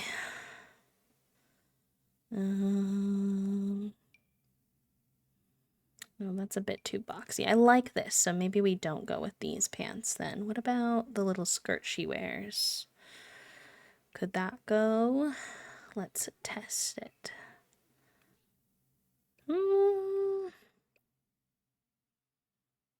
No, the little bow kinda doesn't work. Unfortunately. What if we do that one, and then could we copy that skirt over to formal? Yeah, okay. I think that works. Excuse me. You can always hear the customer gossip, yeah. Real.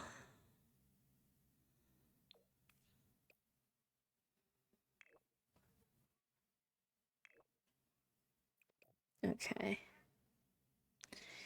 And then where's the shoe she usually wears? These ones. And then can she wear her little bracelet with this? I think because the sleeves roll up. Oh no, it doesn't show. Dang. Oh, I do want her little earrings to show up in all her other outfits too.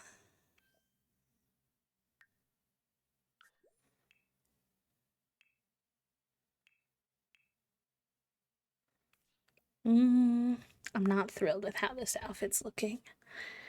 We're also doing a lot of purple. I want to do the purple-yellow mix a little more justice like it does in the first outfit.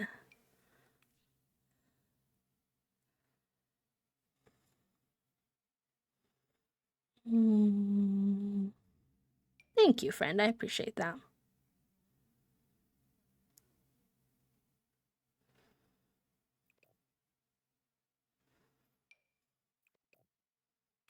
That's cute. I like that, I think.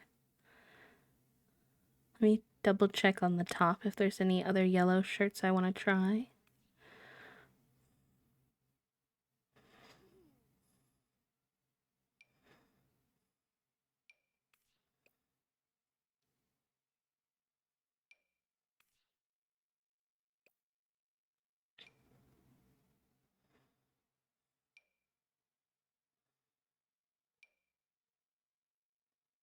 No, I think that's the best one. Cute. Okay, swimwear. Do we bust this out again, maybe? And then with some bottoms?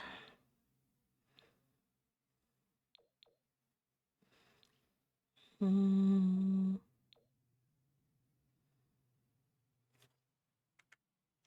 second, y'all. I'm gonna text Toasty really quick.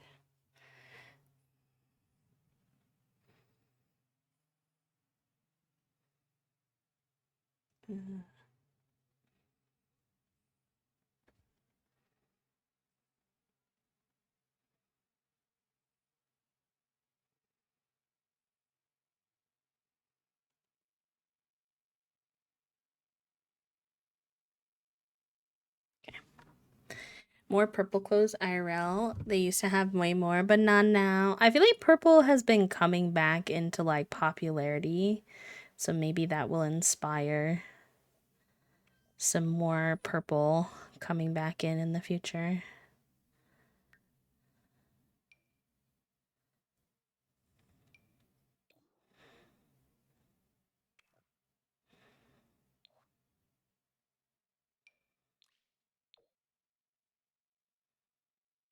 That's cute. We'll bring those sandals in again for hot weather because that just makes sense. And then maybe this is when we bust out this dress for her. Methinks, perhaps. So I was eyeballing it earlier. So I think that's good. And then I think we can do that jacket I wanted to do here. I think the purple jeans is too much, even though I don't particularly want to have another pair of jeans, but that's okay. Unless we did... let's try it. Let's just see what it does. I know wearing a skirt in winter is a little interessante, but Just let me complete the vision. Because if we do it with some leggings, I feel like it could be valid.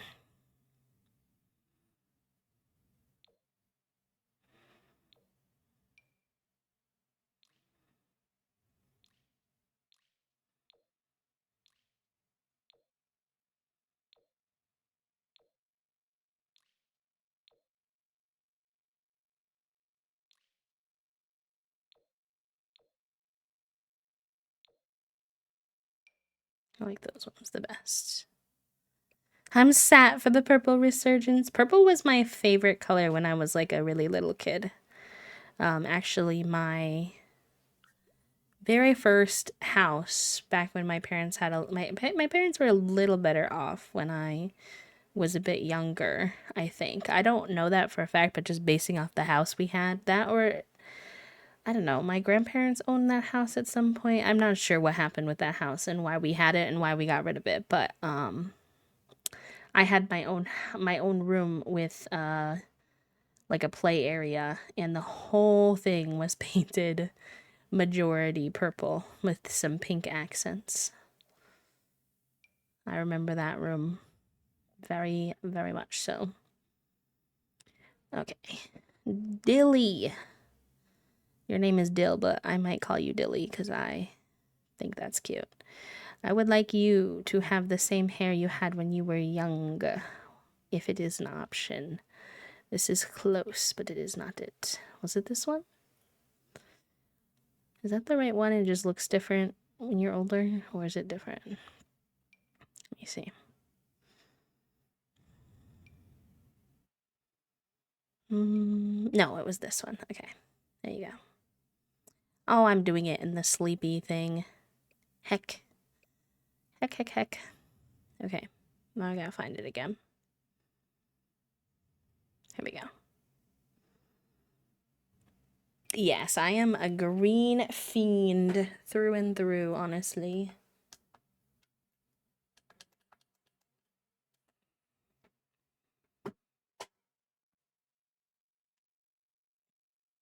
I don't know if like I was really a purple fan when I was young or if I was like that was just the color that like my parents kind of like, so to speak, like assigned to me, if that makes sense.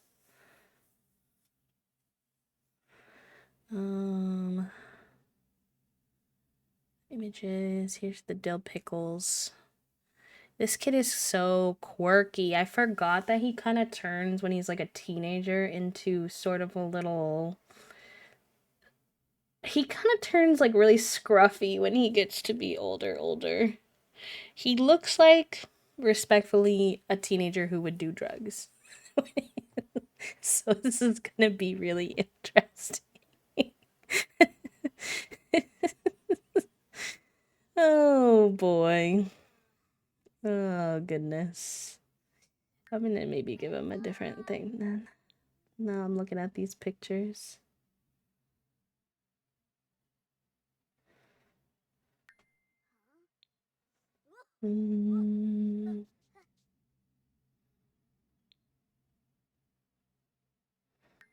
Alright, we'll start with that one. Emulating his style. Oops, I did want that on actually. Emulating his style. Well, he's a kid's gonna be kind of hard, but when he's a teen, I think it'll be much easier. That one's kind of a vibe. I should use this one more. I don't know how this one snuck past me. This isn't from Cats and Dogs, but I don't know if I've ever used it. What the heck? Kinda suits him. We'll keep looking just to be sure, but I do like it.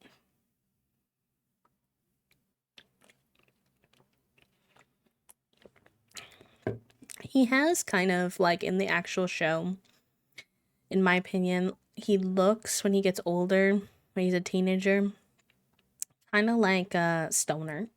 Like a stoner kid. Which I don't really know if I'm gonna be able to emulate that or not very well in The Sims 4, but Yeah, you can ask. If I don't feel comfortable answering or something, I can let you know, but I don't know if I'll have the answers, but I'm down to try. Oh, I like this sweater on him. Yeah, yeah, yeah. And he wears like baggy shorts. See if we can make that happen. You know, those are the shorts with the tail. He's not a shorts with the tail kind of guy. These, though, are kind of a whole vibe.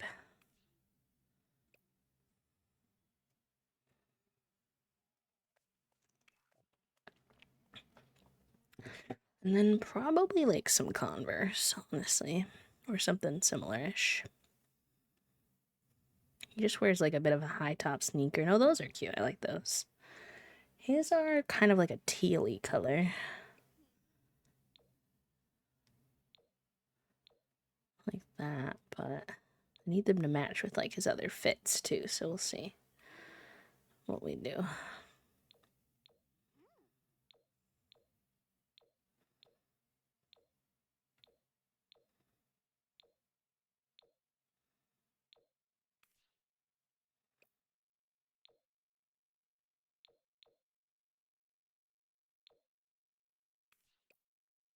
We'll start there. This is Dill.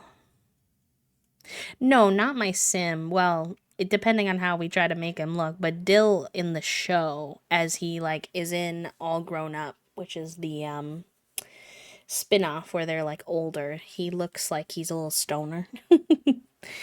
He looks like a little stoner, to be honest, in the show as he gets older.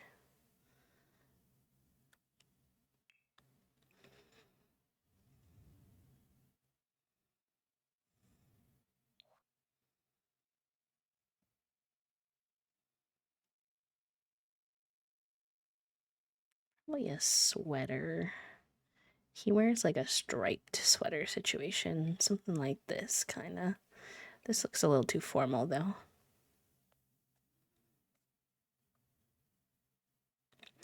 So I was watching a writer on YouTube, and I was watching an old vlog, and I commented, watching in 2025, and I think you have about 50,000 words now. And then she commented back that it was giving rude. Watching in 2025. I think you have about 50,000 words now. I'm not sure what the average amount of writing is for like the amount of time that passed between then when she made the video in 2025. The only thing I could say is maybe she felt like that was a low or a high number, that maybe you were poking fun if she thought that was like really low, even though I know you meant it sincerely. I think sometimes a lot of creators have like a lot of trauma around like mean comments and sometimes read quick and then like interpret it a certain way and misunderstand what you're trying to say.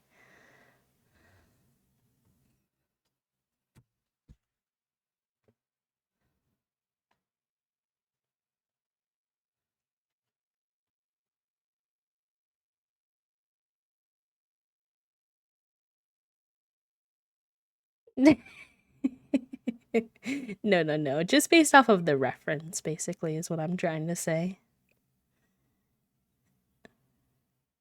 Oh, I like this one for him better, actually. I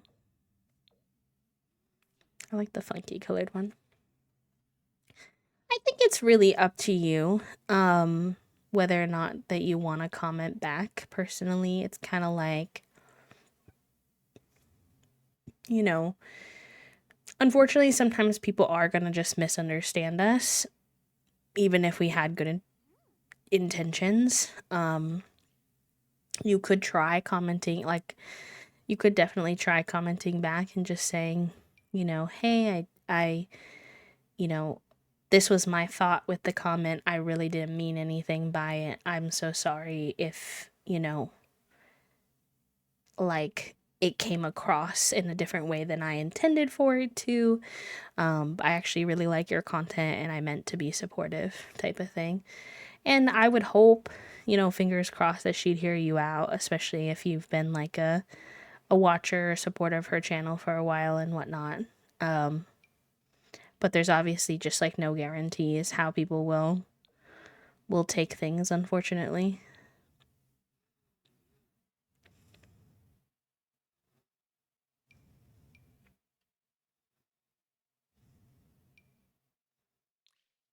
I think if it's going to bother you to have that misinterpretation out there, it's worth giving it a shot.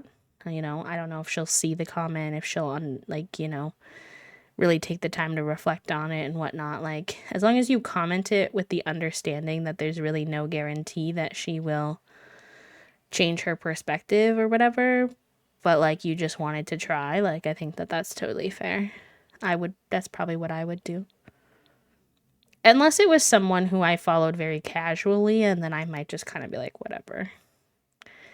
Fine then. Just move on with my life and watch and let her misunderstand type of thing. So for me, it would kind of depend also on how much I enjoy that particular person's content.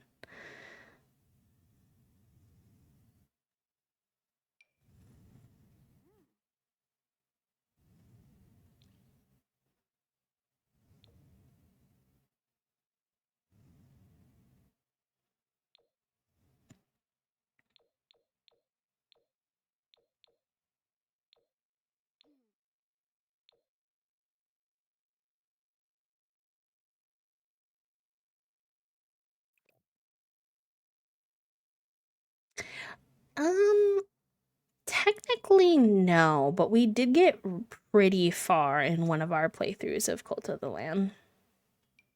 But no, I don't think I've ever, like, fully finished the game. We started a playthrough with Toasty, a multiplayer playthrough, but we got a little lost in the sauce with other things. Also, the multiplayer function was a little bit buggy, I found. I was glad they added it, but it wasn't the most functional. But I do love that game. A lot. Had a lot of fun playing it.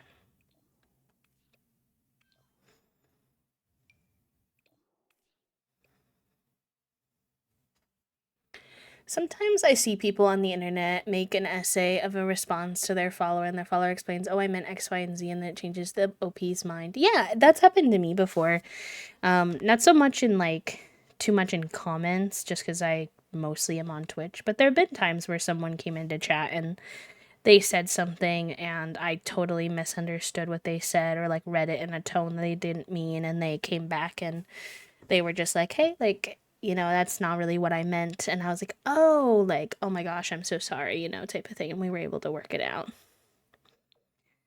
So I do think it's nice to give people an opportunity and to like give yourself an opportunity to reconnect and not have that tension in the air if possible. I just think it's really important to go into it with like very little expectations of what might come out of it, just because you really never know. Not everybody's the most open to hearing that they were wrong. I've, especially on the internet, I have found, unfortunately.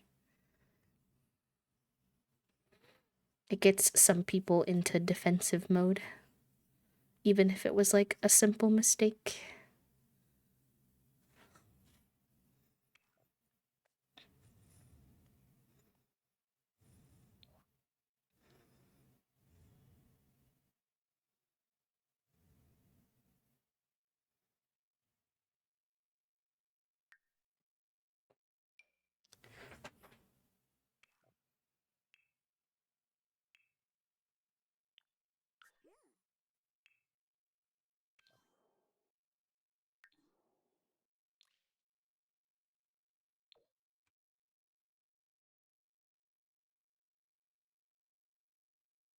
Yeah.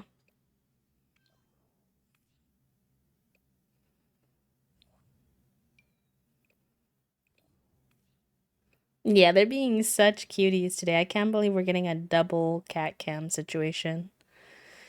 I never expected that. They don't normally, honestly, like coexist well enough to ever do this. This is kind of shocking. I'm happy about it, but just surprised. They do lay next to each other like this once in a while, but it is usually if it's like contextually it's usually because both of them want to be near me or Toasty.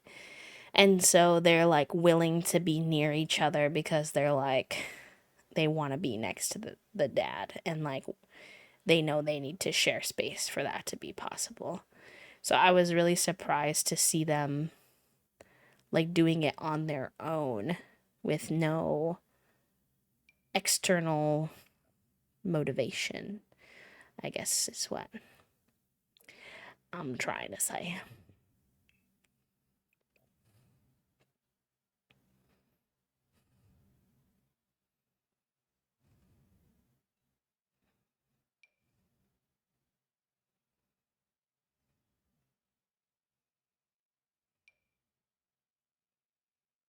Party wear. What does Dilly wear for party wear?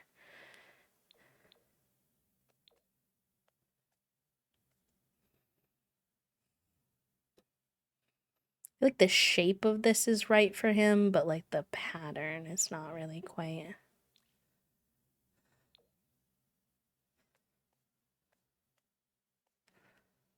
Mm,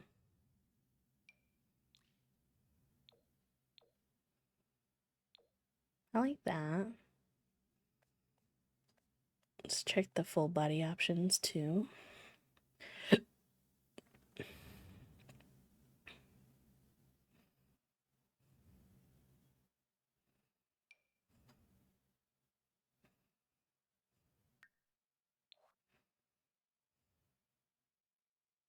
Maybe this is where we bust out this one that we were thinking of using.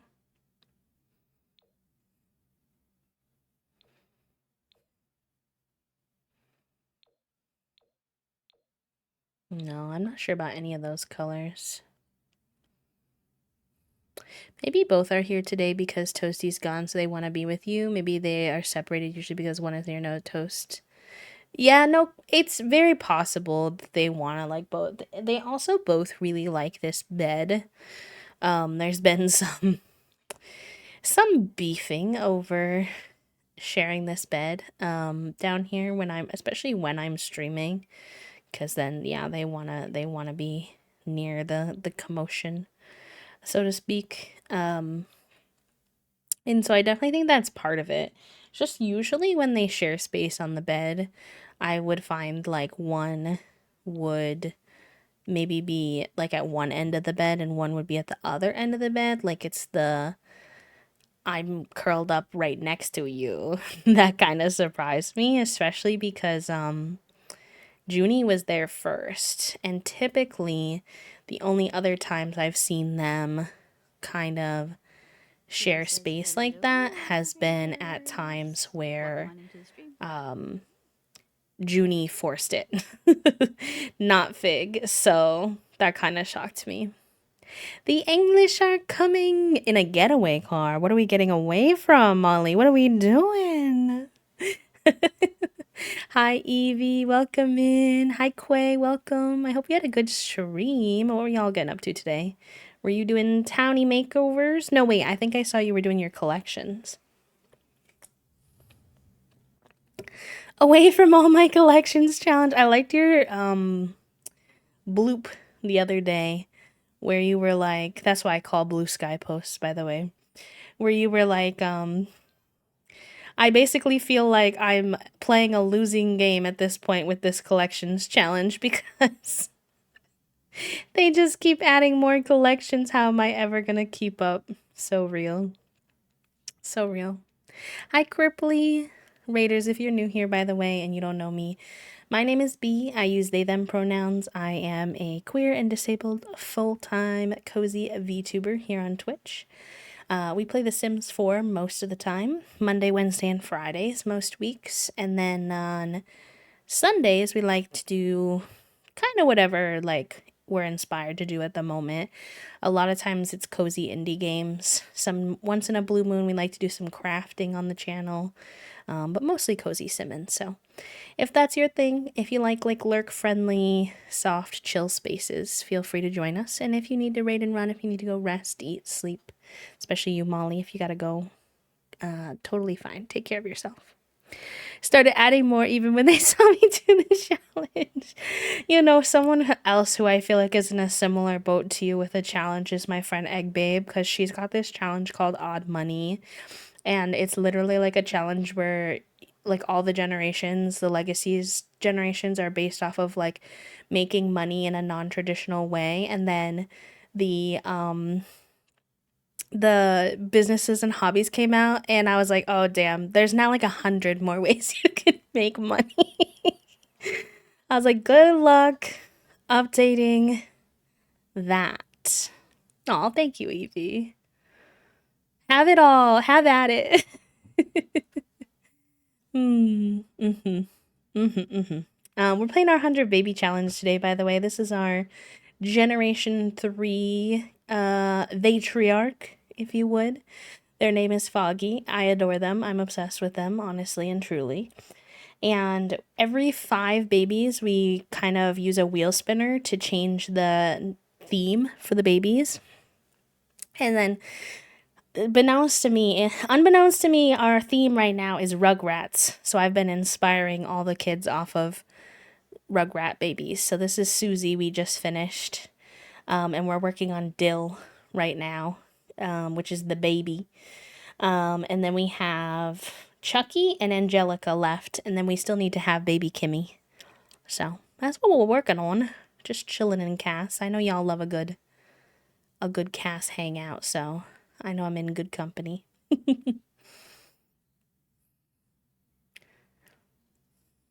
Let's see. What do I do for swimsuit? I kind of like this one actually, but for bottoms, those are good. Oh, I like those. I get so stuck on the same jawline. I don't know how I got this jawline, honestly. Luck of genetics, truly. We had a very cute initial sim, and we're just riding the wave of our other matriarchs. Let's see. Oh, where'd your hair go, my dude? Hold on. I did not mean to make you bald. He's bald and she's torturing people who have hair. Okay. Hot weather. Our current inspiration, by the way, for this sim is well, it's kind of hard when he's a kid, but as he gets into a teenager, I think we'll be able to do it more. It's Dill Pickles. So I looked up the all grown up version of Dill Pickles from Rugrats, if you've ever rugratted. And I'm not gonna lie, he just kind of looks like a really eccentric stoner kid. So I'm trying my best to get there. I think it'll be easier once we're in teenage years, but that's what we're kind of going for. Also, let me get Molly a little shout out, y'all. If you're not already following Molly, especially if you love really solid queer storytelling, gameplay, create a sim. Honestly, Molly and I's like interests in the Sims are pretty on par. We both love getting lost in the Cass sauce. We both love a good queer storyline in Legacy Challenge. So if you like what we do over here, I think you would like what's going on over there. And figure you always need more simmers to follow, so that's my recommendation. Let's get rid of that one. And then I'll put you in the same shorts you were in the other one, because I like repeating clothes, because none of us have brand new outfits every day of the week.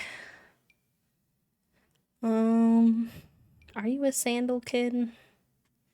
You're not really giving sandal kid to me.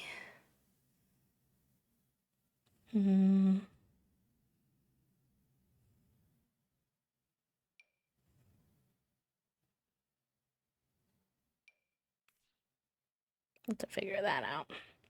Love you. Take care, pal. Take care. I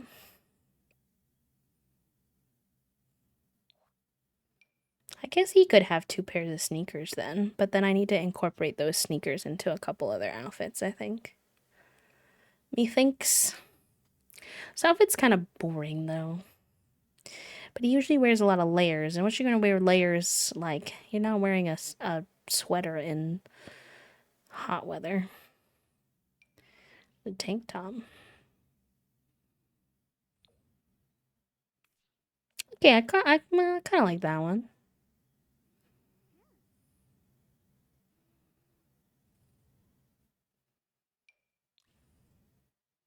I never have an excuse to use this. Maybe I use this here. I got a goofy enough kid on my hands to get to get away with it.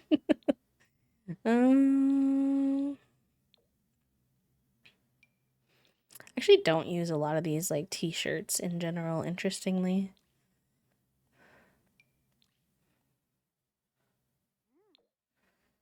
I don't use a lot of the old kid stuff. I use a lot of more and more the like modern released packs because they're just a little bit more put together, I feel like. I think the tank top was best. So go with that. Let's get your... What are these sunglasses? What are those? Back at it again with the white bands. I don't hate that on him. Is it my top choice? I don't know.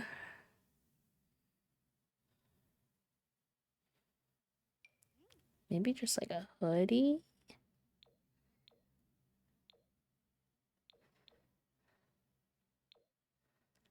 Mm-hmm.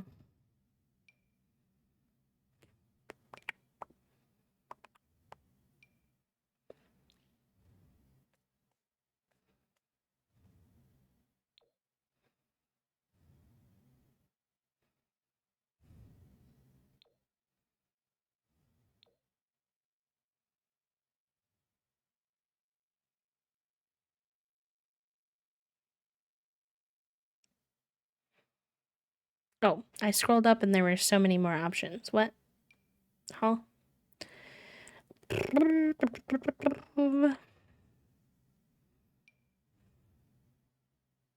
like this one, I think.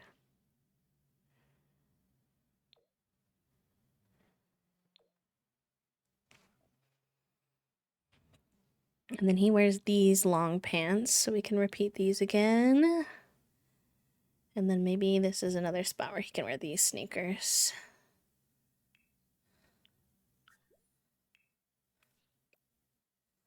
And then I think he's currently wearing pink socks, which is not quite. Not quite what I'm going for here. Got those sneakers there. And he wears the... Okay, this is too many sneakers. What if you wear the little... These guys again here. Yeah. Cool. And then I feel like he would be a beanie kid. I feel like we need to give him a couple fits with a little beanie. That's not a beanie. That's a whole hot weather outfit. Hat. Yeah.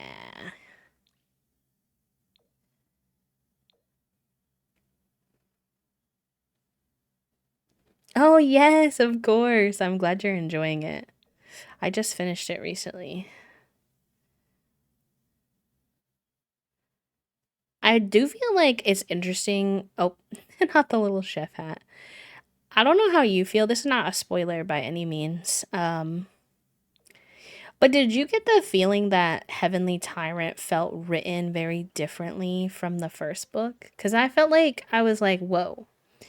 Like, I like both. Both are good, but I don't know. I don't know if that makes sense. Just feel like it almost felt like the author, like, I don't know if, I think Iron Widow might have been her first book. So I wonder if she just improved between them, and that's why. It was a lot slower paced. Oh, yes, it's very socialist. It's very I actually saw someone, and I don't necessarily agree with this person, but it was interesting. I saw someone on the story graph say like it feels like you're trying to convince me to be a socialist and like I already am, so I don't know if I needed that much intensity in my book, but like more power to you, comrade, or something like that, they said. Which kind of made me laugh.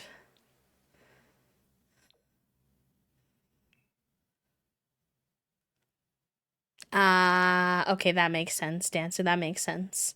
It was also interesting too because oh, we get to do Baby Chucky. I'm excited. Um because she says it's a duology, and then you get to the well, this is a little bit of a spoiler, but I think I said this on stream already. It says like to be continued. So I think it's not just a duology, which kind of I was like, ma'am. I was like, ma'am, I was expecting this to be the end of the book. You said duology. I was not emotionally prepared to commit to a whole third book, but okay, I guess I'm here now. And a lot of people commented on that on the story graph as well. They were like, "Wait, what? Huh? Who? He? What?"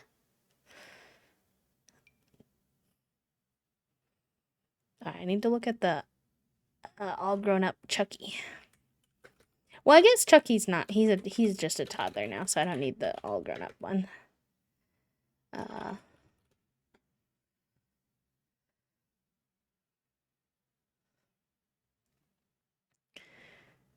yeah. Yeah. I think she thought she could maybe finish it in that time period, and that just did not happen, which is okay. I just wish maybe a lot of people mentioned they just wished maybe that she had like fronted the book with that information of just like maybe like a little forward that said like, hey, like just letting you know, like originally I know I said this was going to be a duology. However, like I wasn't able to finish it in one book and I wanted to fully flesh it out, so there's going to be like another book type of thing. So that they like emotionally prepared themselves instead of like getting to the end of the book and being like, what? Huh? I thought I was getting answers and now I'm not getting answers. All right, we need to get his iconic green pants. He does green shorts. If we can emulate that, that'd be good, but we'll see. Because none of these are like the right shade of green. He wears like a vibrant green. Like those are okay, but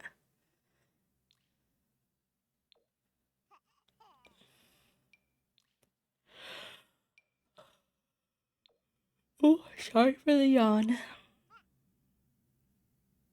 Sleepy bitch disease kicking in.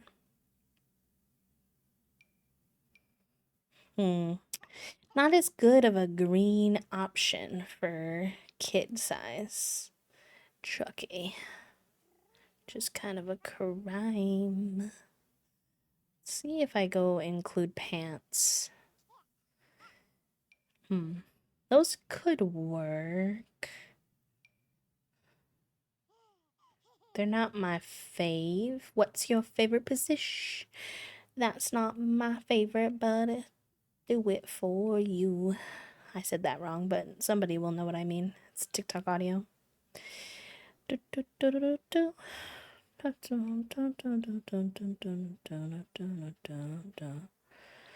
Okay.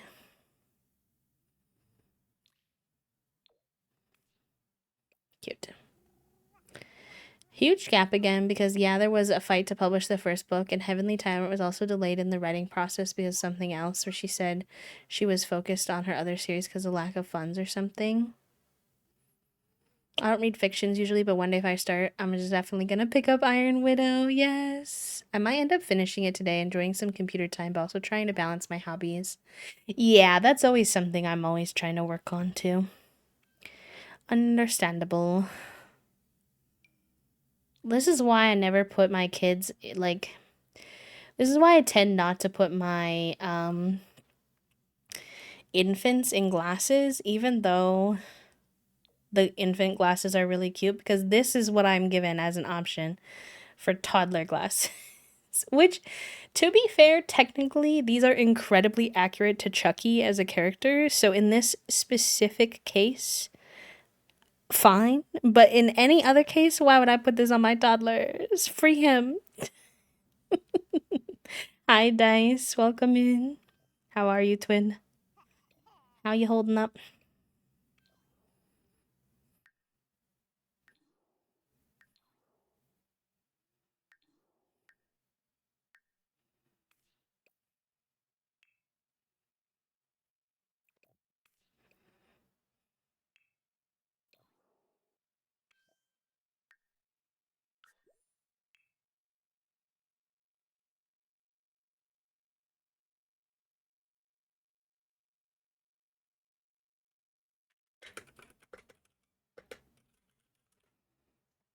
I can hear the Rugrats theme song in my head when I see Chucky.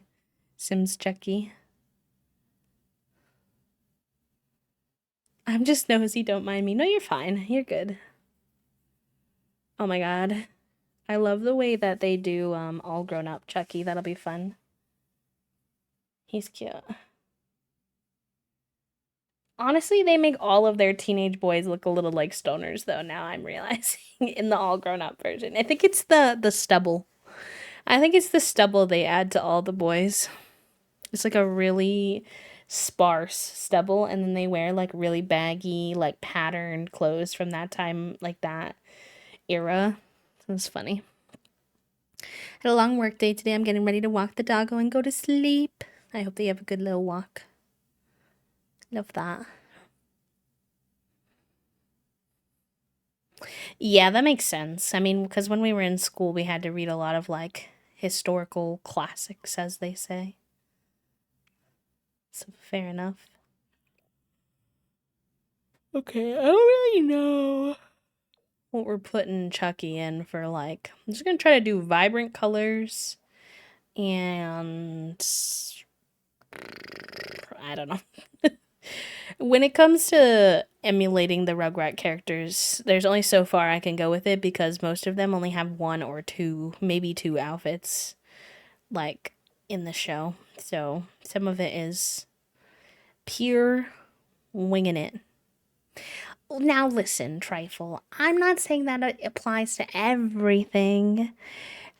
Don't take it too far now, but I'm just saying, wait, like, okay, which makes me so excited to do Kimmy's outfits, by the way, because she has the cutest teenage outfits. But I'm gonna show you some pictures, and I'm gonna need y'all to tell me I'm not making it up when I say that these kids kind of look like stoner kids.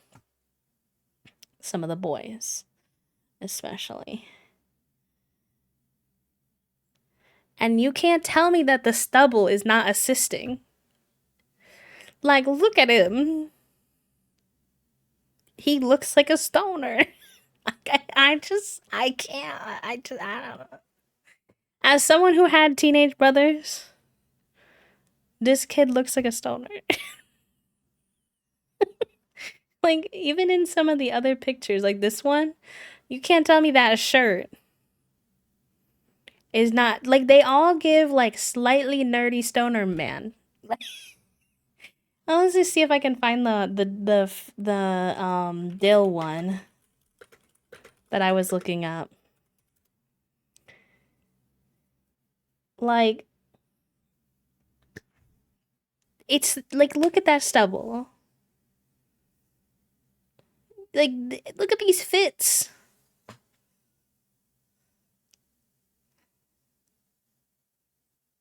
Like, that's not a fit you put on sober.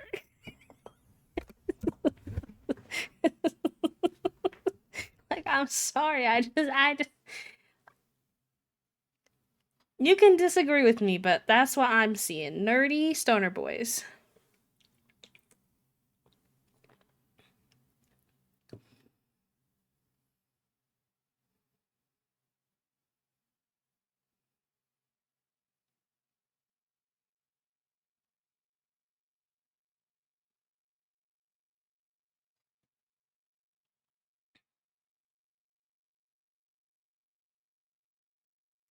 My upper lip hair has gotten more noticeable as my. Oh my gosh. Funny gender things. PCOS sometimes allows people who are AFAB to grow facial hair, and I hate having PCOS, but that is like one feature that I'm like, can I have it, please? Give it to me. Gib.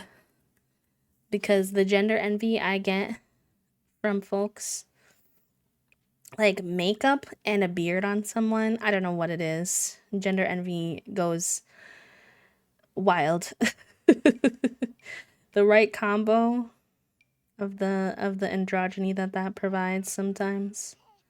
Chef's kiss. I like this. That's kind of a vibe. Oh, he could rock something like this though.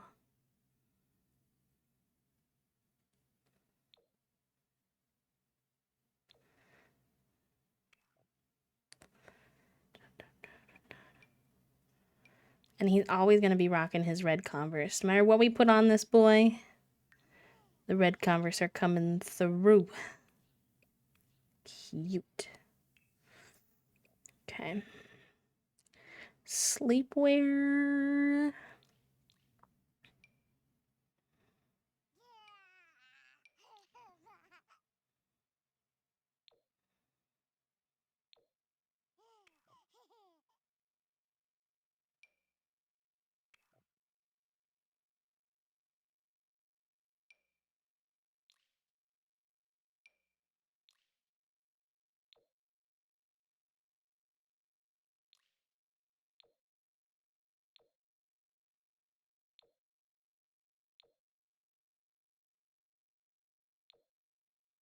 Cute.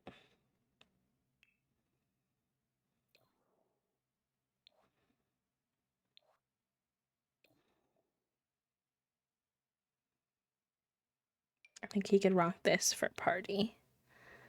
I considered it for his other thing, but I don't think it worked for formal as good. And then while we maybe bring these back, and then like the little red. Yeah. Swimwear.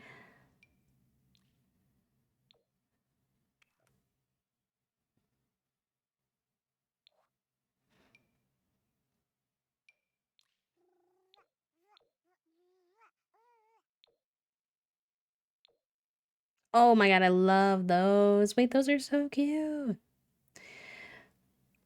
I've made so many toddlers in The Sims. How is it that I still come across like things I've never seen before? Literally, how?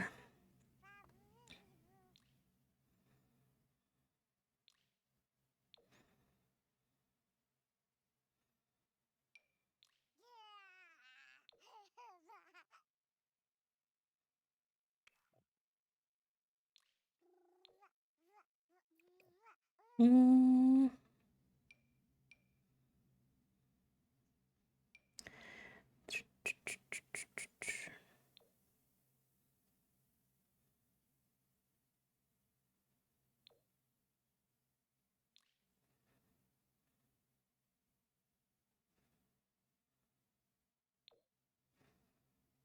Oh, I like that.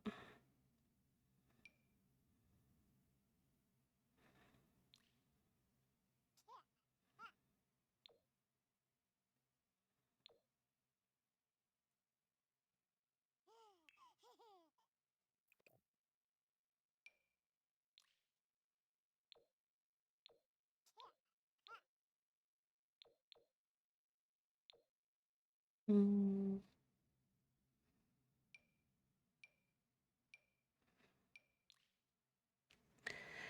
Considering they're like kids' clothes, I need them to like come out with more kids' clothes that are like really bright colors. Because I feel like that's really common. I think it's even like, from my understanding, like good for kids' development to see a lot of colors. And I'm like, where are my colors? Where are my colors? Give me more colors.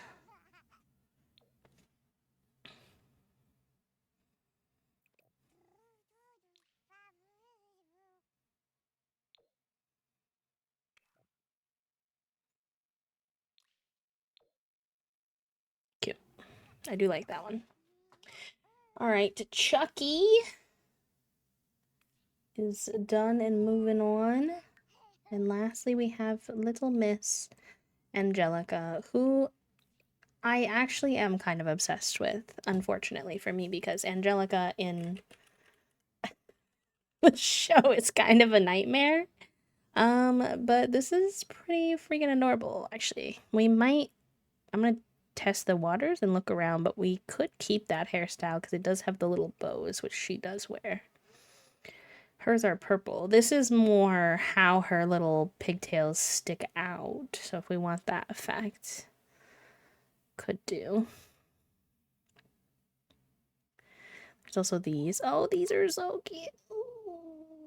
Oh my god. I think I like this one. And then she wears also very funky clothes like the rest of them, so we'll try to emulate that. She technically wears a dress just like this, but it's like purple the dress part and yellow the arm part, and I don't think we're gonna get that exact color combo, unfortunately. But we'll do something. This is cute. Just looking to see what the other options are, but I think this is probably gonna be best. Oh, thank you so much, friend. Welcome on in. Jason, he, him. Oh, it's okay. No worries. I kind of understand, like, there's not really, like, a pull sometimes to go to someone's stream when you don't know exactly what it's like until you just kind of wind up there. But I'm glad you're enjoying the vibes now that you're here. What does she wear for shoes? Technically, she wears leggings under her dress. Like, don't know if I'm gonna want that as a toddler specifically because I don't like a lot of the leggings. These are kind of okay though.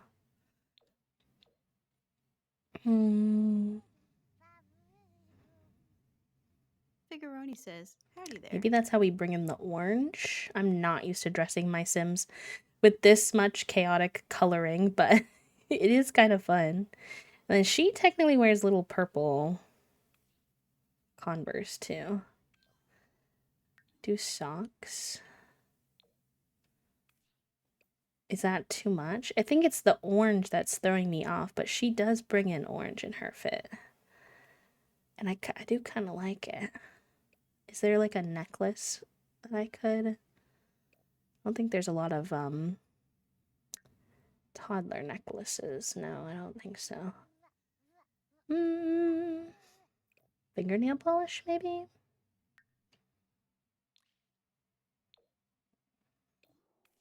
Yeah, that helps a little. She's so cute. Why do I like Angelica chat room? I don't know how to feel about that. Oh gosh. All right. Her style when she gets older is actually really fun too. A lot of these kids have really fun styles when they're teenagers that I'm like really stoked to emulate.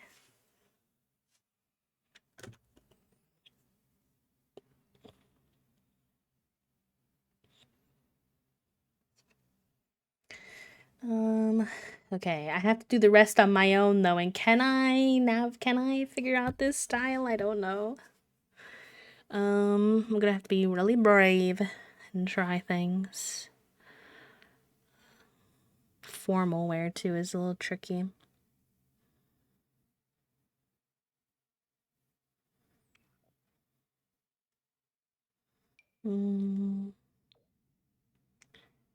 That's cute. Oh, this could be fun. I don't normally, it's a little less Maxis match than I would typically like. But let's see.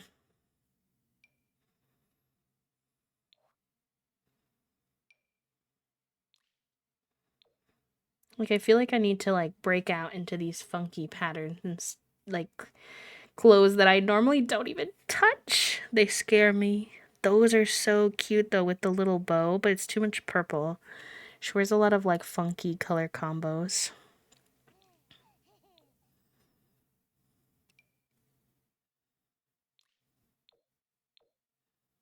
Mm.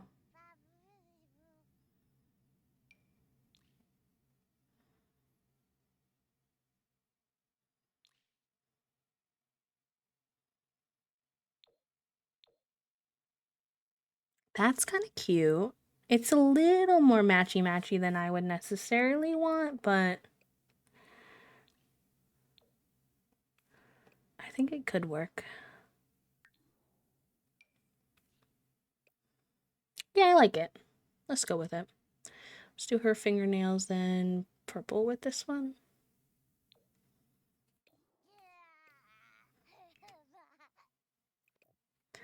Sleepy, huh? Sleepy, sleepy.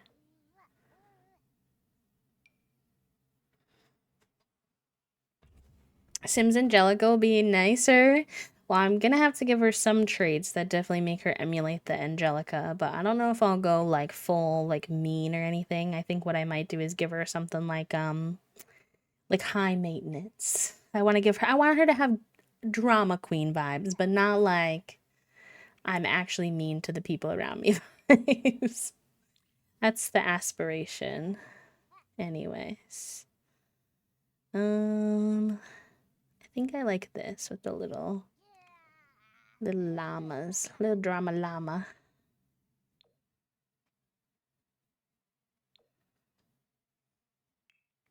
She just really took me by surprise. I did not expect to care for her too much. Historically, the like children I've vibed with the least in our challenge are kids who are typically like very stereotypically feminine girls. I don't know what it is. Like, nothing against that particular subset of humans as a people, but I don't know. Like, Sunny in our last crew, I didn't connect with super well, things like that. So I just didn't really expect her to pull me by the heartstrings, but I'm enjoying it. I'm happy to be pulled by the heartstrings for her. I'm happy for her to throw me for a curveball because she's adorable. I think she would rock this dress really well.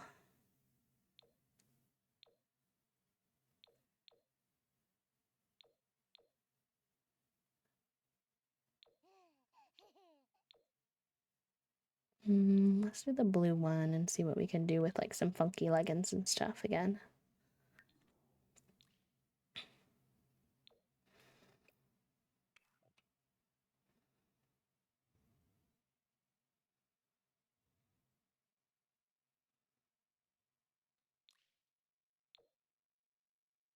Like, that's cute. Accessories, fingernails. Need like is there like a neon green perhaps? Not quite. The same kind of green, unfortunately.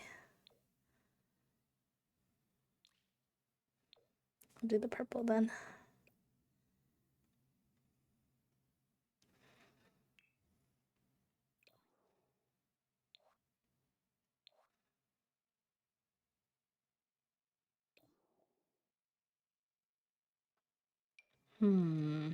We need more. We have like so few options for swimwear for the youngins.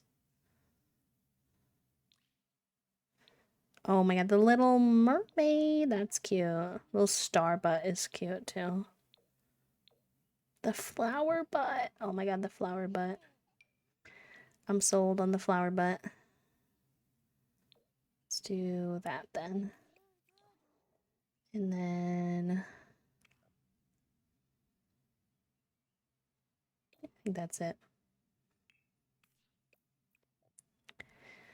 Hot weather wear, huh? I think this is where I wanted to use this one.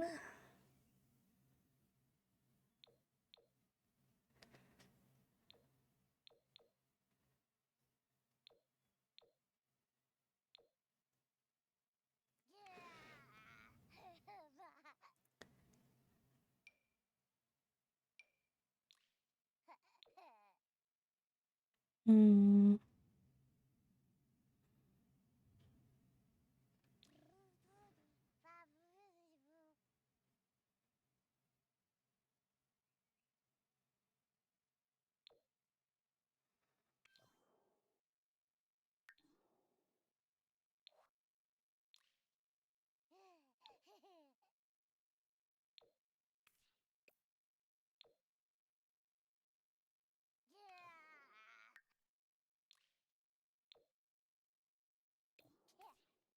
Cute.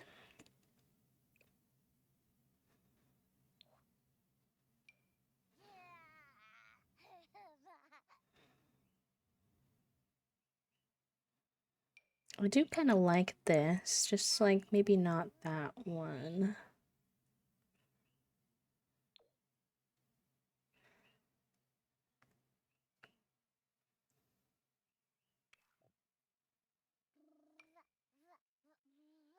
Oh, the children are, there's bathing happening, which means you can expect fighting soon. This is fight bathing. Look at this fight bathing that's happening right now, chat room.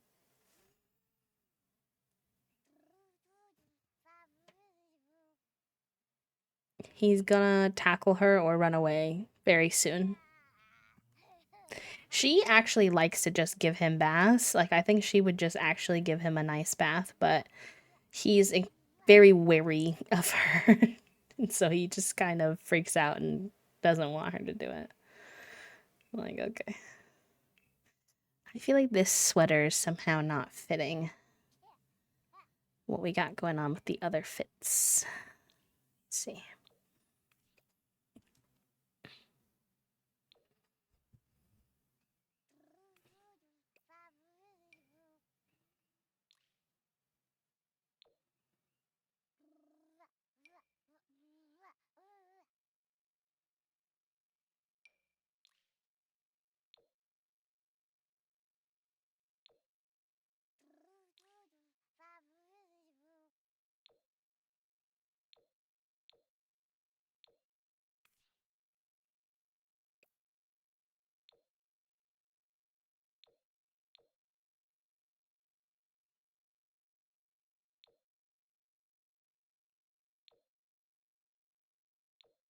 Maybe that one. That's cute.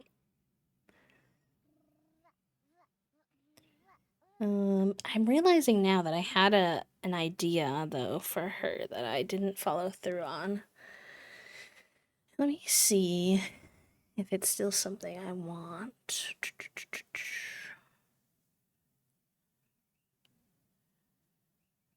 I think actually maybe those overalls that I'm thinking of. Oh, it's these ones. Yes. Okay, there is a purple and yellow version too. Do I like that better or do I just want both? I think I like it better. Because that's what she wore when she was a kid too. Okay.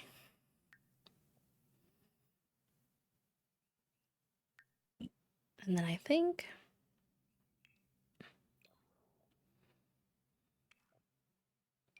I wanted to do this. Yes, look at the little froggy hat. Look at the little froggy hat. Oh my gosh, y'all. They kind of settled in. Look at, they're like touching now. Oh, but Junie might ruin it because she's still licking. Uh-oh. Well, we're in danger. I just finished giving my cat a bath and now she's death glaring me from across the room. She managed to get into the closet that leads to the attic, and instead of a tortoiseshell cat for a few minutes, I had a nice gray that kept sneezing. Oh no. Yep. He's he has scooted away from her. Yeah, but they didn't fight. So that's still an improvement. Actually, I'm going to cast one more time quick. Sorry, y'all. I want to just save them to the gallery. I've been doing that more in case any of our saves corrupt. We have access to all the current Sims at their current age.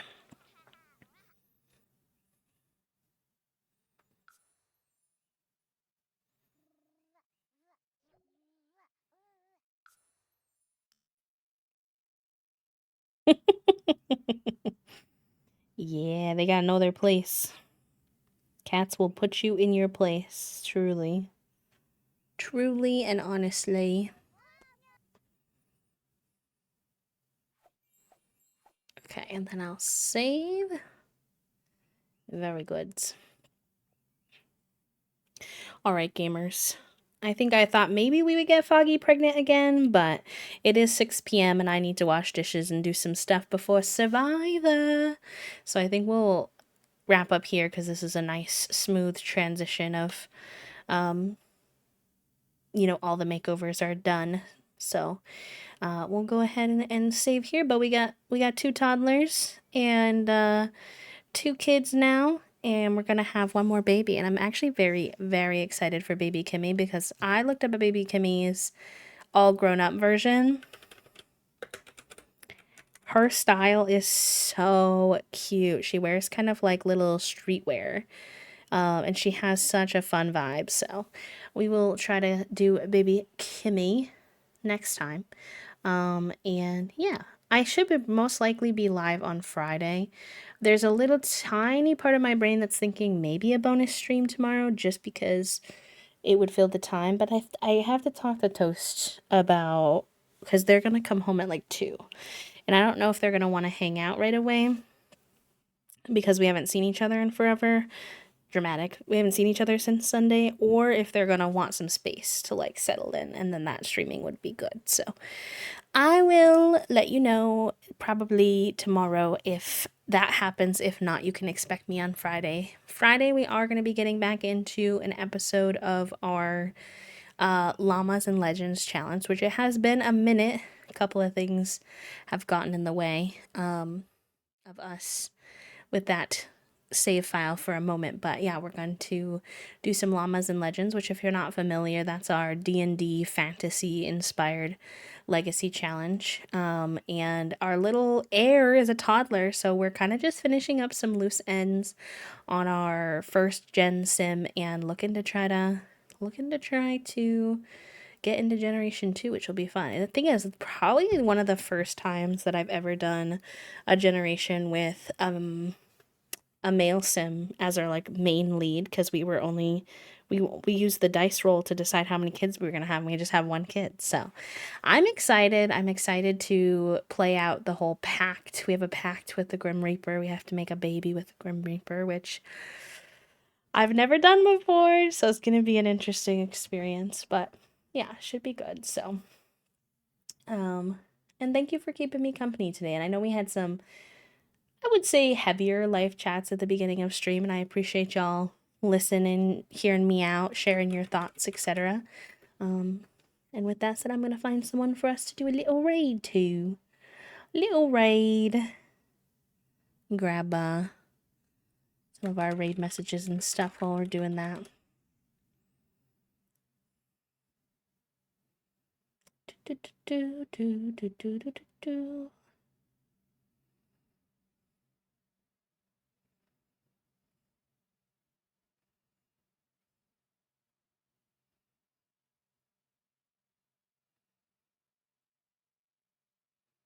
Okay, we are going to go raid an acquaintance of mine. Their name is Orzel. They use she, they pronouns, so please be respectful of that. They're a fellow queer creator, and they are doing some cozy, I think, crochet. I'm not up to date on just based off of looking at the needle 100% sure, but some cozy crochet, maybe knit. I'm pretty sure that's a crochet hook though. And yapping with some music. They're working on a hat. And we went there recently and I seemed like everybody was having a good time. And so I think we'll go there again because I enjoyed our raid over. So let's go ahead and go say hi to them. It's a hook. It's like a little hook and it's one. So that's why I was saying I think it's crochet. Their work is like very clean and tight though. Whereas I feel like the crochet I usually see is like a little bit looser than that. So maybe it's just me being impressed. But yeah, we're gonna go say hi to Orzel. I hope you all have a good time over there, and I will see you on Friday. Take care of yourselves. Bye, friends. Bye, bye, bye, bye, bye.